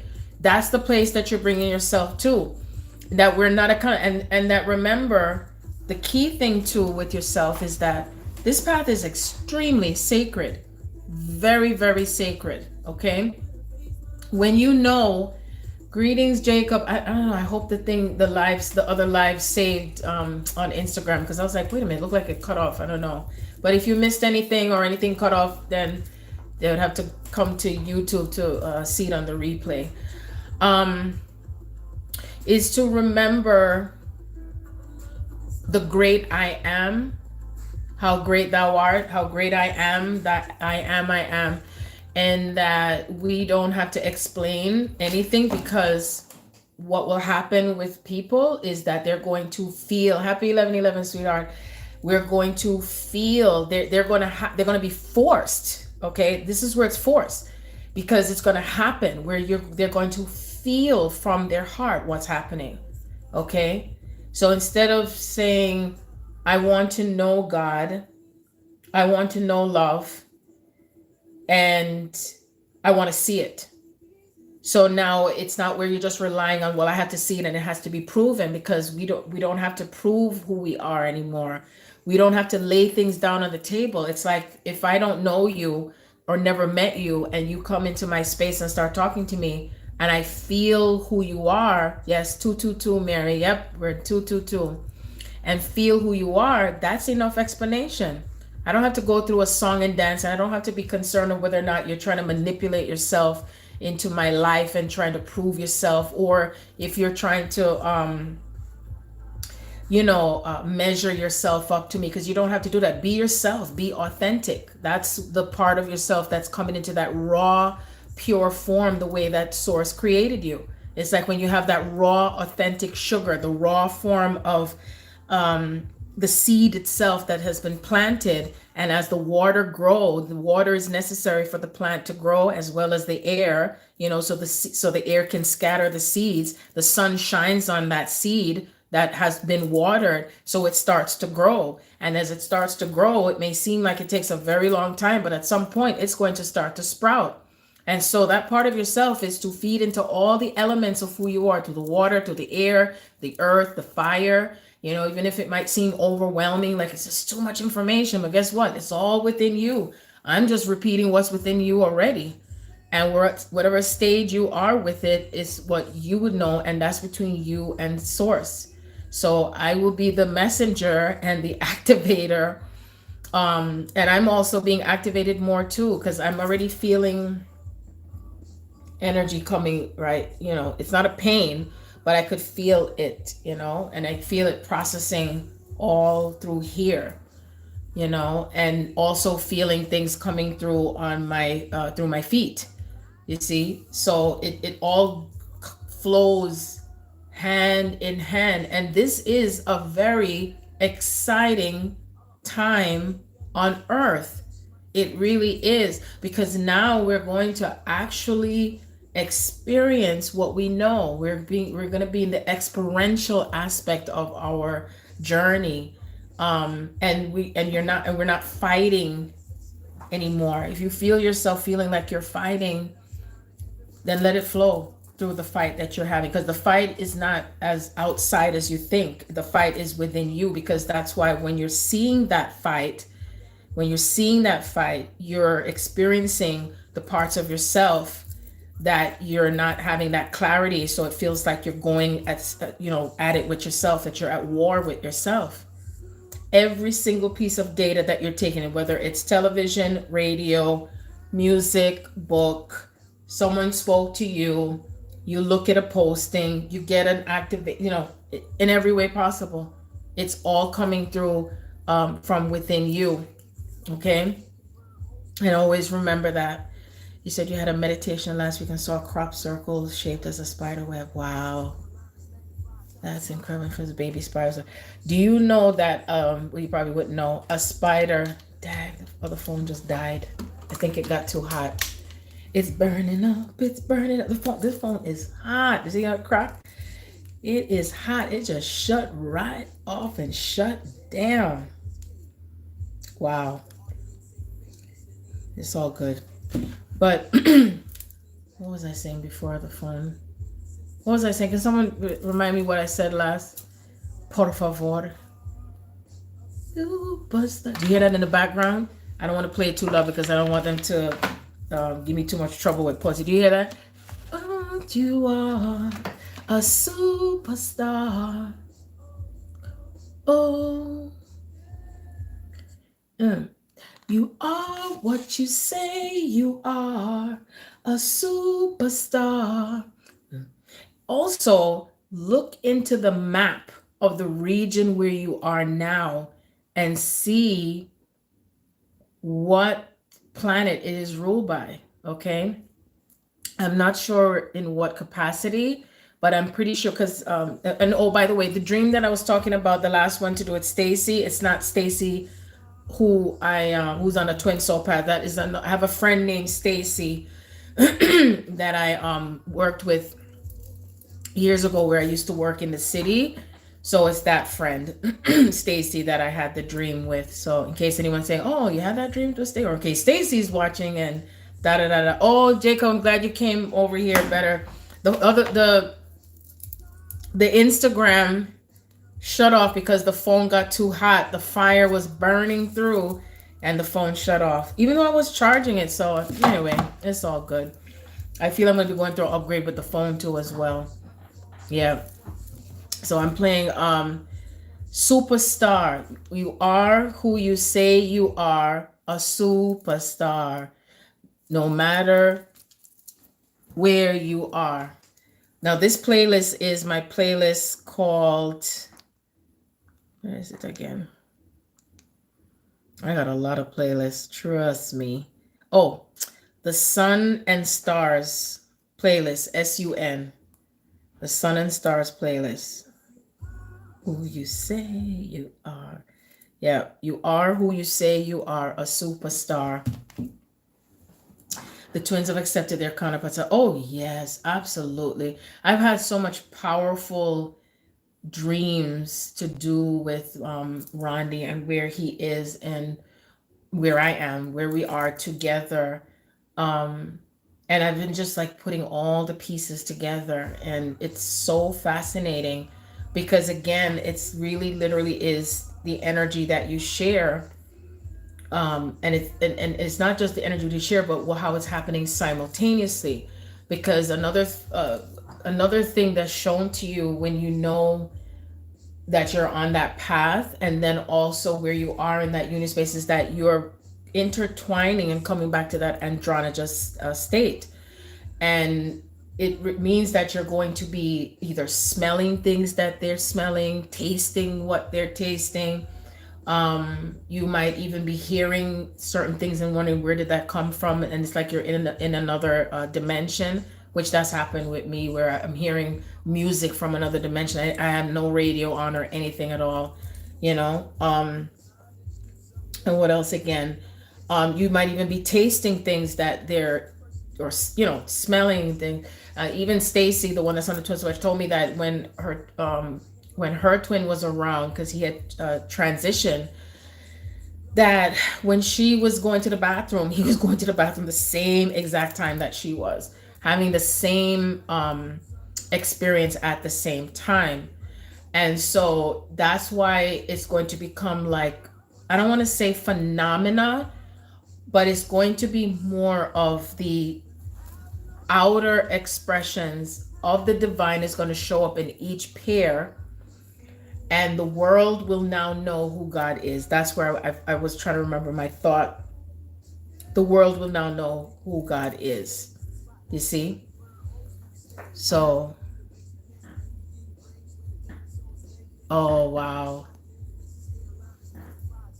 Yeah, you're going to be picking up on things with it because, see, and remember too that every time that someone is coming into contact with you, Jacob and anyone else on here, is that you won't even have to say anything, because that divine spark is going to keep triggering those around you, and or they're going to be activating and like, oh shoot, it's like Spirit showed me like the 3 days of darkness is coming. It really is. And I don't know what it's going to look like, but I do know there is a representation of the things that existed. And that's why, because even when I said to God, I said, but wait, there's just so much people on the planet and so much of this energy. We're going to be waiting thousands of years for everybody to wake up and look how long we've been processing. Like, I can't even count. Okay. And all I kept hearing Spirit saying is, don't worry about it, because it's still coming in a most divine way, and it's not going to be scary. So it's not to scare anyone, but just to be prepared. In almost every instance where change was coming on the planet, people were told ahead of time what to expect, because you will start to feel the messages coming through to you even without having a dream. It's just going to come through and you're able to see it. And then as you talk to someone else or you hear someone else talk, then all of a sudden you're just going to get more downloads and more downloads and more downloads. And it's like, wow. Do you see what I'm saying? And so when I think about the 3 days of darkness, it's like they said that the system is going to create like a wipeout of memory. Now, it doesn't mean all of us that the memory will be wiped out. I feel like everything that represented the corruption or the misrepresentation, things that were distorted, things that were missing, you know, like the feminine energy and the principles and the inner wisdom of the feminine, is going to be like that sort of what we call a collective reset, or something that shifts it back into a beginning. And this is where, as twin souls, those who are on the true path, okay, I'm not talking about the gimmick type of thing with people. Some people think that, and they're really, creating more of these false timelines, you know, and if you're not strong in your knowing in self, then you find yourself looping into their reality and what they think the path really is. So some people are attaching to those names and labels, but they're attaching to the outbreak, is what I call it. Just like how when you have certain diseases and things that have been created, like you have a measles outbreak. Well, there was an outbreak that happened with the true peers. So there was the creation of that confusion, because again, people were disconnected from the heart. You see? They were disconnected from the heart. And so when you're disconnected from the heart, then the only thing that they're allowing themselves to be ruled by is the mind. And if the mind is not in a place where there's harmony and there's wisdom applied to the information and the knowledge, if there's a disconnect to it, then that's the reason why some people are having mental breakdowns. There is a lot of other young men that I know that were on platforms where they have their big YouTube channels and everything, and they're having issues with their relationships, issues with the collective people that follow them and stuff like that. And I already saw ahead of time that it was going to come where there's some of them that are going to have breakdowns, or they're going to have constant issues with women and their relationships and so on and so forth, because they're disconnected from the mother. They're not healing through the mother wound, and they're disconnected from the heart. Nothing is going to work the same way as it was before. So if your foundation, again, is based on lies, deception, lack of integrity, fear-based programming, whether you give it or receive it, okay? And that's why more people are going to be leaving the planet. And it's okay, even if they do leave the planet. And the reason is because the earth itself is having to go through a balance. And so those souls who have been trapped in the earth are going to be leaving because you've healed some of that bloodline. And then new energy is coming through for those who are incarnating, because some of them are just waiting for the frequency to reach to a certain point, okay, depending on the location of where they're going. And there are some lands that are going to disappear. There's some lands that are going to disappear. There's some lands that are going to go through transformation. The things everywhere where things have been taken from the tribes and whoever they're linked to the ancestors must and will be returned. So if you or anyone you know that is on a specific tribal land, which is everywhere, it's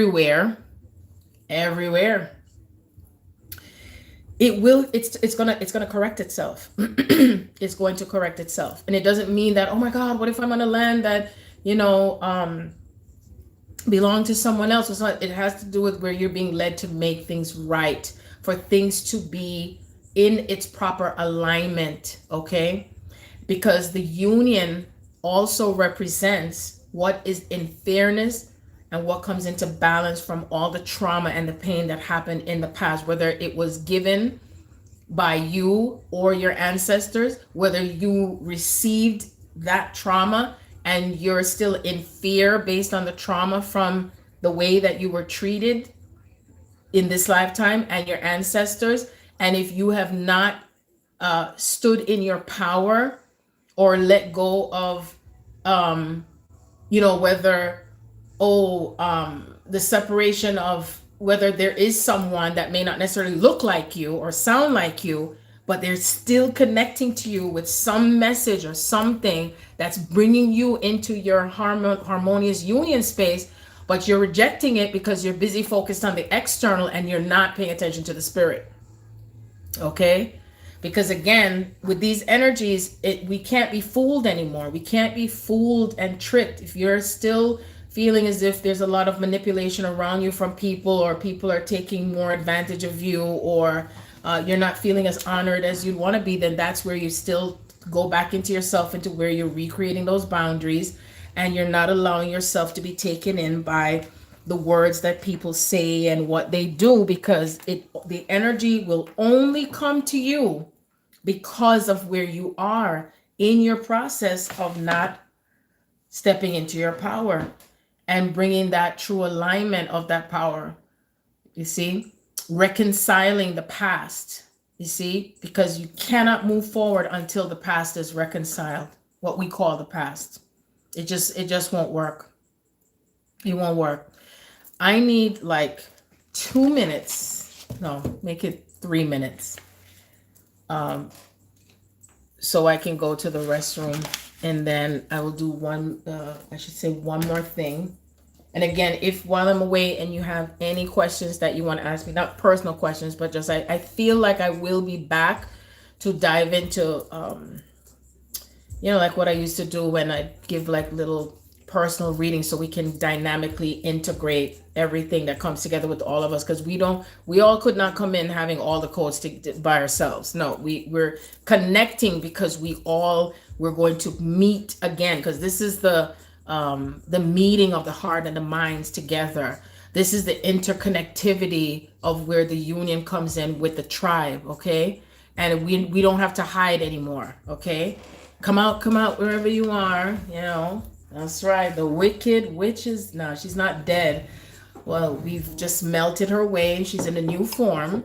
And then, because you have the good witch, Glenda, and then you have the other witch, right? And Poppy Fields came in, we fall asleep, and we're the Scorpio season is we pull back the curtains and say, "You motherfucker, you son of a, you son of," and after all, it was this little tiny, puny little thing that's trying to put fear into our hearts.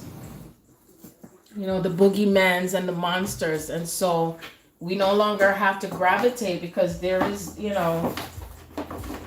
there's no such thing as all these people that wear masks and costumes and put on the facades. And we allowed ourselves to be taken in through the fear. Again, we allowed ourselves to be taken in through the fear. And the opposite of fear is what? Love.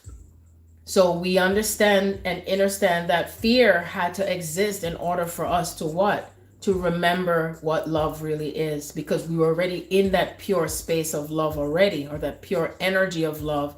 And so because we desire to know what that love looks like in the physical realm, welcome to the North Node in Taurus as we bring in all the other collective energies. You see what I'm saying? That's right. 2022. Oh, let me just take this off now. 2022, 2023, 2024. Here it comes, So anyway, I'll be right back. Don't go. Don't run away, 'cause I'll be back. So stay.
I'm back. Ooh, so let me see. I'm gonna shift with, okay, one second. And please, in the meantime, tell me where you're located. I'd love to know where you are if you feel like exposing yourself. Let me know where you are in. What region are you in? What country or state, or if you call it state or city? I'd love to know, because I feel like we are aligning with, okay, you're in Utah, South Carolina. All right. Welcome to Wanda, South Carolina. Jacob Powers. You got to go back in the replay to listen to Charlize. Her show's rapping. I'm playing the guitar a little bit. Slovenia. Oh, welcome, Slovenia, Central Florida. All right. Okay, so I'm seeing the grids. Beautiful. Awesome. I love it. Yep. You know me. 4 or 5 hours down. Yeah. You're in Florida too? All right. Is it nice and hot down there? We've been having unusual, they say, weather, but I don't call it unusual because it's a part of the cycle of change, as the earth is rotating on the axis. At some point we're just going to have median temperatures in the 70s. That's what I had received in downloads that I recorded in the book. And so as the axis is starting to come into an even I would say seemingly gravitational how do I say this better? Can you imagine thinking about the earth being solid in space? But it's like that planet is pulled, the earth is being pulled. Like I could feel it, like it's just being pulled and pulled and pulled. And so it's bringing in that rotation of the weather being affected everywhere. So, but like I said, 2022 is the buildup even more, in the physical realm for what our reality is going to look like, because either way, the physical manifestation, you're in the UK, ooh, cold and boring. Wow. Raining over there too. Okay. Wow. And I suppose that every one of you that is on here from wherever you are located, that you're staying even stronger in your truth and power, because I literally feel like wherever you guys are telling me where you're located, that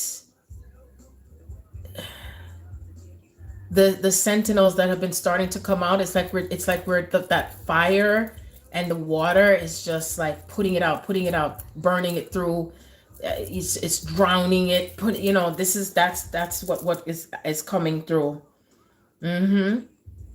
You will find yourself even being drawn to go to specific locations and stuff. Know that that's a part of your union cycle. Okay, because as 2022 comes into that vibration, remember, I know it every one of those celebrated holidays, I don't know, my nose is just itching. Every one of those celebrated holidays that existed on the lands too, because it was like a mockery, that's also something that we are transmuting, okay, and bringing it back to love. And what happened is they sort of intertwine and manipulate, like, oh, you're coming together with your family and you're giving thanks, and oh, we're really celebrating the birth of Jesus, when really that they incorporate God into it. And that's why sometimes we were stuck, because we were being manipulated with using the book that they put out there for where we're supposed to go by those laws. Okay. And so the same books, the same information that brought on the dissension in consciousness, and just know that all the regions where you guys just told me you're at is a part of Atlantis. It's all connected to Atlantis. And so that part of the connectivity that we've had to those stories that wrapped into our genetic line and wrapped into our twin soul paths with who we really are, okay, that's where we're bringing in that reverse cycle.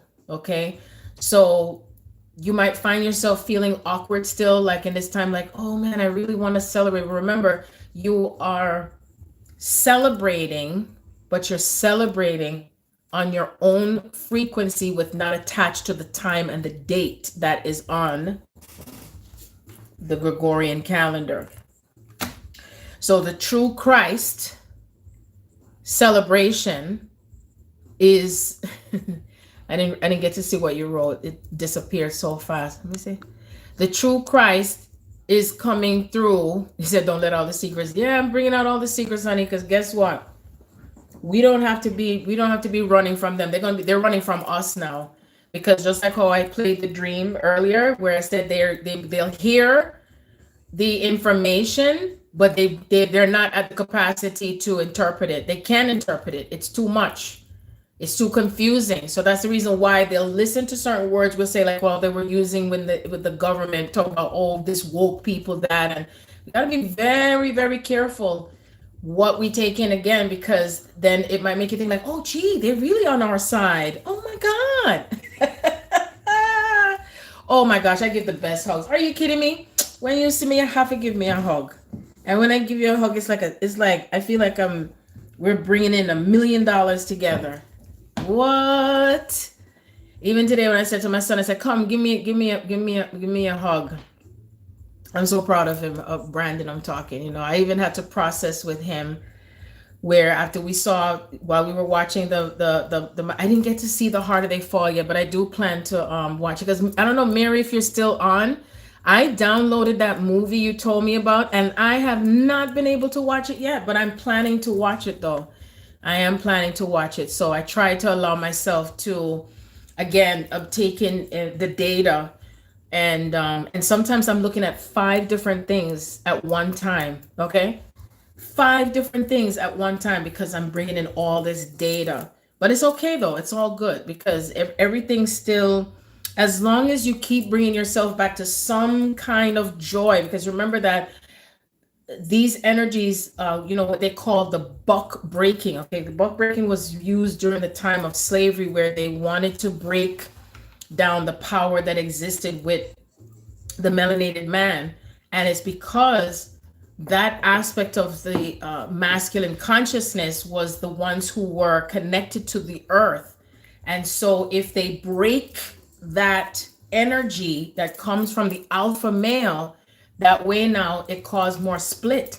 And that's why those who are connected to intelligence will know that the tribe comes together, because we support the alpha black man, and we support the female, the black woman, and because it holds like a glue. Remember what I showed, the outer circle, and then we have the inner circle, because it moves like a spiral, and the connectivity, the mitochondrial DNA goes through that straight line all the way through from the very beginning, the Eve template, right? And she came forth in many forms and many aspects. So you said you just bought the movie Buck Breaking. Oh, who stars in that movie? Is that on Netflix?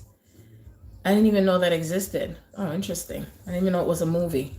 But Spirit told me to bring up Buck Breaking, because remember that when the families were split during times of slavery, the trauma started with the women being separated from their children, then being separated from their husbands or their spouses, and then the villages were split up. And remember, we also had the Judases and the Peters, you know, the betrayers. It didn't matter. Some of them were black people, just like what that movie Jamie Foxx starred in again. Oh my God, I can't remember that movie. Look at names. Anyway, y'all know which movie I'm talking about. Just can't remember the name them.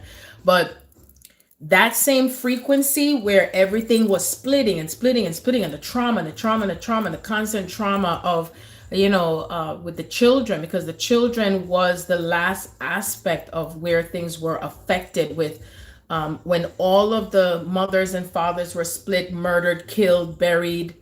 And it happened in other countries too. So it's a cycle of things that repeated itself over and over again. And then what happened, they pushed the agenda to rewrite the programs that was changed from history, that demonstrated what empowerment means. Okay, so in other words, if the reality was that, oh,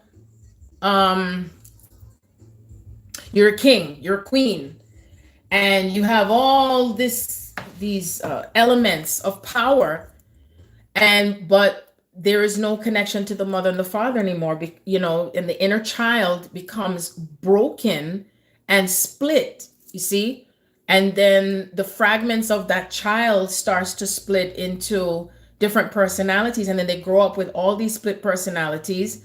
And this is a part of where if they break your spirit, right, through the buck breaking, You said I found your phone. I don't know who that is. Wu-Tang. And when they broke the spirit of that individual, whoever they were during that time, because then the trauma starts to build from the inner child, because then they're no longer feeling empowered within themselves, and so they become like a child again, and then that child builds up and through with more trauma. Okay. And that's why the healing of the inner child connecting to the mother is what will finally break that timeline once and for all for where things had happened with the ancestors. Okay. Now, some of us may not have necessarily experienced slavery. Ding, ding, ding, ding, ding. But you're programmed to believe that you were. Ding, ding, ding, ding, ding. Because enslavement comes in many forms. It can be actual physical labor or slavery, or it can be mental slavery and emotional enslavement. Okay? So all these patterns and layers of disempowerment can come through and flow through your genetic line that also keeps creating the split and separation and split and separation, the imbalances that happens daily between our lives that we don't even realize it until long after. So the more cognitive that you allow yourself to be in how you're feeling with something in one moment to the next will tell you what is it that you're doing or not doing that you're still connecting to enslavement, and you're not in your true freedom. And when you're not in your true freedom, you're definitely not in your true power. Okay? That is for sure. And it's no if and but. Okay?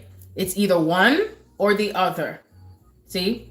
It's no more splitting anymore. We're not going through any more of these dual experiences, okay? Or different weather patterns and stuff like that.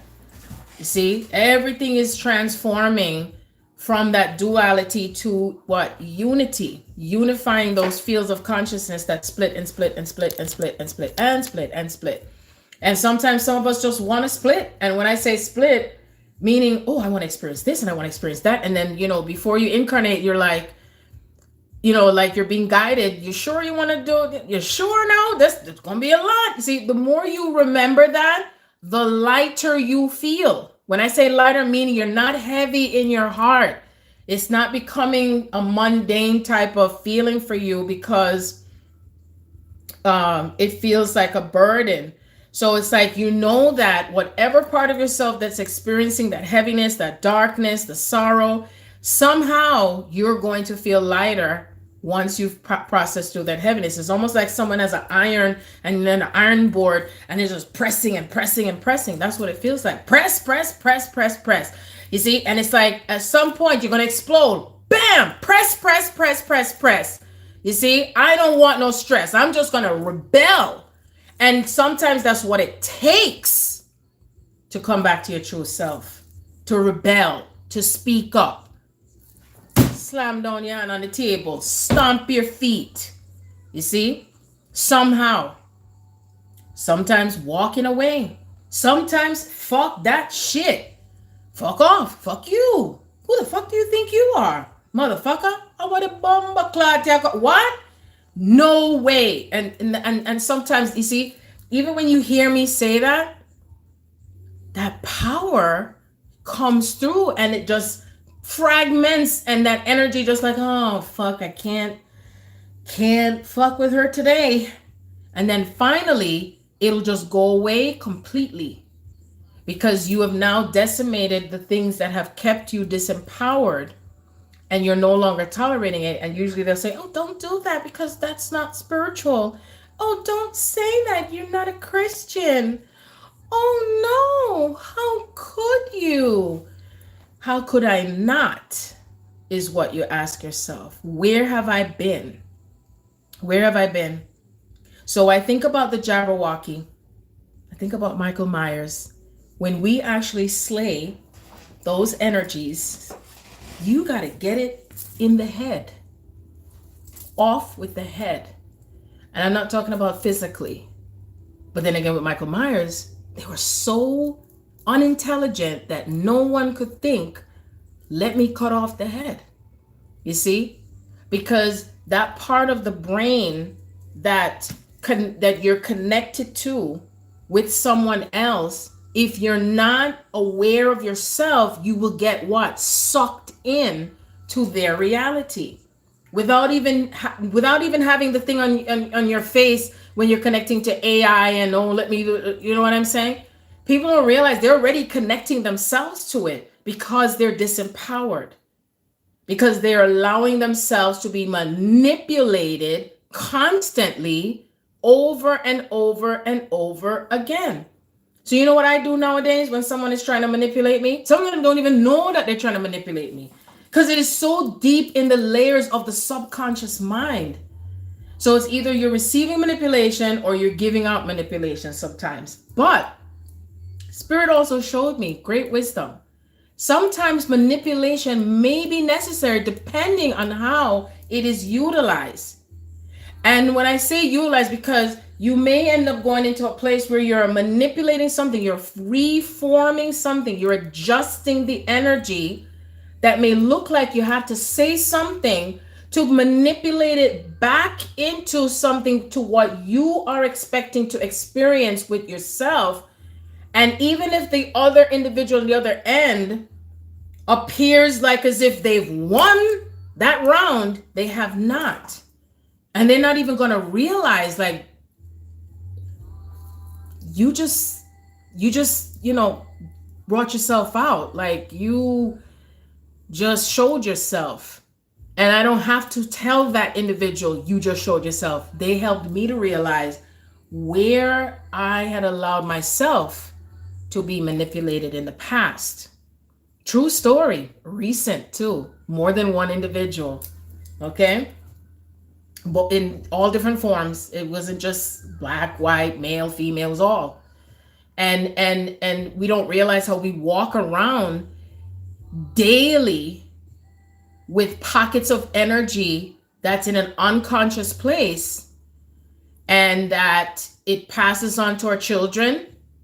It gravitates towards someone else that might be like, okay, I'll go along with it. Okay. And then that's when it continues to repeat itself. So if you're at that stage now where you're able to see where the manipulation comes in for you from others, and I can tell you almost everyone has gone through some form of either giving it or receiving it. Okay. Now it's a matter of how we are manipulating things back. We are becoming the Doctor Strange and the fire. What did he use? He used fire. Dr. Strange used fire. He's created a circle. It's like, okay, I'm going to come back into this timeline. We're going to move forward in that timeline. We're going to come back into this timeline. We're going to come back, and by the time those energies try to come in and drag you back over to this end, you already have that game changer, because you have the what? The queen. The queen is the part of the chess piece that wins now, because we are stepping into that feminine power.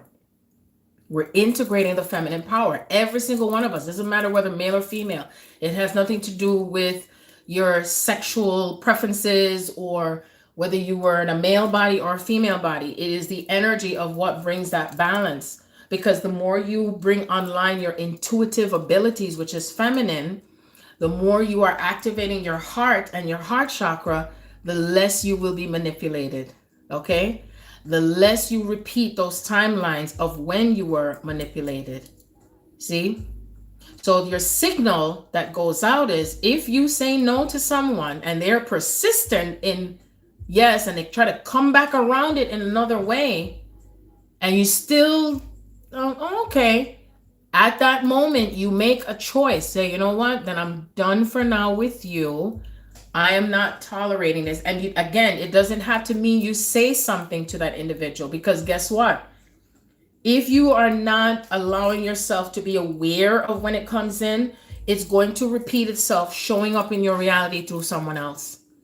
You see? And that's why it's imperative to pay attention even more now than ever. Pay attention to your path now. more than ever in how you're interconnecting with others. We can't run away from it because it's circulating all around you because you're attracting it. You're attracting that part of you that's showing up, and it's moving in a flow, in and out, like the super 8, the infinity, in and out, in and out, in and out. Okay. And so light attracts dark, dark attracts light, light attracts dark, dark attracts light. And then what happens? It keeps going in and out like a loop until what? Till it comes to center, 0 point, the void. The void. See? That part of ourselves that it comes to the beginning stages of creation and the beginning stages of life. The beginning of creation, the beginning of life. Life forms, dies, transmutes, comes in another form, dies, comes in another form, dies. Everything that is representation of life, solid, liquid, metal, all the elements in different forms that has come through and how we connect to it is significant. There isn't anything that has not been created that has not been significant, because you wouldn't know the value of who you are. You experience that opposite and say, this is a part of me, but this is not who I choose to be. This is not who I am any longer.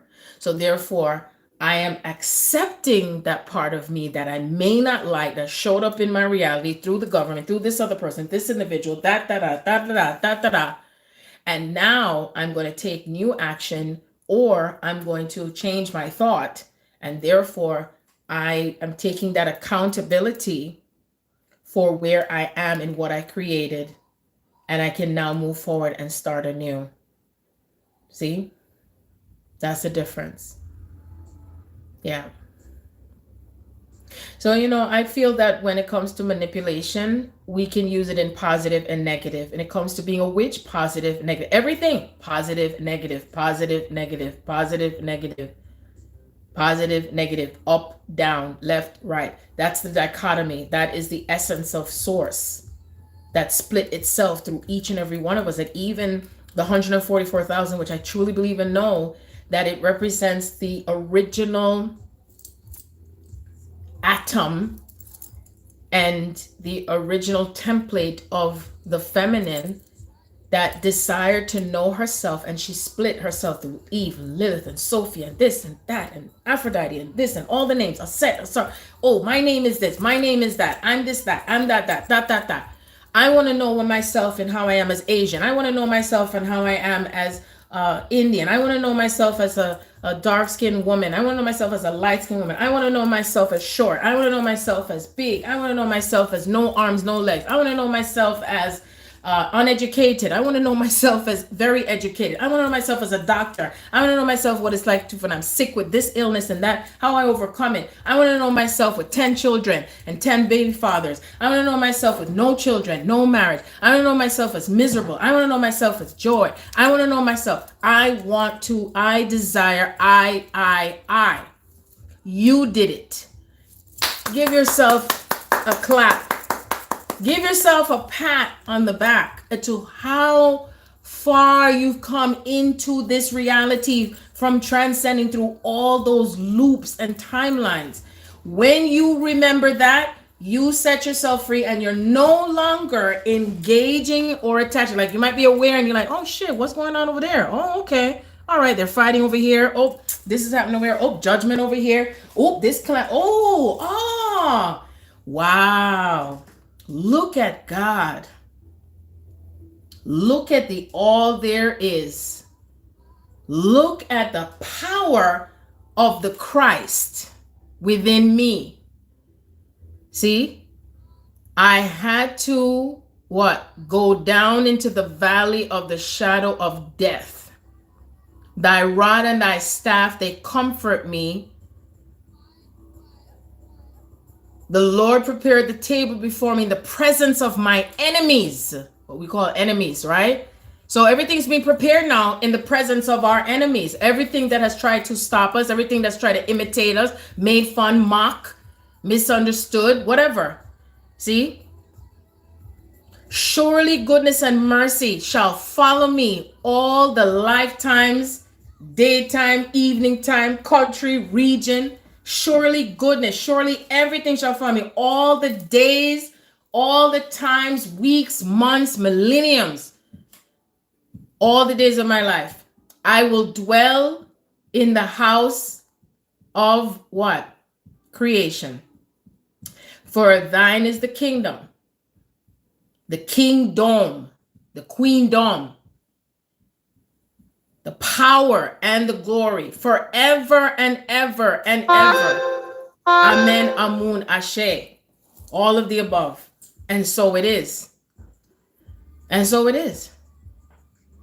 That's the power we have, because you're declaring something while you're understanding why you had to descend into your mother's womb, and you had to keep re-experiencing the trauma that you have in who you were before, acknowledging the existence of who you are, and at the same time having that compassion for yourself, and if you have compassion for others too. And if you feel you can't forgive and you can't have the compassion, it's okay, because sometimes people get so stuck in feeling like, oh, I gotta do this and I gotta, and then it becomes so tight, that you don't have to do it. You don't. You can release yourself from that, because that's where people feel like they have to allow themselves to be connected and trapped into everything with everyone. Be okay with being by yourself. Enjoy your company too. Okay? Enjoy or get to know yourself. Get to know yourself without all of the identities that you have created with and from your family and friendships along the way, what life was like when in school, and you see what I'm saying? Get to know thyself. Go deeper and deeper and deeper and deeper and deeper and deeper. Then once you feel like I've taken it deeper, Sharon, I've taken it deeper, come back up and go, okay, wider, expand. Even if you touched it before, come back and touch it again. Expand in another layer, and then allow yourself to now embody another part of yourself that you thought you knew, didn't remember, and you're awakening more and more and more. Okay, so that's what's very like they say it's like critical, but I say critical in terms of how important it is for us now, because of we're back on the true alignment and grid with New Earth. And so the fire, Sagittarius, Aries, I forgot the other element of fire. Oh, remind me, Spirit. Well, either way, it's creating so much of this transformation that God has left me the word that I was gonna say, what they're giving me. Anyway, it'll come back to me. But that fire energy is coming through already from now. And I can honestly say it feels so Leo. Thank you. Oh my God, I'm gonna get Leo. Every time when Leo season come in, I'm like, yes. It's like, and then when it's get ready to leave, I'm like, no, but it's a part of the process, because Leo connects to the heart, and just think of how Leo is in the middle, because you have Aries and you have Leo, then you have Sagittarius, and Sagittarius is also God in man, it's the principle of God in man. And it is how things were created with the systems. And it is through the systems that we move through the layers of the system to come back to the God self. You see, the primordial aspect of self, that titanic, giant, powerful energy, but not where it falls out of alignment and not having integrity. This is where the power is returned with having and being in integrity. Total integrity, you see, in how we relate to one another and how we connect to ourselves and not dishonoring ourselves in the process too. You see? So I think of the Buddha. I think of Bruce Lee. I think of the Krishna, the Bhagavad Gita, Muhammad, Yeshua, Akhenaten, all of the masculine that have been on earth that represented the power of what is still and stagnant. And when I say stagnant, meaning that there's strength in masculine energy. It creates a foundation. It's a principle of stability. It also keeps us aligned with fairness and progress. Wow, it's starting to pour outside now, because I was like, what is that? Interesting. It's storming outside now. And I guess, Mary, you sent the rain up here. You brought the rain up here, the storm. Feminine coming in. So, and security, you know, because even Scorpio is the representation of feeling secure and what we're able to feel in the root chakra, you know, because we're so used to surviving and being able to provide and being stable. And a lot of women especially have been in so many relationships where they're by themselves or raising children on our own, and it that's not what it was meant to be. We were meant to be raising our children under as one unit. And I'm not talking about just the foundation of a mother and a father, but I'm talking about the tribe, you know, where the tribe is working together collectively as well. And there's no jealousy or envy. There's honor given to how data is with ourselves, our children. Our children are able to speak what they're feeling, and we're trusting what's coming through with them planetary. Yes, Mary, you brought it in. And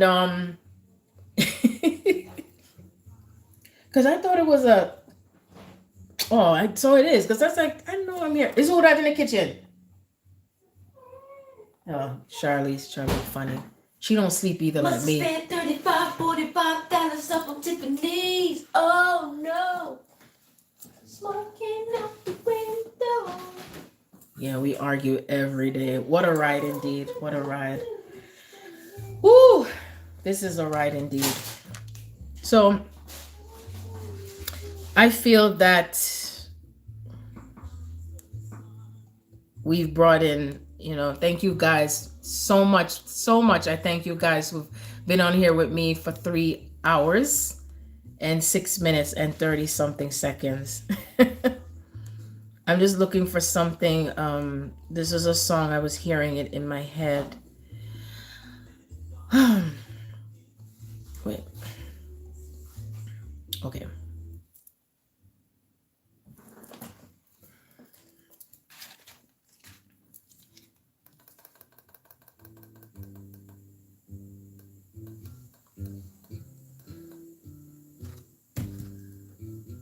You're welcome. Pirates says they robbed by, stolen right to the merchant ship. Minutes after they took I from the bottomless pit, but my head was made strong by the hand of the Almighty. We forward in this generation triumphantly. Won't you help me sing these songs of freedom? That's all I ever had. Redemption songs, and we're redeeming. Yep. Cashing in the coins and everything. Love, prosperity, health, wealth. Emancipate yourselves from mental slavery. But ourselves can free our minds. Have no fear for atomic. They say there'll be wars and rumors of wars. them can't stop at the time. Who's that time? We are. Long shall they kill us. No more killing of prophets. We stand aside and look. Some say it's just a part of it. We've got to fulfill the book. And that's what we're doing right now. Won't you help to sing these songs of freedom? That's all I ever had. That's right, honey. Redemption song. Because your son knows. He knows. Redemption song. Redemption songs. That's right.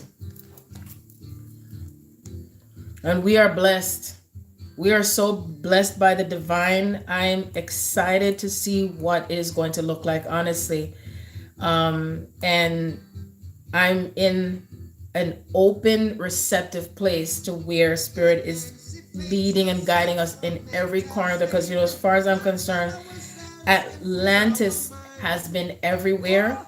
There is no such thing as separate countries and separate regions because it was all one land. For those of you who know, you will know, okay? And there'll be a time where we're going to be able to freely move from one region to the next and reconnecting to one another. There's no restrictions, there's no rules, but everyone is still in integrity and we're safe to be amongst each other and no longer having to look over our shoulders on any more attacks. There's no one having to be looking and saying this land is mine and only mine and this one that no, because the land is free and it comes through from source. The earth is a resource in which we connect to the resources of earth and connect to nature and connect to mother, which is what they've been trying to keep us away from that. But then again, it's what we allowed. So now we are no longer allowing anyone or anything to invade in our energy field. That anyone or anything that chooses and desires to come into our space, they're going to give us the honor. They're going to give us the honor. They're going to honor us back because you honored yourself. That's what ends the slavery. That's what ends the pain, because you are no longer accepting what someone else feels they can do to you or take from you, okay? Because the tribe works together, okay? And we work in different parts of the world and everywhere else in where that empowerment comes in, you see? And nothing, what I say, nothing can break that bond, because that bond comes through from God. I can guarantee you, I bet you if anybody try to bully you, just speak out right in their face and say, get behind me and go someplace, okay? Because they won't expect that, because you see the power of that fire energy and the roar like the lion, okay, while you're still in your heart center, because the trick was, oh, don't speak up and be in your power like that because it's too frightening for me. And that's where the Karens were created, okay?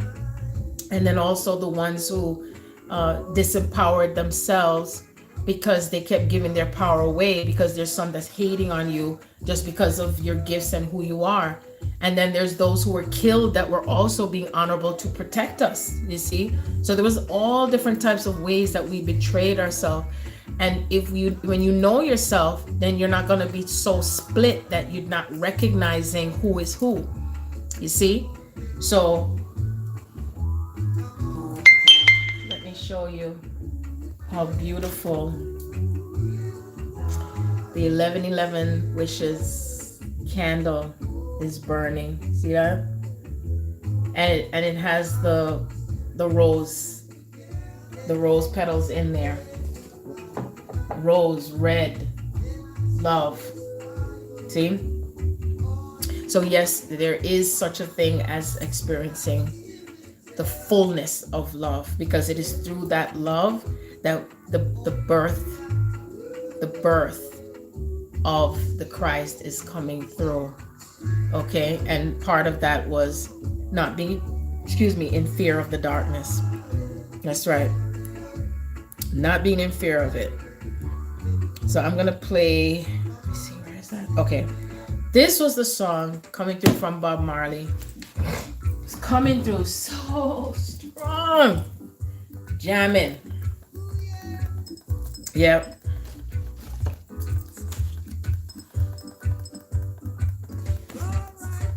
We're jamming. We're jamming.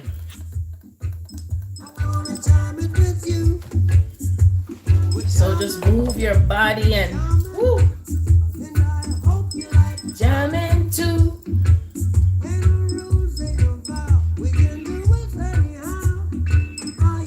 Because you see, the village, we danced. Part of the buck breaking was stopping us from dancing and coming together collectively to celebrate, you see? So that energy was created to stop the process of how we come together and enjoy life and be in fun. And that's in our DNA codes. You know what I mean? So when you got a little bit of this, it's like a recharge when you're able to dance and to bring that energy collectively with that joy. No expectations attached to it. And it's not attached to religion. It's not attached to programming. It's not attached to fear. You're just feeling the vibe. You see? That's it. Whatever name we call it, in the name of Jah, Jehovah, Lord, King of Kings, the oneness. You see? The tribes. That's right.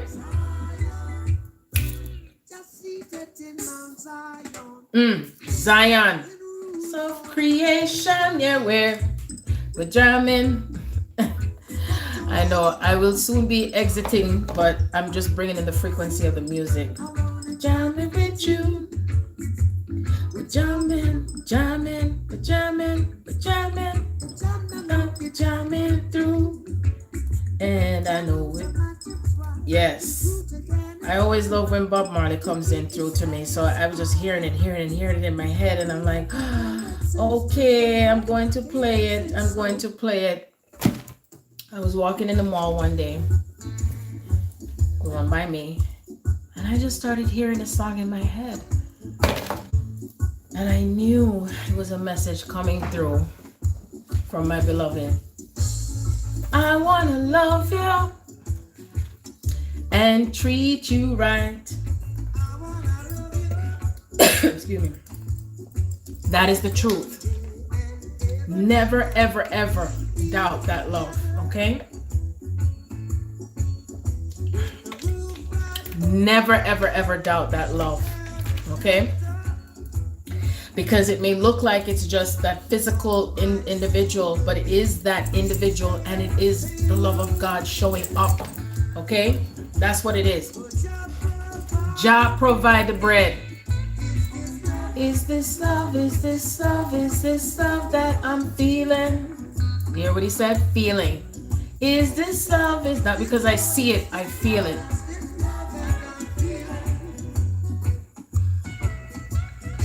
Yes, the harder they fall, yeah? I wanna know now. So we're talking about when we go back into Jimmy Cliff. If anybody remember the old time Jamaican music, and he spoke about bringing the oneness and the unity of that consciousness. Do you see what I'm saying? That's the one thing I know. Reggae music bring all cultures together. That's what I know. You see, very significant codes that come through when it comes to certain reggae music and stuff like that. You see? Let me look for it. I wanna love you every day and every night. We'll be together. I remember when I heard this one in my head too. War in a Babylon. It's their war, but it's our peace. Yep, but that's what it takes.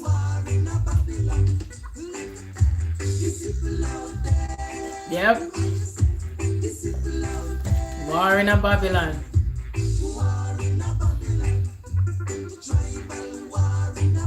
And that's the reason why they took away our instruments and everything and put into certain religion that you're not supposed to dance, you're not to sing, you're not to this and that, because they knew whenever we come together, we become empowered. You see? So you break that cycle and play the music. Play the music when you can. Play the music in your heart, even if you don't hear the instrument, because your heart is the instrument. Okay? Nothing can come through unless you allow it. Remember that. Yeah. In a Babylon. War in a Babylon. It's still up there. And then I remember this one is the Israelites.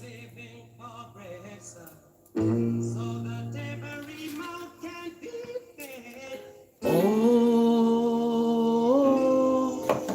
the Israelites, because we were the original Israelites, okay, the tribe itself. And we all came here, incarnated in this life, to bring the tribe back together through the Spirit. Through the Spirit, okay? Through the Spirit first. Because once you do that, you'll be able to see clearly, okay? The original codes.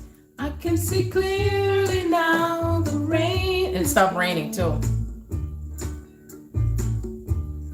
I can see all obstacles in my way. Obstacles will exist, but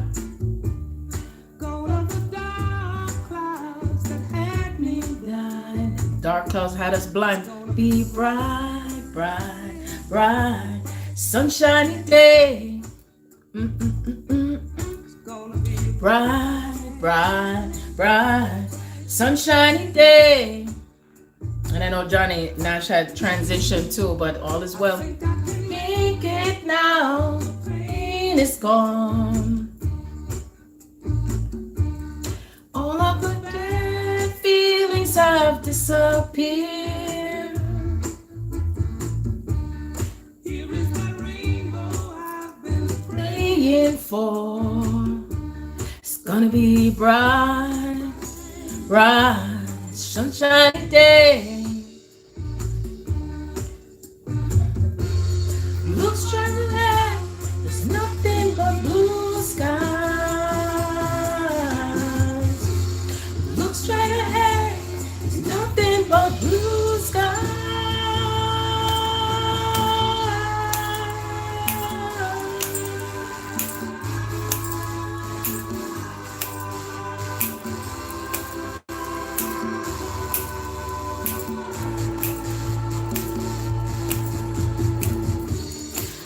See clearly now, the rain is gone.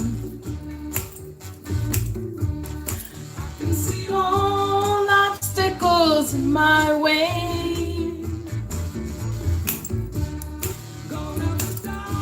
Clouds get me bright. It's gonna be bright, bright, sunshiny day. Be bright, bright, bright, sunshiny day.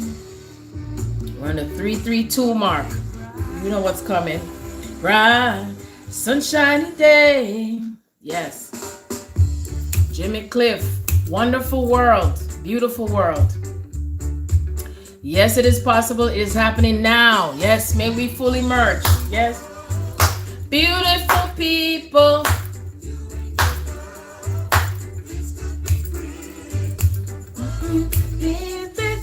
There is a secret that nobody really and they're not going to understand your joy. And it's sometimes there are things that will not be explained because it's to be felt from the heart. You see?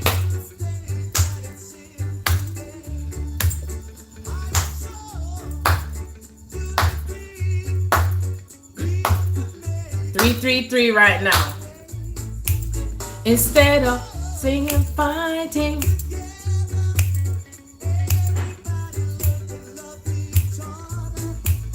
Instead of singing, fighting, cheating, backbiting, scandalizing, yeah. Wonderful world, beautiful people.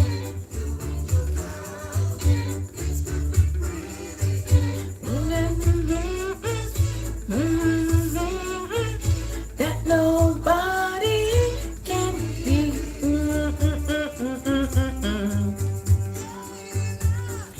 remember that this love has never, this unity, this collective aspect of that consciousness has never, ever made it to the point where it was sustainable on earth. You see? So it is an exciting time to be incarnated, alive.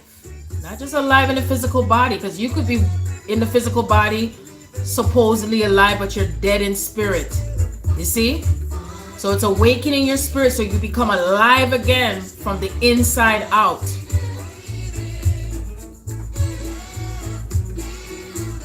Wonderful world, beautiful people.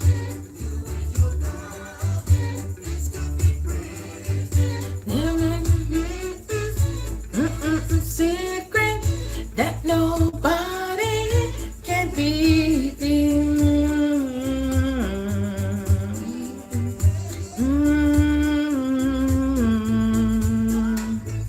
Wonderful world, beautiful people.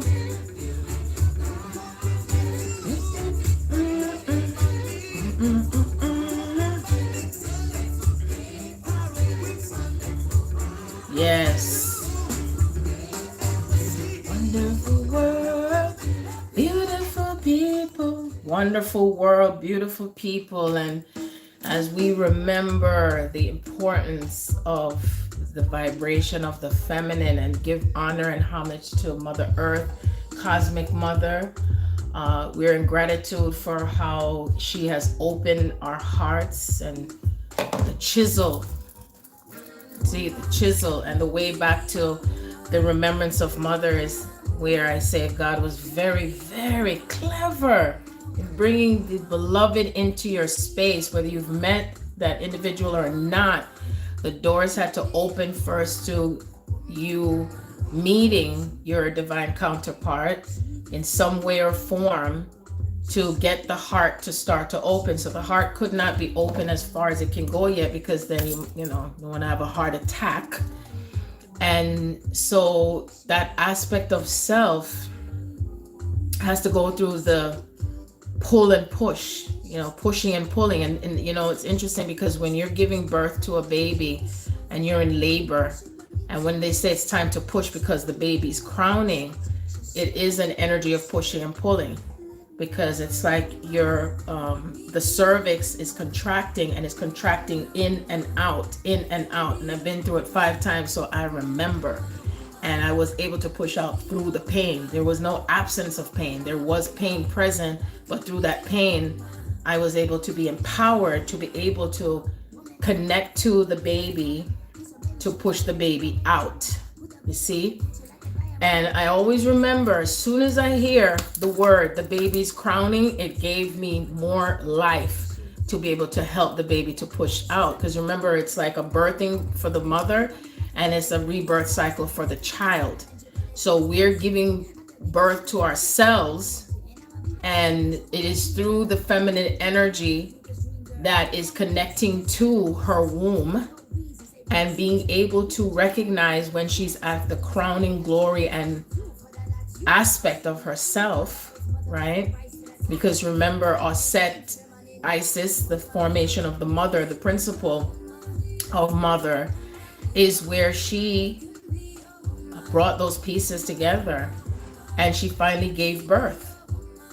She gave birth. So whether it's depicted, whether she did it on her own or through the phallus or through something, she didn't really do it all by herself. And remember, when she was picking up the pieces, she was picking up the pieces with her sister. Okay, that was her sister. So the sisterhood is important to not only have it creating, but knowing that you do have help. You do have assistance with all of this. And as you are recreating that part of yourself to give birth, okay, and there's different aspects of this rebirth cycle, but as you are in that moment of crowning, you will feel the heaviness. And I was even saying to Stacy earlier, the way how I've been going back and forth to the bathroom so much that even as I was in the bathroom and then I'm ready to take a bath, then I was like, I had to use the bathroom again. It's like, I'm like, what the heck? And I said, God, I told her, I said, it reminded me of what I went through when you're giving birth. You're doing everything. You're using the toilet and giving birth. You're bleeding. Everything is happening all at once. All at once. And no matter what the mother goes through, all she thinks about is seeing her baby. Seeing her baby. You see? And while the baby is, you're looking at the baby, you're not thinking about all the stuff that's happening on your body, because all you're thinking about is that you created something. You created life. You created abundance. You created prosperity. You know, hopefully that's what you did create, because there's some people who create demons too. I'm gonna tell you the truth. I'm keeping it real. But as I stated, everything and all of life serves its purpose. You see? And when we tune into the divine, and stay connected to the divine, you will no longer find yourself connecting to anything that vibrates to manipulation and trying to overpower you or trick you. Do you see what I'm saying? That's the difference between then the density of the planet, and now the planet is more freed up, and now it's like things are much lighter, so we can create and keep giving birth constantly. So be prepared for things to keep moving rapidly in your life, and constant, and busyness and joy. And at the same time, other people's realities will and might be crumbling, but it is for the highest and best. Okay? So it'll be important to detach from, like, you have empathy, but you don't have to have sympathy, because you know that there is a divine purpose at hand with what happens. You see? Big difference. So I'm going to do one more thing for the road. If you all remember, the last time I did a live, something broke. Something broke. And it was connected to masculine energy, because I remember Fire Breathing Dragon. I know he's probably not on here because I was connecting to him through Instagram, and right now my Instagram burned up through the phone. So so I'm still in YouTube land. And this was while I was using the sound bowl, and it cracked into so many pieces. And so I knew, yes, the yoga guy, yes. And interesting, he's a fire, it's a fire sign, because I did message him afterwards, and I told him to let me know what happened with him afterwards, because I told him that at the exact moment that he came in on the live was the exact moment that the bowl broke.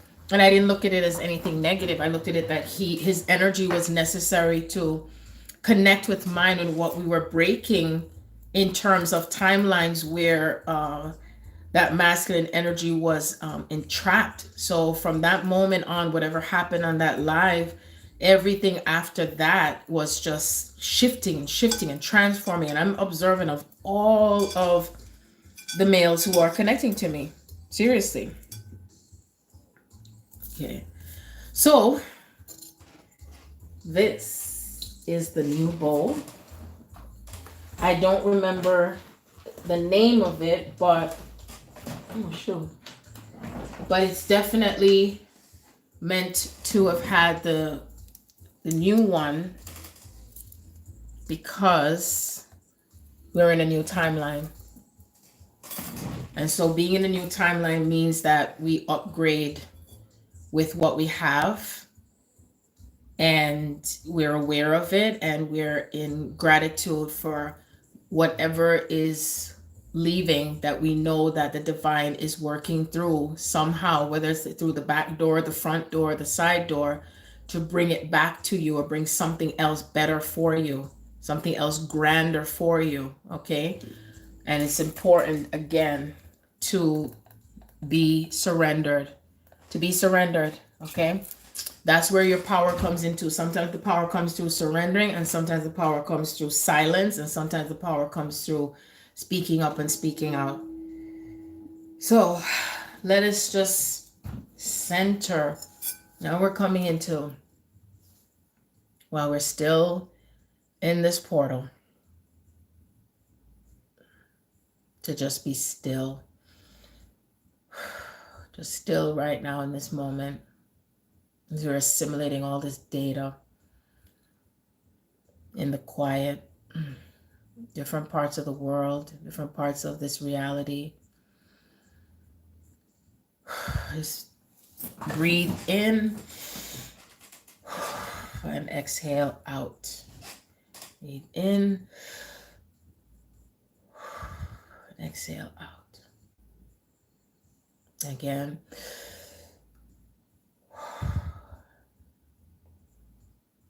As we remember that we are not just connecting to the universe because we are the universe. The universe is within us. The universe extends out to other realms and other aspects of self multidimensionally. We are in acceptance of who we are and where we have taken ourselves from one dimension to the next, which is not separate from us, but it is within us and it is experienced simultaneously.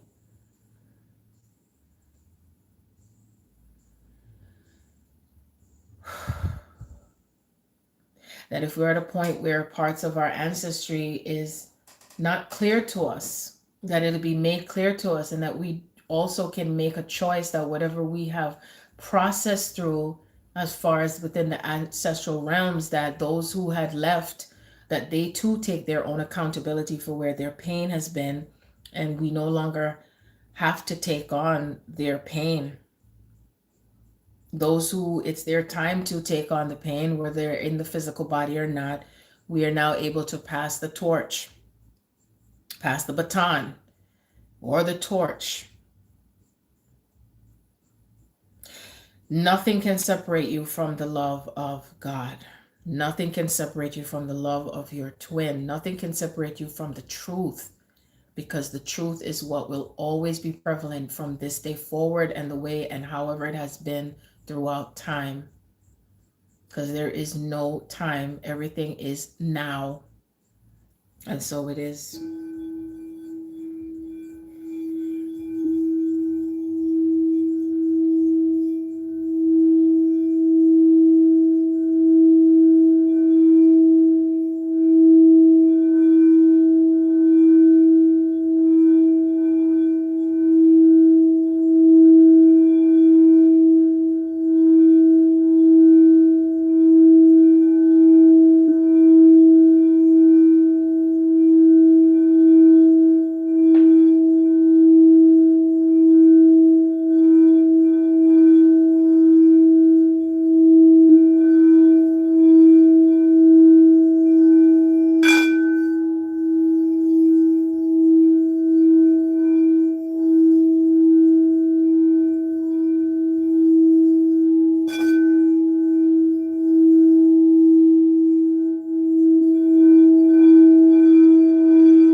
I was so grateful to Spirit in receiving. Thankful for all those who are allowing themselves to receive because of the importance of receiving. Thankful and grateful for the tribe. we are reconnecting to the tribe, and I felt like when you see the spokes of the wheel, the tribe, they're just coming in and integrating.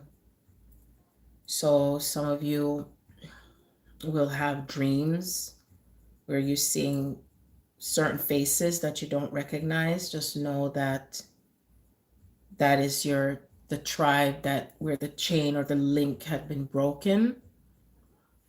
It is no longer broken, and it's starting to mend, and it's starting to mesh.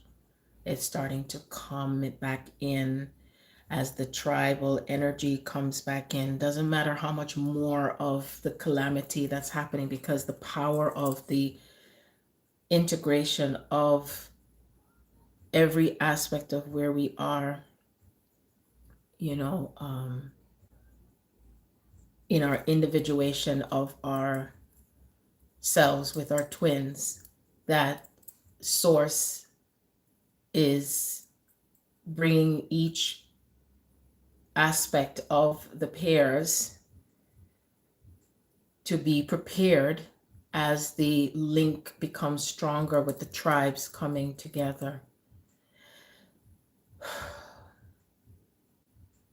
So they're just showing it to me like lines, but then lines are not straight. They're like just flowing in that direction. Okay. So everything that came through today is so important and simple to how things are integrating and collectively, okay, coming through now. The eclipse, let me see, today is what? 11, okay, I'm 12, okay, the 12. So we're in the eclipse energy and the full moon. Remember, the full moon is representing the shedding, okay? Because remember, it's important for females who are going through their shedding process, through their cycles. I'm talking about menstrual cycle, because remember, through that menstrual cycle, the blood is the fire too as well. And so wherever anything has happened with your mother's mother, all that mother energy, okay, that has been attached to the trauma of separation with their beloveds, their children, and everything, okay, no matter how far back it goes, you don't have to know the number. If Spirit shows it to you, wonderful, because at least you know at what point. I look at it like a graph. When you're looking at a graph with mathematics, and each symbolism and each code that comes in that with that graph, in and of itself, is what is being re-established on earth.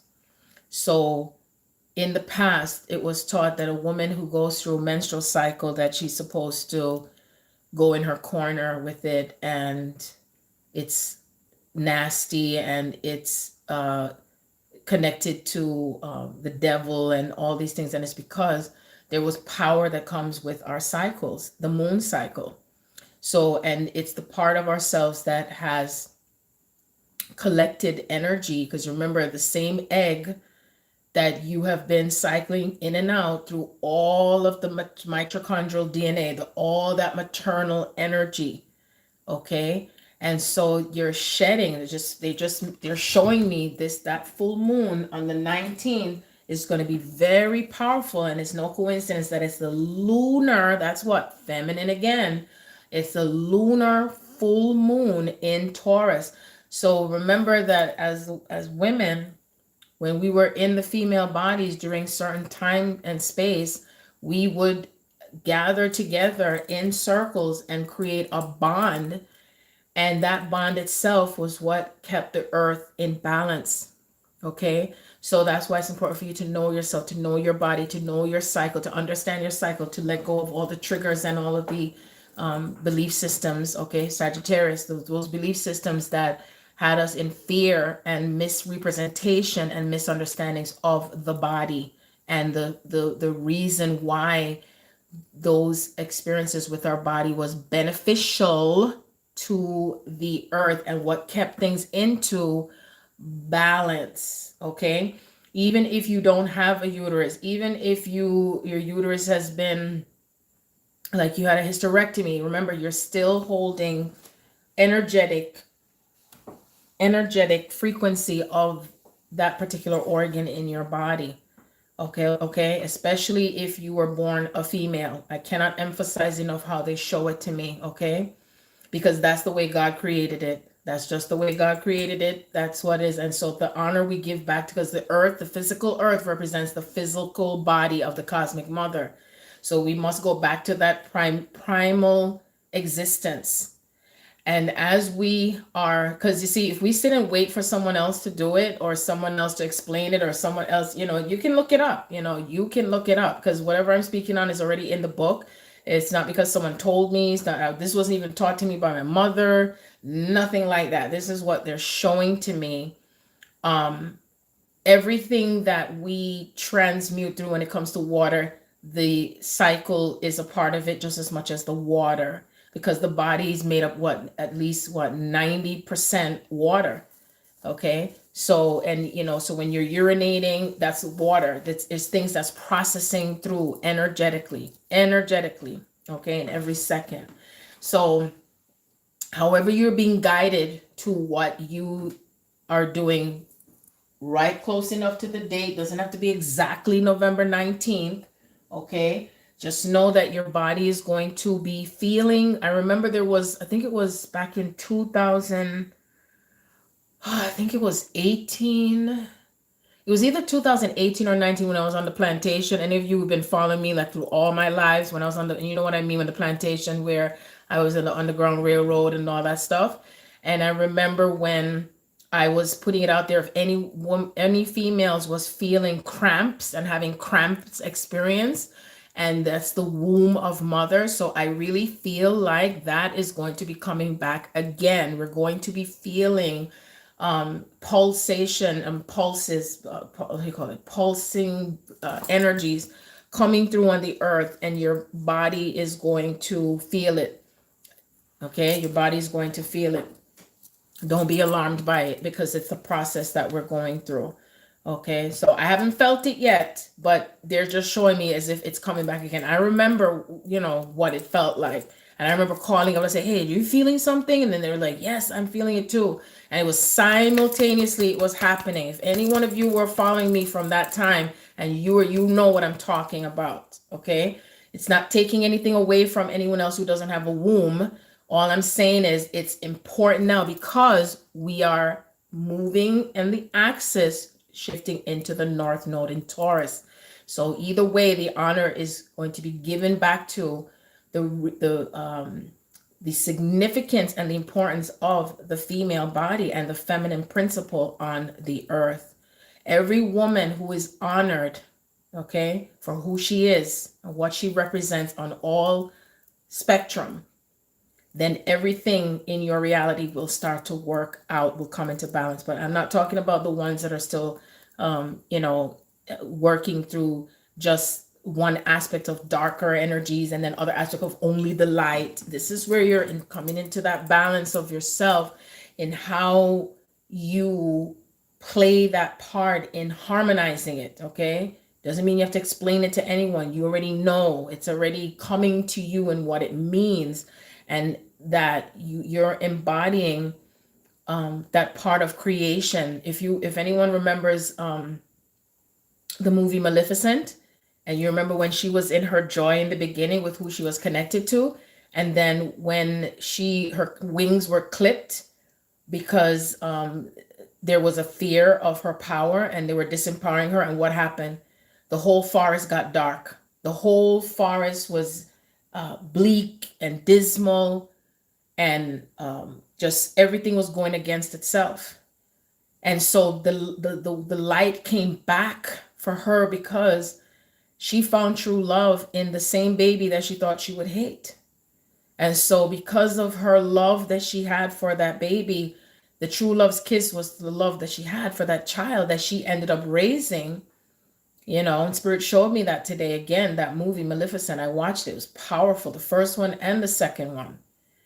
And when she allowed her heart to be purified again, and she had to go to battle to get back her wings.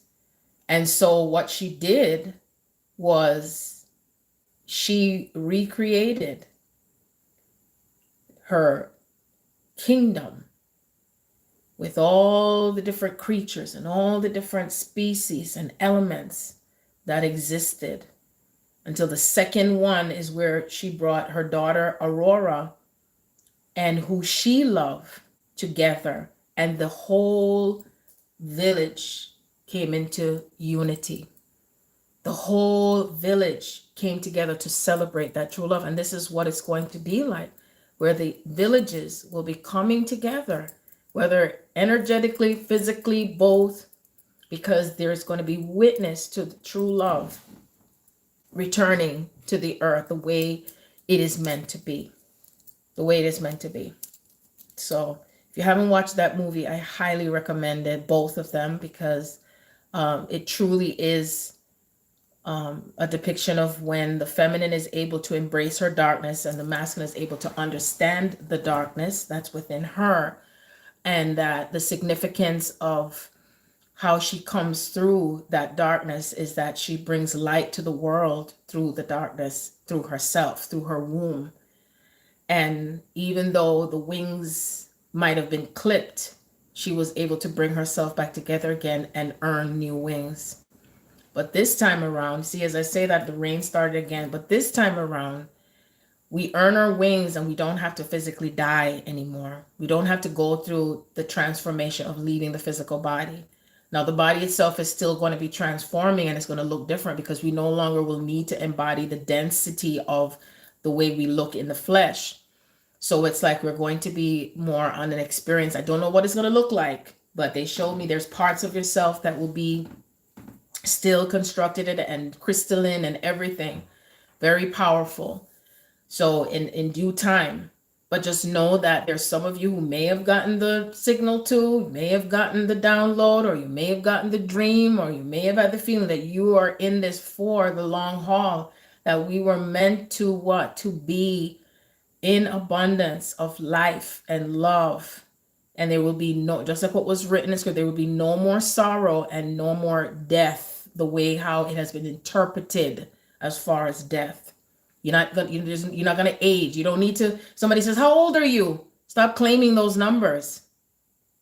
Stop claiming those numbers. I am that I am. I am eternal. See, that's what I'm timeless. It could go into bound into years and stuff. Because when you declare out your age, you're bounding yourself to the energy of that number.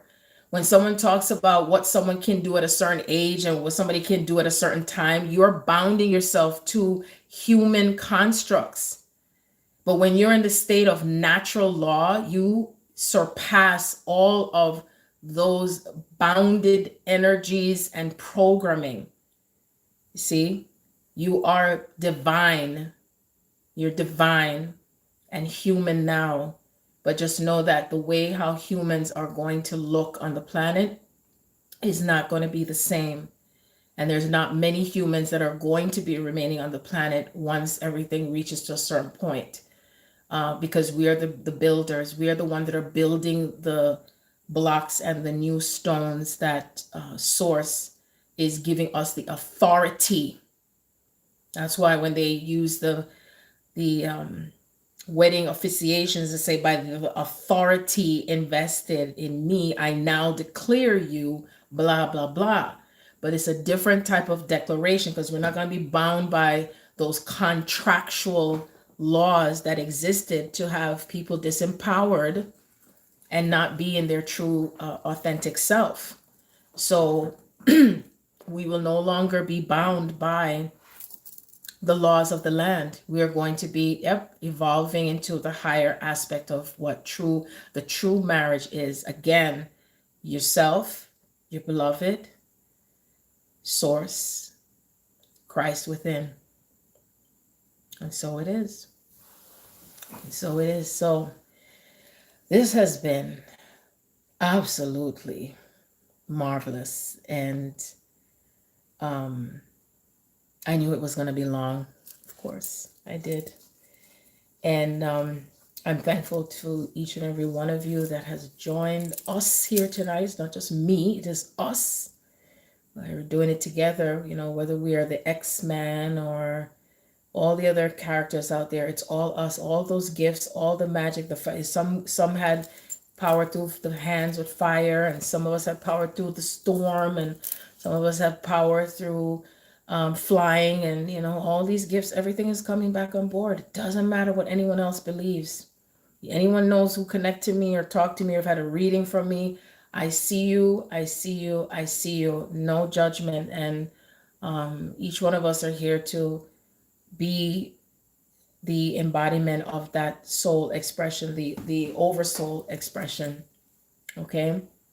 And once again, I'm listing, or have listed, Telegram, Clubhouse, SpeakEasy. Those are platforms where I can speak. I believe I could do lives. I'm not sure. I also have, back on Vimeo again. So if in case anything occurs, so write it down somewhere, just in case YouTube goes down or Instagram, write down this information.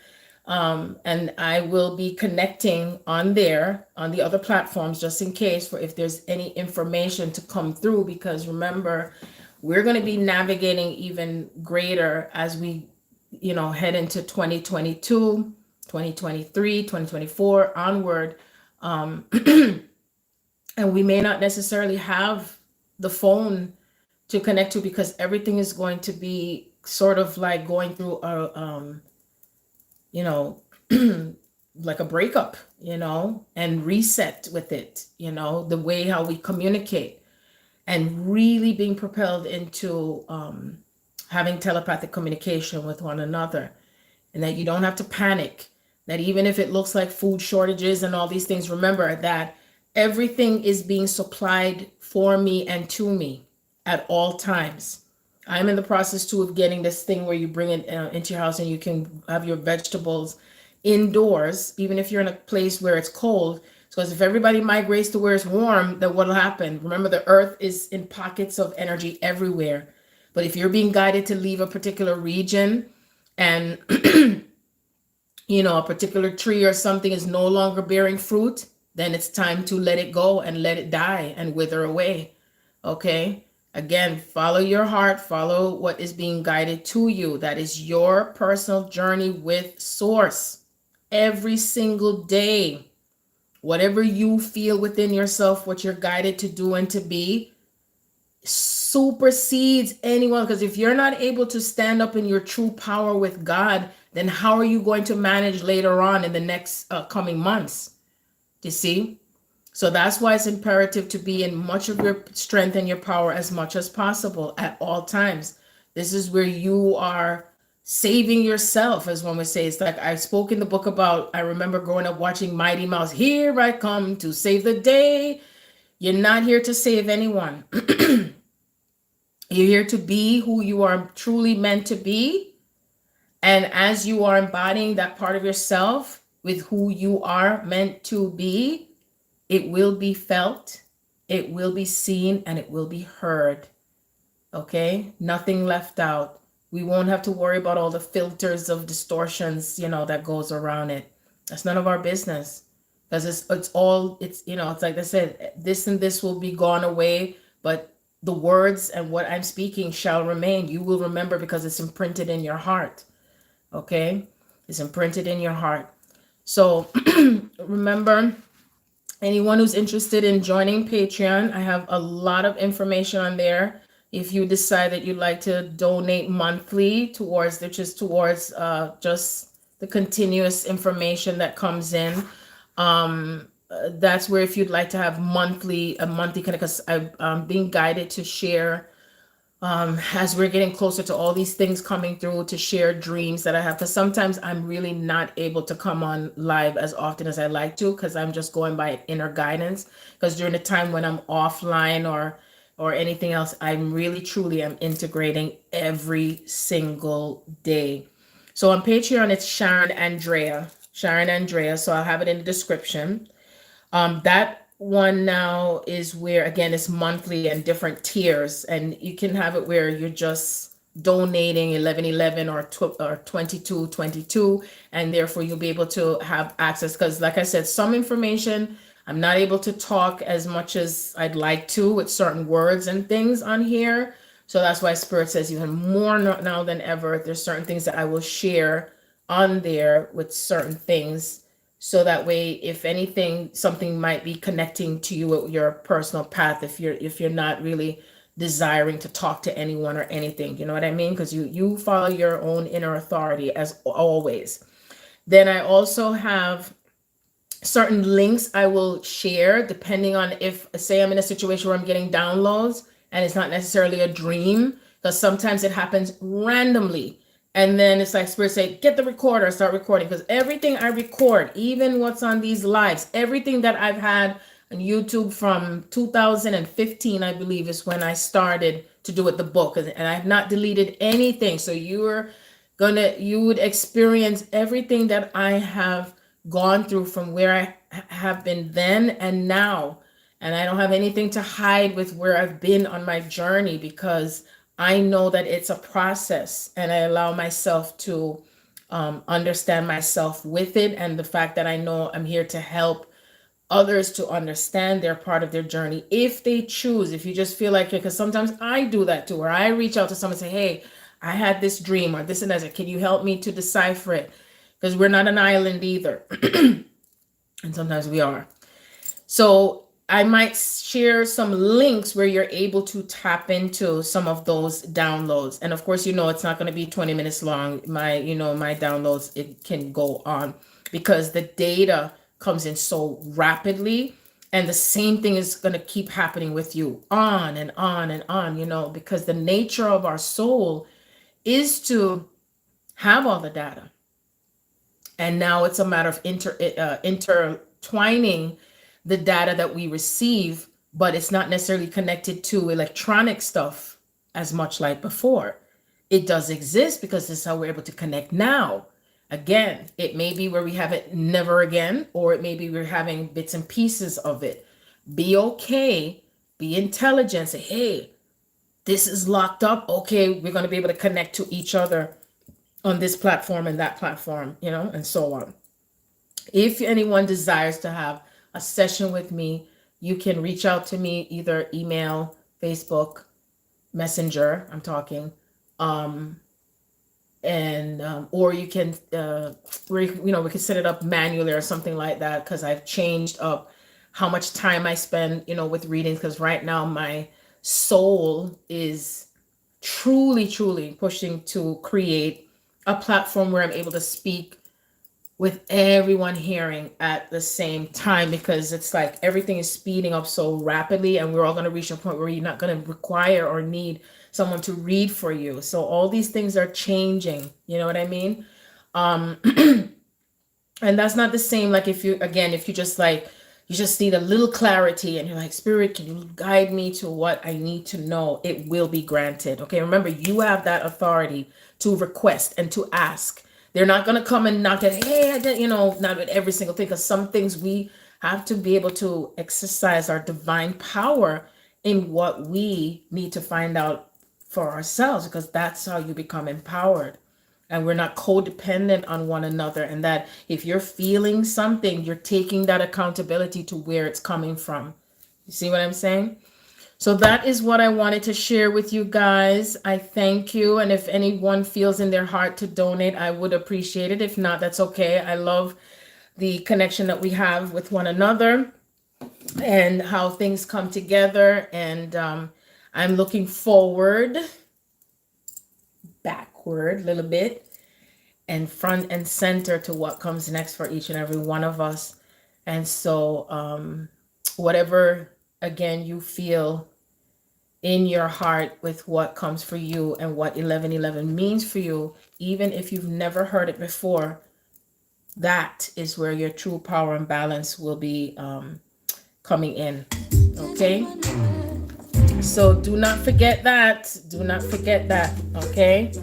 Very, very important. Very important. I love you all as I see 12:22 at 4:16 a.m. in the morning. I love you so much. Peace and blessings to you. And I send you infinite healing, that if you receive, it shall be done on earth as it is in heaven. And that healing brings empowerment for you, and that however that healing shows up emotionally, spiritually, physically, energetically, mentally, that you take on that part of yourself that has the power to remember where and how you transmute it and bring it back into light for you. Okay? Because that is your divine right. And so it is. Wishing you, sending you, and embracing all the parts of you in total love and grace on earth as it is in heaven. And so it is. Love you much. Peace.